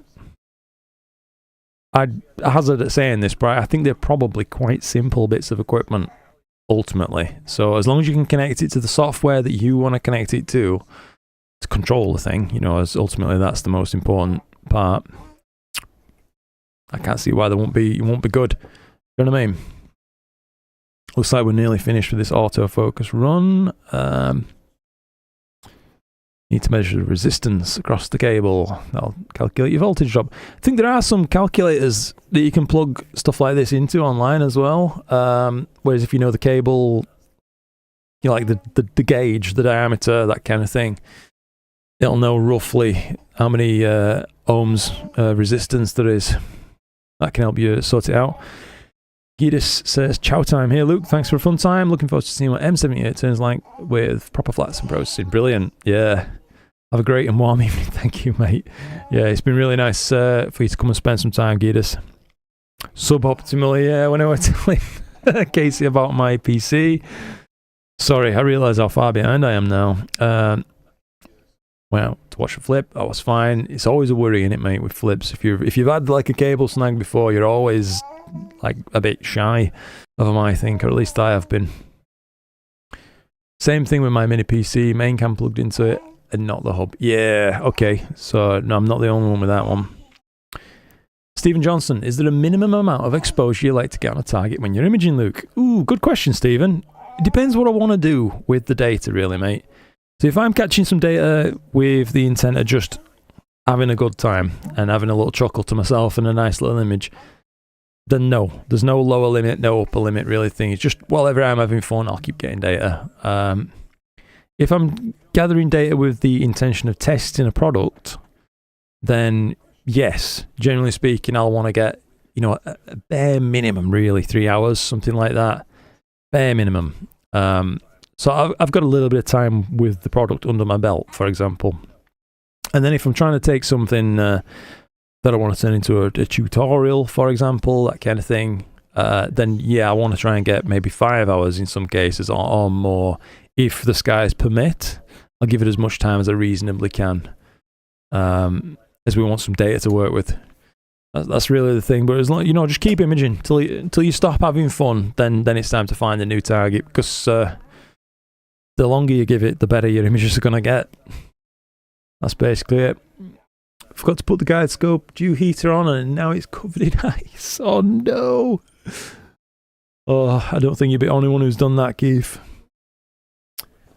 Hey, getting some good Jupiter images, fantastic. Give it to me.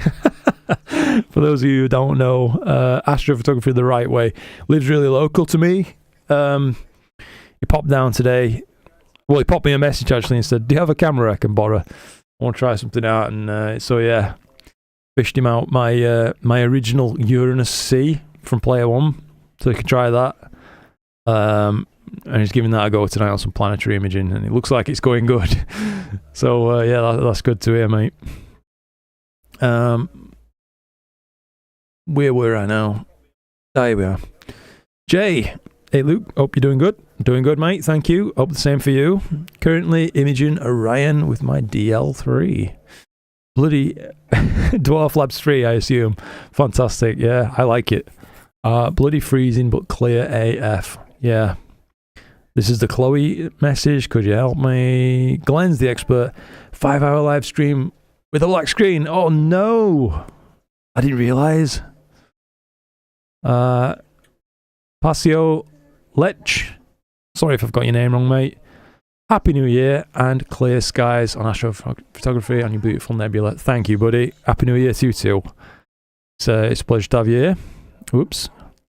Just making sure everything looks nice and clean and sharp, and it does. We're getting good pinpoint stars, good details, and interestingly, at least in a single sub, no weird halos or reflections off Alnitak. That's impressive. This is going to look good after a couple stacked images, but I don't know why. We've just had a really random huge spike in RA, so that's going to unfortunately ruin the next image. Oh well. It does be like that sometimes. Let me just get the chat back up while we're here. This is all running fine still. We don't want to dwell on that too much though, do we? A tiny little black and white image, I guess. Oh well. We'll lose one sub. I'll just get it deleted in a minute before we kick off that live stack. In the meantime...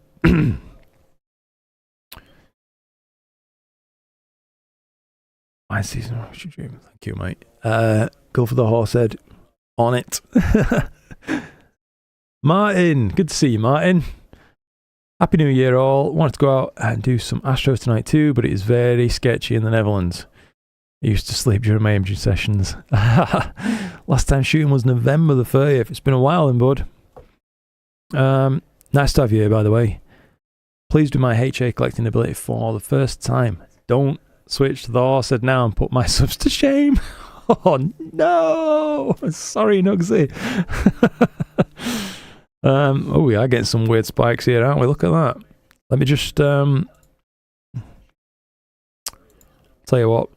I'm going to choose a bit of a beefier star to guide on. A little bit saturated, hence that flat top. But maybe it'll settle things down. Let's check that out. See if we can. We'll let this sub finish what it's doing, and then we'll worry about that after. For now, though, I will try to get the appropriate panels back on screen.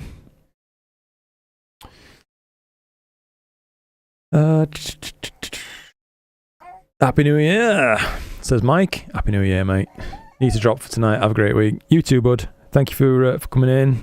People saw Felix. Yep. Take your time. We'll watch the setup. That's kind of you, mate. Yeah. Night feeds. Gotta love them. Yeah, mate. Crikey. Thank you again, Casey. And thank you again, OTS Cymax. That's really awesome of you. It really is awesome. I know that's a hell of a lot of support, mate. It really, really is. Welcome aboard, by the way, to all the new members. He's a little belter. Baby dithering. Yeah, I caught that one. Oh, Chloe, you're doing a great job. He's looking really well fed and bonny. Okay. We're always telling Chloe she's doing a good job. I think she has the same doubts that any new mother probably goes through. We're doing his best. But he's coming on so well. Yeah. Corinne. Hey there, baby Felix. Crikey, hey, look at that. Unbelievable. Thank you again. Forgot to ask Luke to turn my rig on. Thank you all for the support. That's awesome. Yeah, no halos on the Esprit 100. Brilliant. Baby's adorable. Thank you. No feeling comparable to seeing your baby for the first time. Ain't that the truth? It really is. I mean, without going into too much detail, let's just say, obviously I was there while he was being born, and that is the weirdest thing ever. You're like, whoa, that's a person that's just emerged from another person. Proper mad. Unbelievable. It's like weird to think as well when you're doing it in an hospital and there's all these machines and stuff and a million people. How the hell did humanity get to where it is now when people had to do that kind of thing in a cave? Do you know what I mean? It's mad. Another tangent there for you. Baby's adorable, Meshcon. Yeah, thank you again. Thanks for the membership, matey. Yeah, cracking, unbelievable stuff, Casey. Thank you again, mate. Thank you. That is wonderful support, and it will be well utilised in the caring of our new family, eh? Joey, currently imaging the Horsehead and Flame 2. Unfortunately, there's some frost on the secondary mirror. Hopefully the day will be fairly usable. Hopefully so, mate. A frosted secondary. I have been there before. I certainly have. Looks like this next sub is going to be okay, so I think selecting a more robust guide star maybe has solved things for us. We will have to see. But this sub before it definitely wanted deleting, so I need to why won't File Explorer open? Yeah, I definitely need to delete that before feeding it into SharpCap. That's the word I was looking for. Right, it's this sub. We can delete that. The rest of this is M78 live stream unfiltered. Yes. These. Put those to one side. And that's it. So this one's a good one as far as I... Yep, that's fine. Let's see how this next sub turns out, eh? In a few seconds' time. Chat back open. Sorry, this is a bit chaotic, innit, guys, but doing my best. Let's see. I think I'm caught up. I'm surprised no ZWO CAA review. I would like to review one, Casey. Yeah, I would. I'm just kind of waiting. We'll see what ZWO want to do, to be honest. They've sent them out to a few people, clearly, at the minute. As you might know, I talked to my friend Queeve a fair bit. Queeve the Lazy Geek. A really lovely channel, by the way, if you want to check him out. Brilliant bloke. But he's in the same boat. Me and him have experienced radio silence from ZWO. After like an initial... So they contacted me. I messaged Queeve and they'd contacted him as well. And they were like, do you want to take a look at a CAA to do a review? And I'm like, yep, sounds good. And now nothing. So I don't know. Bit of a weird one. I don't mind either way. It'd be a really cool piece of equipment, though. I will say that. I think it'd be good. Why does on-screen image look so bad? See StarX30 gets better 10-second subs. Yeah. These smart telescopes are getting out of hand, mate. It does remind me, though. I do need to kick off the live stack, don't I? So we can browse. Like these. Yeah, we'll go with same settings. They worked fine last time, didn't they? Oops. Reset this.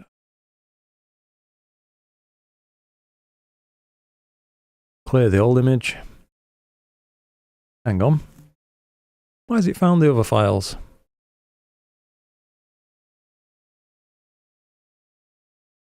Well, that's weird.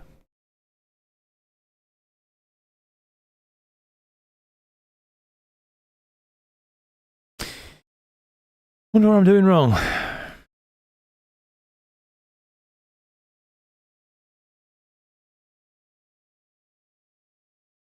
Nina, the correct night. Lights. Yeah.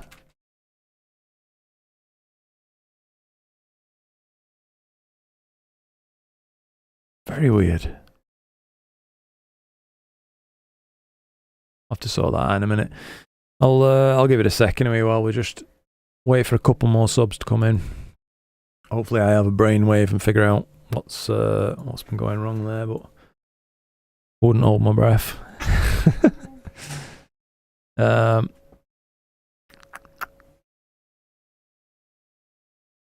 me see. Outside watching Orion rising, food coma for the win.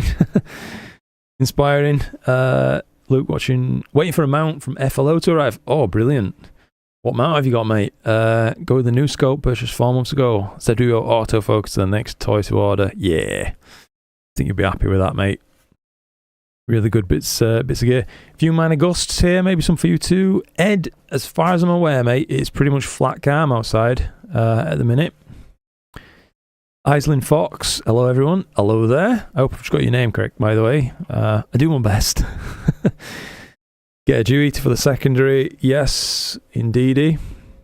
A dew eater, or sometimes you can get away with a fan blowing up the tube, as that way, you know, you're keeping both mirrors at ambient. As long as they don't drop below ambient, they won't, you know, dew up, will they? So fans can do a good job in Newtonian designs especially, but yeah, a dew eater, you just can't really knock them. Not too much. Hairdryer on the secondary might save the day. Oh mate, been there, done that, that's for sure. That reminds me of how like poorly built some of the other Skywatcher newts can be. So I remember doing that once and I knocked my own collimation out just with a couple of moments with an hairdryer. Just due to it heating up a touch. Do you think there'll be a merge to live stacking and auto runs legacy sequencer? I don't know, mate, to be honest. I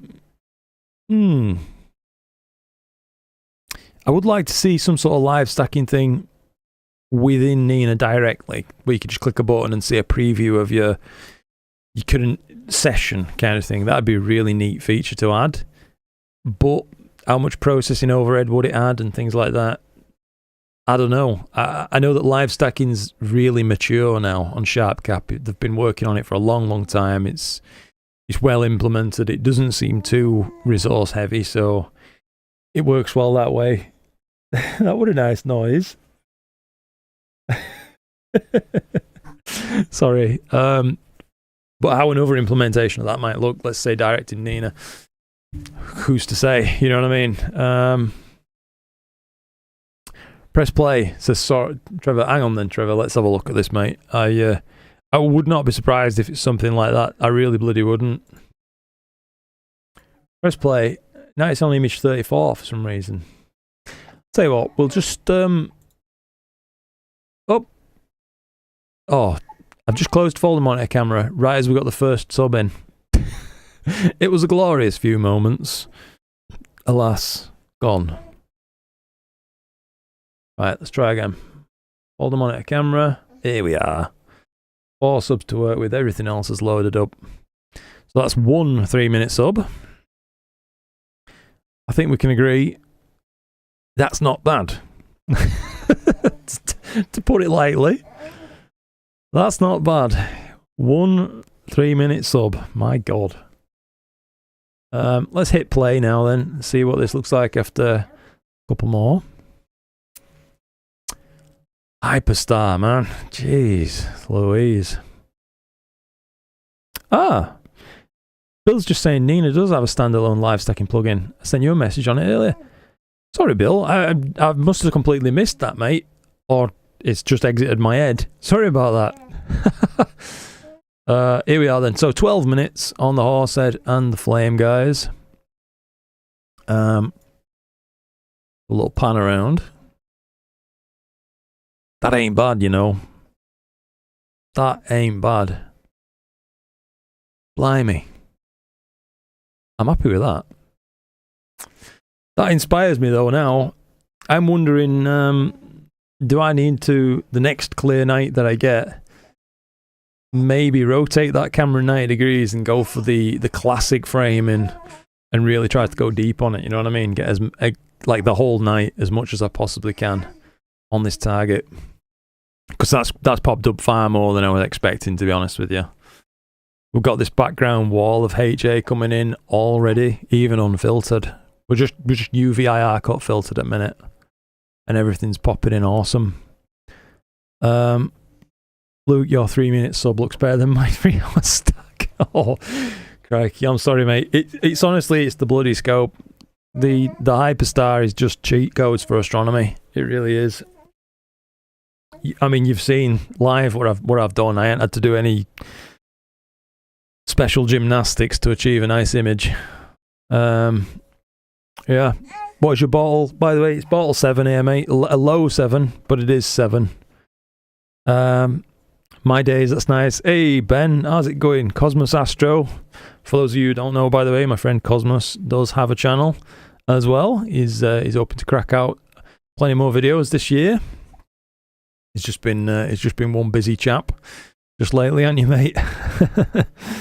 Hyperstar puts in the work. It does. It really does, mate.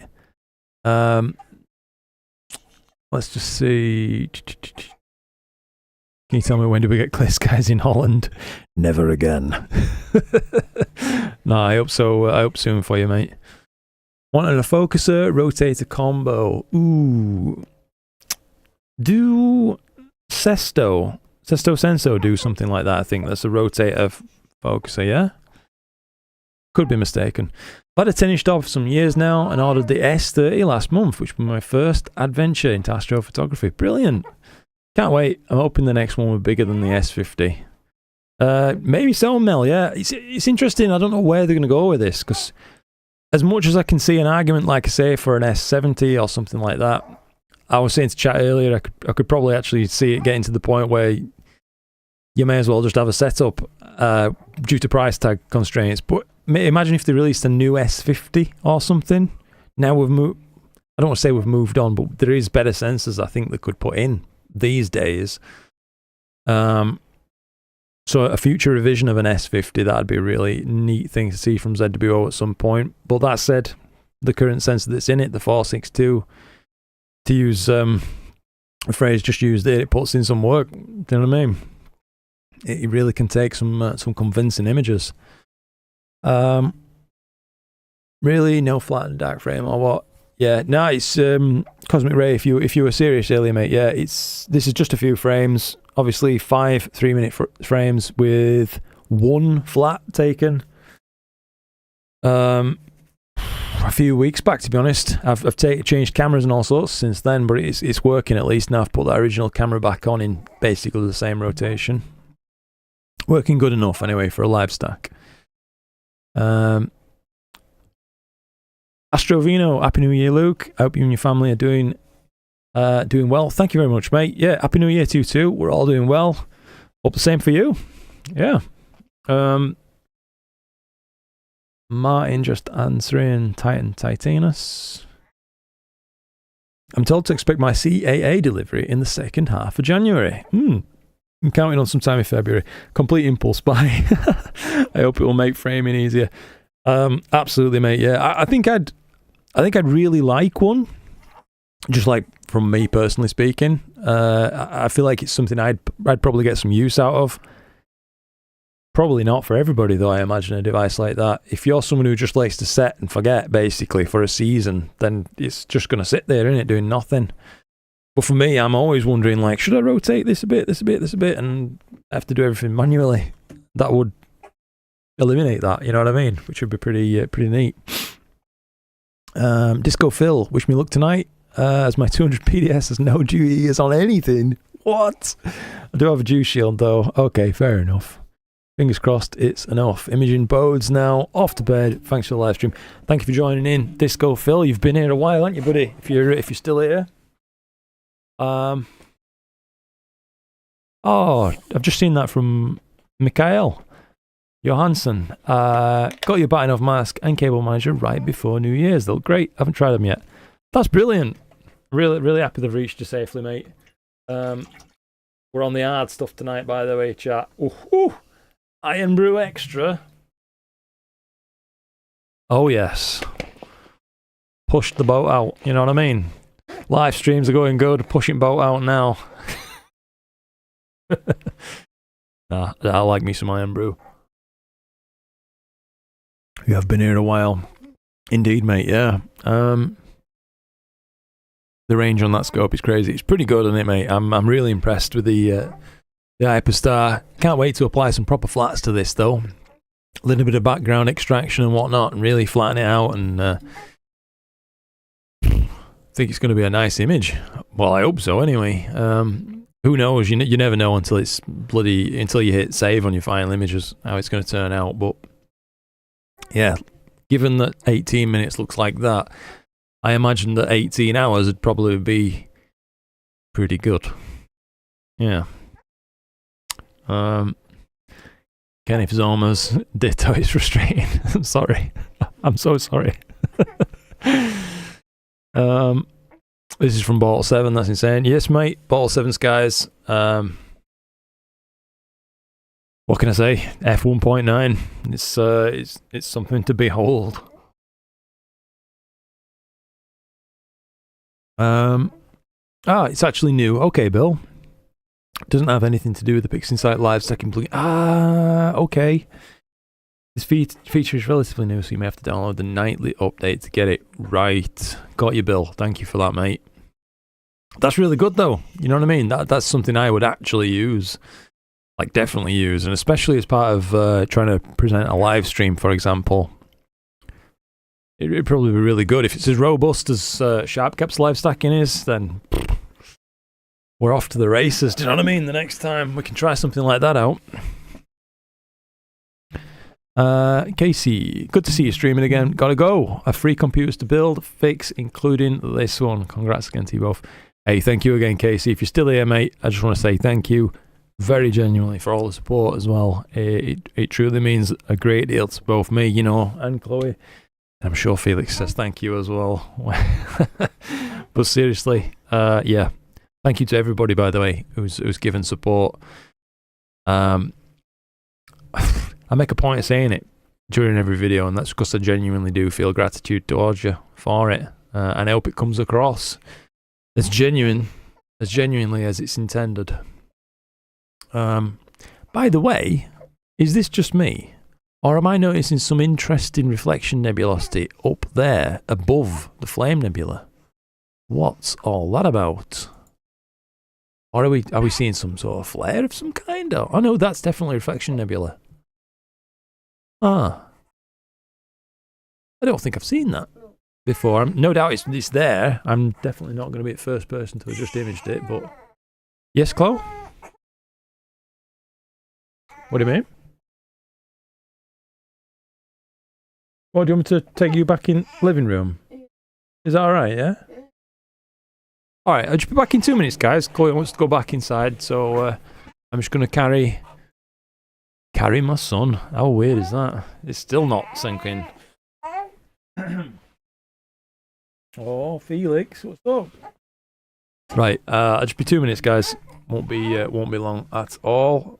Pop chat on screen, I guess, in case anybody's watching VOD and we lose chat for purpose.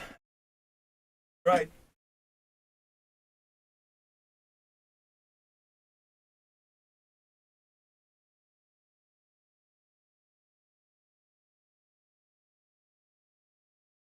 Are we gonna say goodbye, Felix? He's looking. He's peeping. What a little boy. Right then, I'll be back in just 2 minutes, guys. Sorry.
Oh, bloody heck.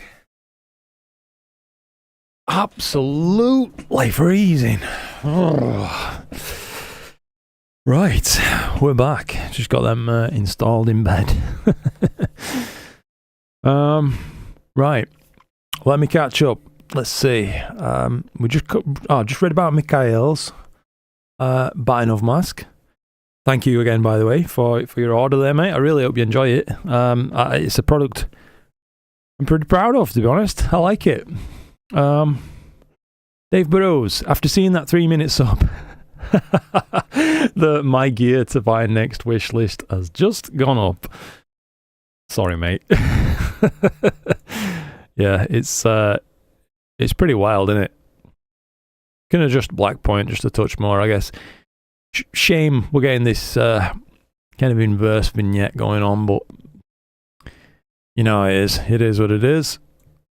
We'll do whatever for the sake of a live stream. Now, we were talking about this spot up here. I'm going to pull up some reference images in a minute, and we'll have a look. It just I guess I noticed it because it's across an edge, maybe. And I've done the Luke special. Dropped the chat off the view. We're back. We'll do that in a minute.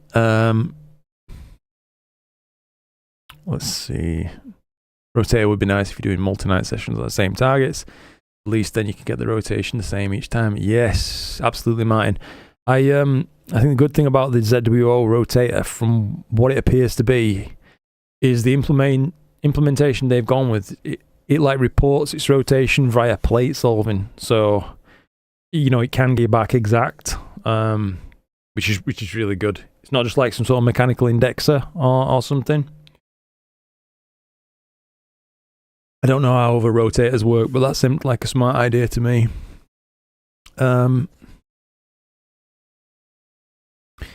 Let's see. Do I have any recommendations on a mount? Asks Justin. With a picture of Big Boss, by the way, I think it looks like. Good taste, sir. I have an HEQ5 right now, and it's treated me well, but I'm starting to reach its limits.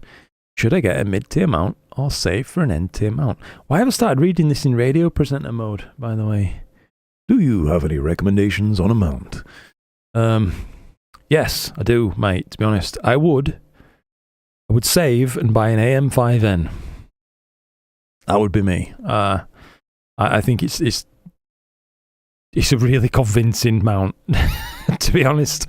I've been lucky. I've used a few mounts over the years, and that's right up there with one of the best things. I mean, I've put my money where my mouth is, do you know what I mean? These things, sometimes stuff gets sent into observatory, and I'll use it, and I'll enjoy it for a while. Things like that. Sometimes stuff comes into observatory and I don't want to see it leave the observatory. And the AM5N is one of those things, do you know what I mean? Just cracking bit of kit. Works really well. Never failed me. Can hold like an abnormal load for the size of the bloody thing. It's just weird how good it is. Really happy with it. So that's if that's on your radar, that's that kind of payload capacity, that kind of price range, that'd be what I'd go for, mate, to be honest. Yeah. Hopefully, maybe some other people in chat can suggest other stuff as well. I mean, to be honest, another mount I've been really happy with at the other end of the spectrum has been a used EQ6 that I bought used from someone else. So like a double used one. And I've had that for, oh, crikey. It must be 7-8 years now, something like that, 7 or 8 years. And again, that's never really given me any trouble. So you don't have to spend the earth to get a good mount. A good example's a good example on stuff like that. But it seems like manufacturing is getting so good now on at least these new harmonics. There's a lot of good samples out there.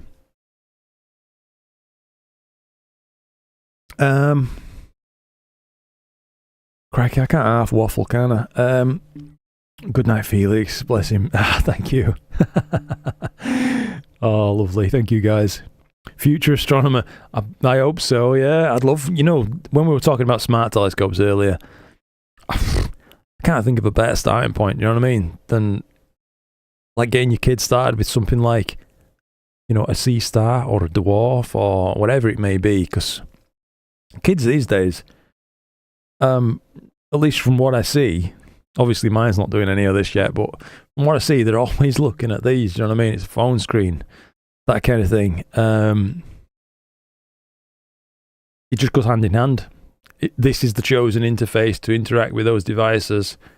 Someone who grows up around it is going to want to use this kind of thing. Probably going to want to use that kind of thing more than pretty janky PC-based layouts like we sometimes deal with historic setups like these.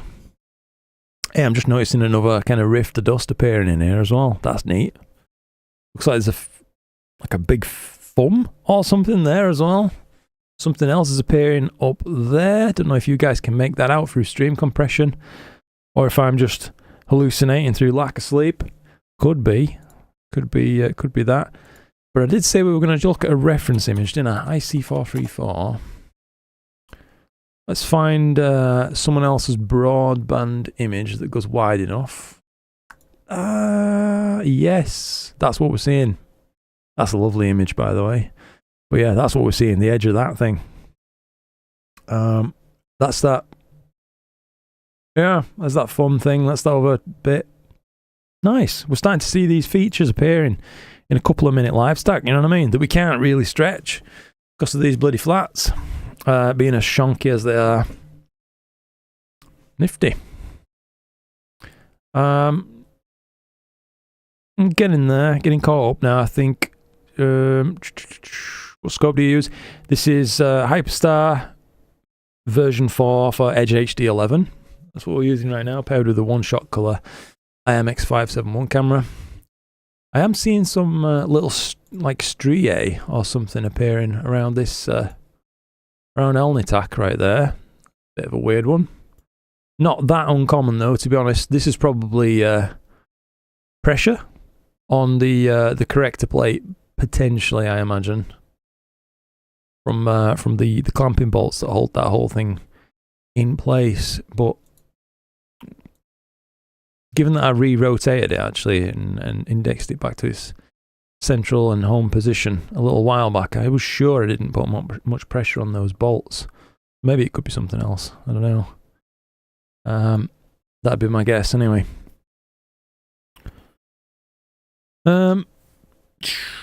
Corinne says, Luke, I want to image the Horsehead and the Flame Nebula with my new 60mm portable rig this year. Let's hope I get some clear skies in 2025. Let's hope so, Corinne. Crikey, mate. It'd be going some to be worse than 2024 has been in terms of amount of usable astro weather, won't it, mate?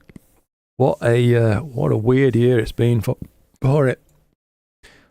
Let's pop this zoom in just a touch. How about that? Very nice. Can appreciate the features there.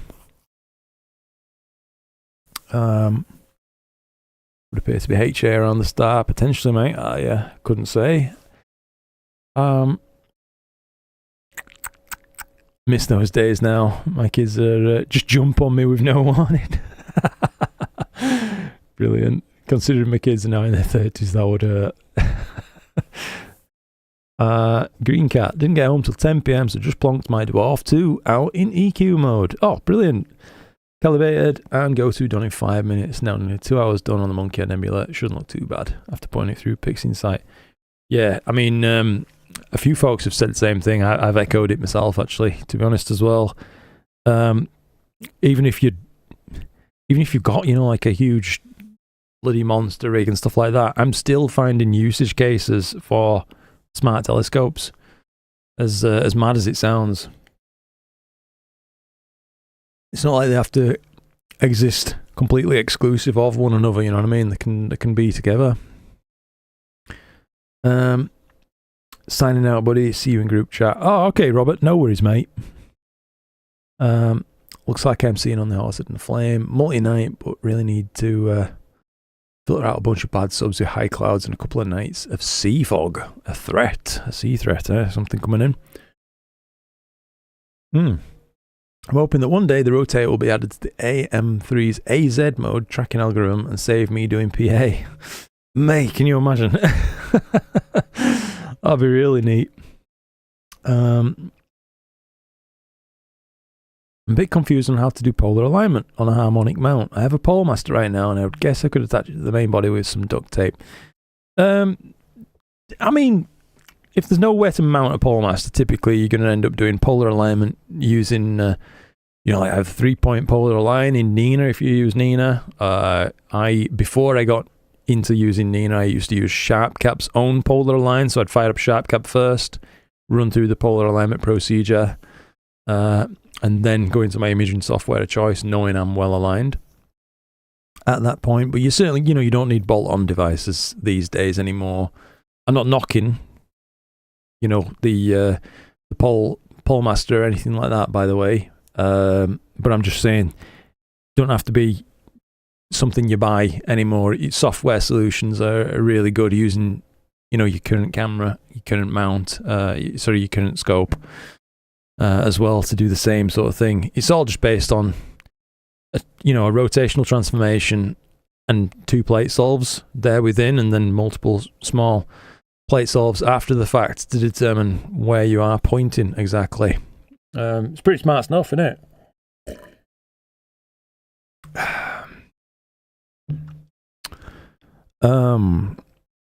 Chat, who would you recommend for a mirror recoat? Where are you from, Mel? Just roughly. If you're from UK, I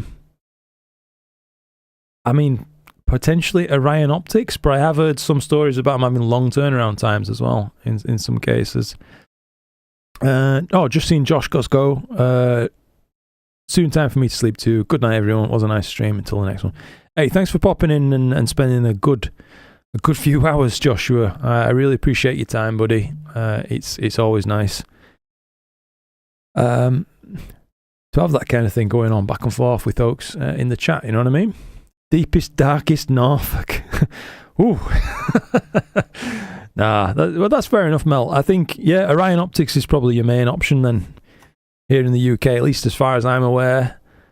Definitely get you sent a quote ahead of time. I think they offer some price lists on the website as well, depending on what coating you want. What's happening with your current mirror? Is it, a donkey's years old and full of holes, or is it just dulled off for some reason? I will keep trying to catch up with chat, by the way. Thanks for the gift membership. Happy New Year. Yeah, Casey, they're coming in there with the 50 gift memberships. Unbelievable support. Welcome aboard again, all new members. My eldest is now 8. She hates that I only do astrophotography. She just wants to look through the eyepiece. Oh, that's brilliant, Martin. Better buy a couple, I suppose. Absolutely. To be honest, Martin, I'm glad I read that one, actually. Well, I'm glad I read every message, but I was talking about this earlier to chat. There is something pretty special about looking through an eyepiece, particularly, I think, on a planet and the moon. DSOs are less than spectacular from my location. Aside from Core of Orion, that's all right through a decent-sized telescope. But planets and stuff like that, it's just because your eye's got such a wildly big dynamic range. You can see, the Jovian moons, Galilean moons, sorry, around Jupiter, and you can see the motion if you sit there and watch for a while and pay attention. And I've had it before as well. One of my most memorable visual experiences, if you like, was I was testing out a 130mm refractor from ASCAR, and I was testing it out visually. I just wanted to see what it was like with an eyepiece in. I remember seeing Io emerge from the side of it and split. And I don't know, just seeing stuff like that with your naked eyeball makes you think about things without putting too fine of a point on it. So yeah, I think your daughter might be onto something, to be honest, mate. Get an eyepiece. I really like my Mac for that as well, my Mac 180. Having a peep through that, it's a really sharp scope. Recently pulled the trigger on an AM3. Very nice, mate. Yeah, I'd love one of those. I think that'd be perfect for it, especially some of the loads that I put on an AM5. They're well underloaded. Yeah, I'm leaving it mount with loads of capacity on table. So why not just have a lighter mount?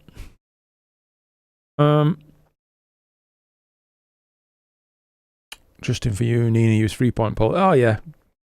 Software stuff to the rescue, just like I mentioned there. Echoed again, brilliant stuff. Crack, I needed that drink, guys. Dry throat. James Cloudman. Has anyone else had any issues with GHS and Deep SNR not working after Pixie Site 192 update? Or is it just me? I can't chime in on that one, James. I've still not updated yet, mate. We shed the room for another scope. She's seen Saturn and Jupiter 3C6. Oh, that's brilliant. Yeah. The stars after a line for good guiding. It is. The lines blur.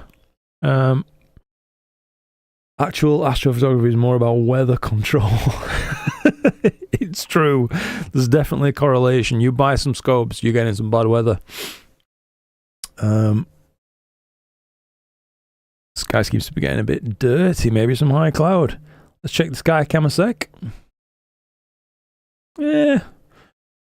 Well, from what we can see on this, it's not too bad. It looks like we are just peeping over the roof of the observatory there, though. But the camera's so lagged behind by the looks of things. Why is it showing almost 50 minutes wrong? Ain't that weird? Pete's cam. Let's just try cycling it back again. I think Pete's cam is just a law unto itself at this point. It does what it wants, and we are just along for the ride. Who knows? Getting a few spasmodic clouds rolling across my Horsehead now from the northwest. Oh no, Dave. Don't say that, mate. Doing the clamshell, and we'll switch to the Horsehead in an hour if the clouds move, hopefully. Brilliant. Oh, Mel, so you're talking about your mirror. It's getting mold. So, like something's permeated between the coating and the glass. Is that what you're saying? Wow. Kazra, how's it going, mate? Imaging the California Nebula from Suffolk in the UK. Nice one. Hope you're having a good session. That were on the table, to be honest, earlier on in the stream, whether we were going to image that for a while or not. By the way, I'm actually heading to London in circa 11 days for a holiday. Any astro shops worthy of visiting, or anything astro? Greenwich Observatory already on the list. I'm not the guy to ask, to be honest. I've been to London, deepest, darkest London, to use Mel's terminology, a couple of times in my life, and it's not the greatest experience for someone like me, I think. So I can't offer any direct advice. Trying to think now, what is there that's worth seeing? Yeah, chat will have to help out with this one. I'm absolutely beyond hopeless with it. Sorry about that. Hope you have a nice time, though. I really do. Altair Astro in Norfolk. Maybe they know someone. That's a good suggestion, that, Ed. Yeah, could get in contact with Altair, maybe. Zoltan's really helpful at 365 Astronomy. I'm sure you could ring him, and he might know somebody as well. It's hard, isn't it, when you want something like that doing a mirror recoating. I would look as well, to be honest, Mel. Depending on the size of the mirror you've got, mate, it may end up being just far more cost effective to just buy a replacement mirror. Do you know what I mean? Unless you've got something like an 18-inch bloody Dobsonian mirror, in which case it's not really an option, is it? But if you're looking at, 8, 10, maybe even 12-inch mirrors, buying a fresh mirror from Sinter or something might be cheaper than recoating from Orion, to be honest. Where are we? Imaging the Horsehead Nebula 2 with your go-to Dob. Brilliant. Ian, what size go-to dob do you have, mate? If you can hear me talking, I've always wanted a go-to dob, to be honest with you, and in my imagination, I feel like I could use it for all sorts of interesting stuff, like lucky imaging and whatnot. Or is that what it'd be like in reality? I don't know. A 10-inch one, eh? Okay, fair enough, mate. How do you find it? You know what I mean? Do you have other rigs as well, or is that your main go-to one? Conifer's photobomb in my images now. May have to shut it down, Steve. Oh no. London Air travel to Suffolk to do some imaging. Clear. Thank you for keeping me company. Brilliant. Brilliant stuff. Seeing the bands of cloud on Jupiter the first time with my 10-inch new, it was mind-blowing. Absolutely, mate, yeah. I think visual is what got me into astrophotography, really, because it's like one of those natural progressions. I could have sworn I've heard someone else say something similar, but like, for me, when I got my first like serious telescope, not like ordered it out of the Argos catalogue kind of telescope, it was a 10-inch Dobsonian, push to Dobsonian. No tracking or anything like that, of course. Seeing those first few targets is what made me go like, what? You can see this kind of thing? It was just so amazing. And then I wanted to share it with everybody. I'm like, Dad, come look at this. Do you know what I mean? Naturally. And then it goes from showing your dad, you want to show other people. And then that's when you need to be able to take a picture, and where astrophotography starts to come into things. But yeah, I don't know. For me, it's never really lost its that appeal. I like visual. Anyone have any recommendations for a cheap-ish travel scope / lens for astrophotography? Ooh, that's a tough one, Ed. At that sort of price point, mate, if you don't already have a smart telescope, it might be worth looking. You know, like a C-Star S30 ain't that dissimilar to that price point. I like mine, you know what I mean? It's fun. It's never going to replace your big rigs kind of thing, but it's not meant to. It's just fun. And it is, like I say, around about that price. 1:14 a.m. in Berlin. We're all clouded up again. Oh no, Corinne. Sahar Casper. Hi, I'm new. Hello there. Nice to have you in chat. Hope you're enjoying chilling out with us for a bit. It's not the most interactive stream we've ever had, I guess. We are just looking at a few different targets tonight rather than hopping around and viewing a multitude of celestial wonders. But it's my first live stream back in a while, so it's been nice to just reacquaint myself a little bit, to be honest. Krusty Crustacean, enjoying the live feed. Good to hear that, mate. Thank you. Been imaging the dark shark all night. Oof. Fingers crossed it remains good until dawn. Well, fingers crossed for you, mate. Absolutely. Let's see. Something like a used EDPH. Yeah, potentially. An Evo guide. You can get one of them with a little flattener as well. I see now, Ed. I guess you're asking about just a scope, because I assume you already own cameras and mount and things like that for travel. In which case, yeah, probably you're going to be looking at little scope options, aren't you? Rico is about 160 quid. Ah, yeah, caught that bit. Built my own go-to and tracking with OnStep. Very nice. Do you have an EQ platform also? Oh, yeah, a Ponset platform, I think they call that. There's something like that for Dobsonians. Pretty interesting little bit of kit, really. Who do you say sells mirrors? Well, the brand that really does them all. Let me just try and find you one, mate, if I can. They're all really done by Sinter. You just try to pop open a new window.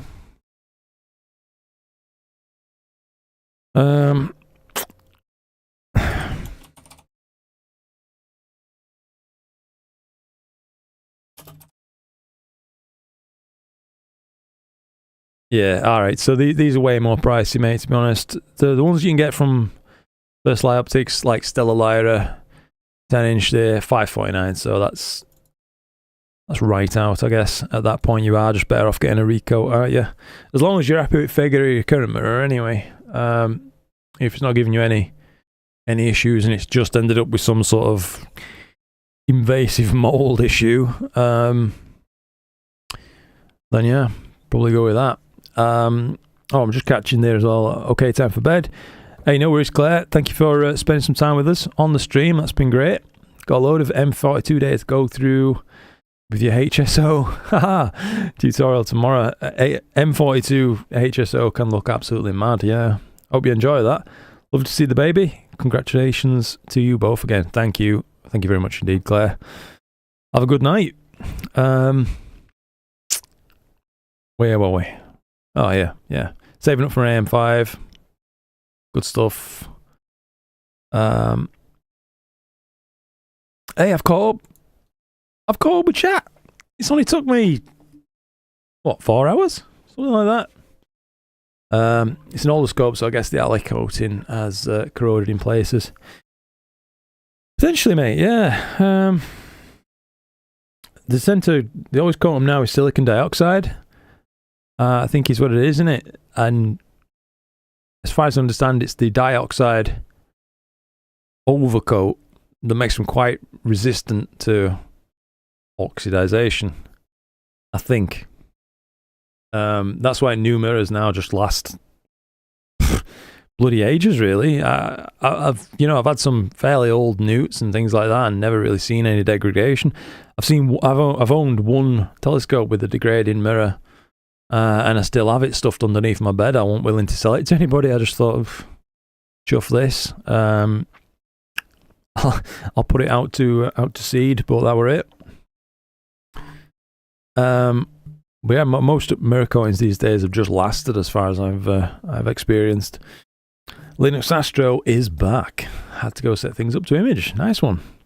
We weren't supposed to have good weather tonight, but clear as glass. That's how it goes, mate. That's how it goes. Yeah. Cracky, I wish my software ain't bloody messed up. Can anybody give us an idea of how long we've been live? Is that a thing roughly? Great live stream. It's 1:25 here in Amsterdam. Damp and dirty weather out, so turning it in now. Hey, no problem, mate. Thank you very much indeed for spending some of your evening with me. 5 hours, eh? Bloody hell, that's flown. Ouch. I am getting mighty hungry now, though. And eating out today. Still 110. Oh, yeah, I can see that bit. That's alright. All the rest of the information, though. Goodness knows what's happened to it. Really weird. Out of interest, I just want to ask, have any adverts been inserted into this live stream today? Like, when YouTube pauses your video and an advert pops on and things like that? Or has it been ad-free or what's happened? No, yes, no. I just don't know what happens on other people's streams and stuff, because I buy, YouTube Premium. I pay for that. But yeah, it's honestly, like, for YouTube, for videos, for uploading videos and stuff like that, it's great.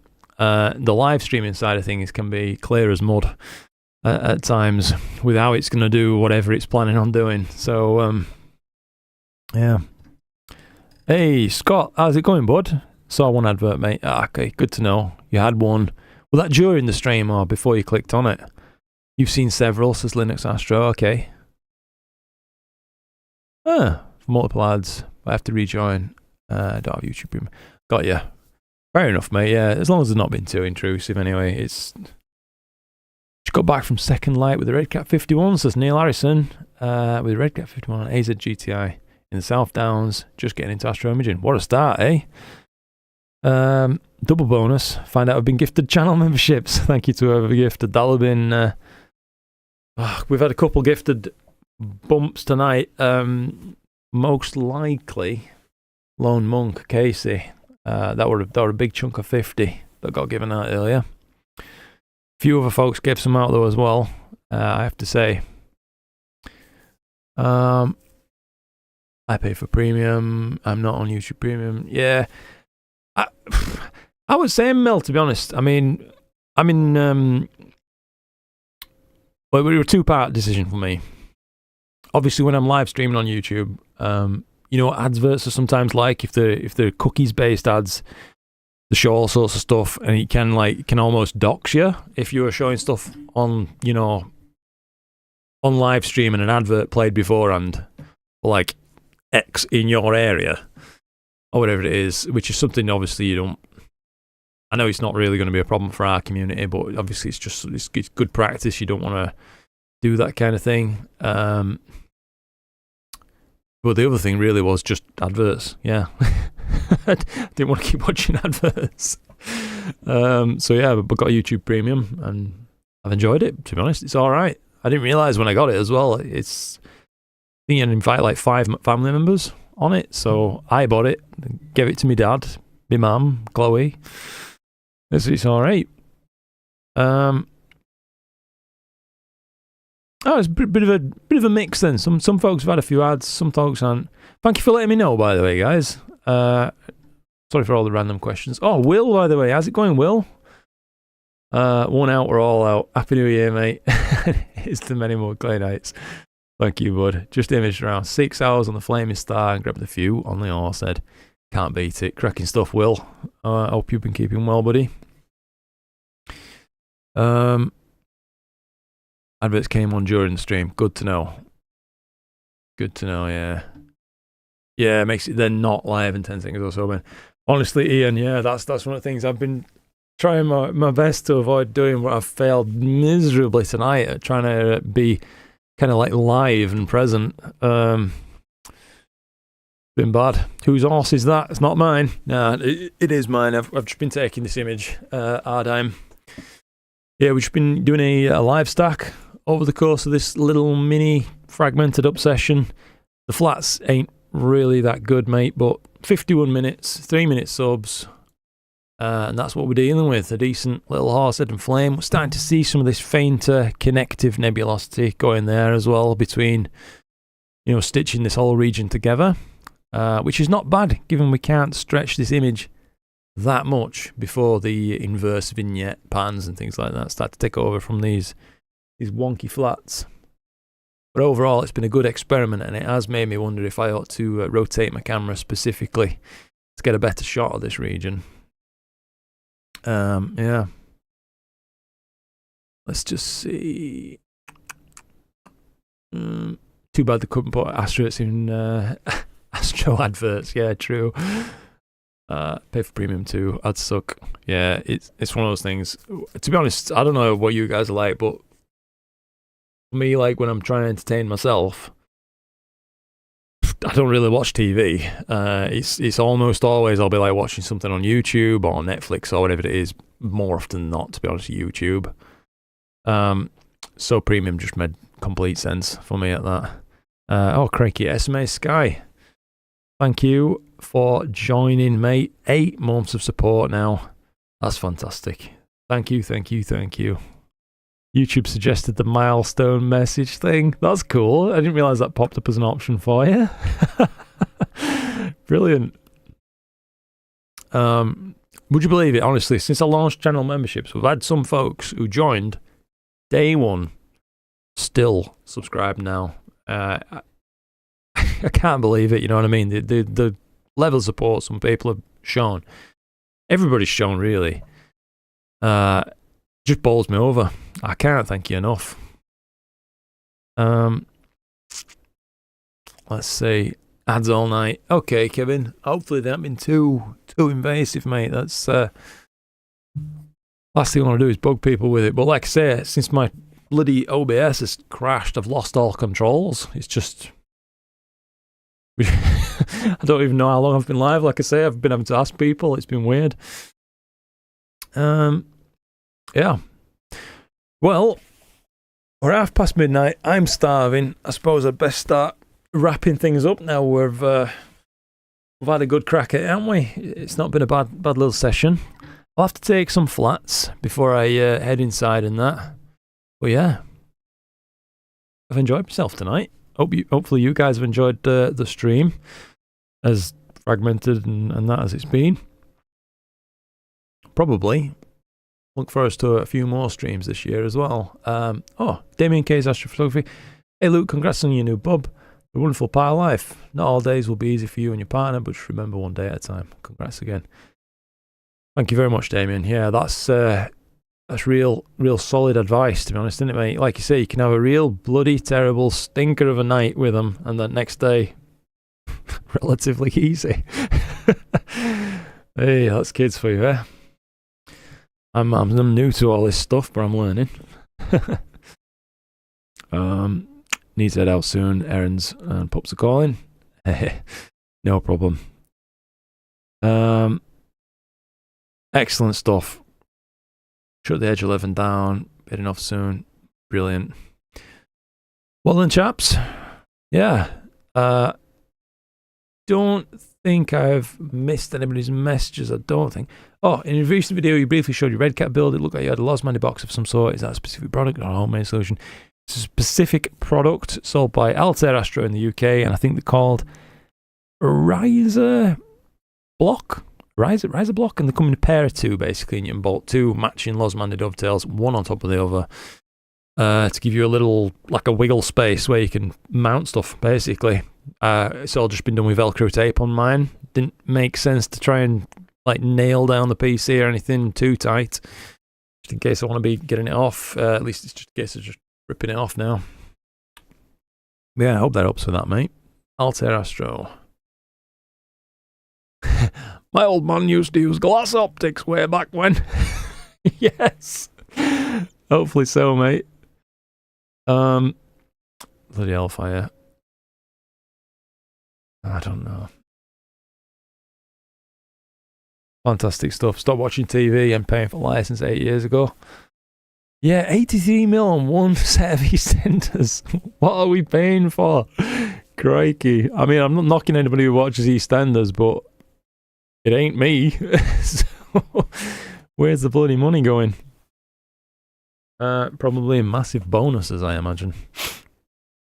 Night, Luke. Many thanks for all you're doing. Happy New Year. Happy New Year, by the way, everybody. Again, Happy New Year. I have been wanting to kick things off with stuff. I'll probably try and let people know that these videos exist after the fact as well. So once the live stream's done, if anybody enjoyed a particular part or wants to watch a part again or missed the start and wants to catch it, it will be uploaded directly.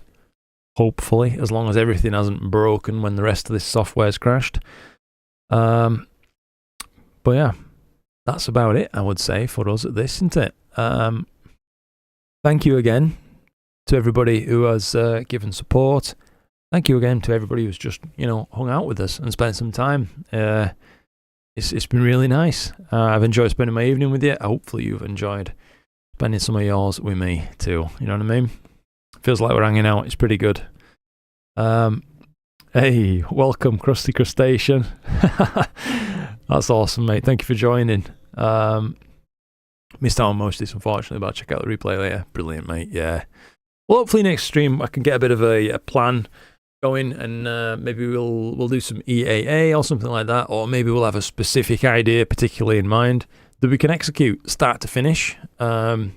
Such as the Horsehead plan or whatever it was, and go through doing that. But yeah, it's fun hanging out with you all. Yeah. Hey, thank you again. Yeah, thank you for joining. Felix has big shoes to fill. He does, mate. I wear size 13s.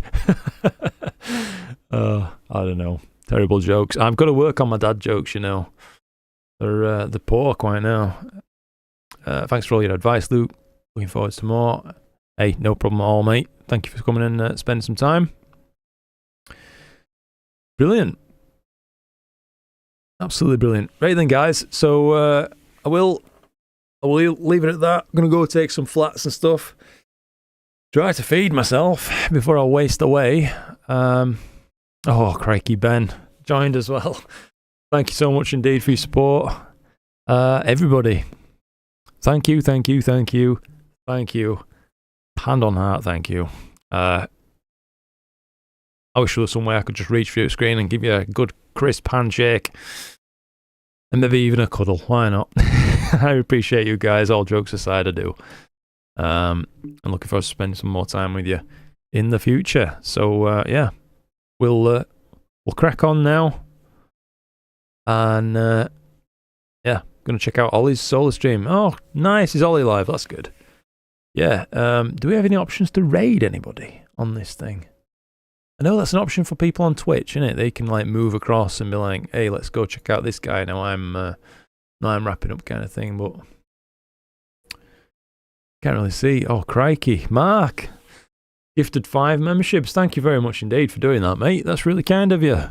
Welcome aboard, by the way, to everybody who's just joined. That's fantastic. Go in the settings and redirect. Damn it. It's honestly, mate, I think it's just balked beyond reason at this point. Is mine, unfortunately. Yeah. Hopefully next time I'll update my OBS and we won't have a crash. And I'll be able to keep an idea on what's been going on. When you edit the stream, it's the second option on the left. Customize, I think.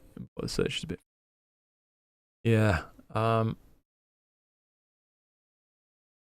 I think we've lost it on this. I would have loved to have gone and just raided Ollie as well. A song on the guitar next, mate. Yeah, we'll have to get that going as well. We'll all get around the campfire.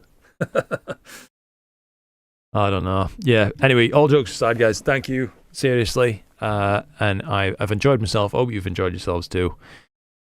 Yeah, it's been a cracker. Chris Davis. First time watcher, really enjoyed this. Thanks for the live stream. Enjoyed it a lot. Brilliant to hear that, mate. Thank you for joining in and letting us know. Just got off work 6 hours later and still alive. We're grinding out here, mate. We're Ardsley Astro, missed the stream on the same target. Nice one. Excellent stuff. Right then, guys. It has been a pleasure, an honour, and a privilege all at the same time. Thank you. I will catch you in another stream upcoming, hopefully shortly. Look after yourselves, guys. I'll see you in the next one. Clear skies.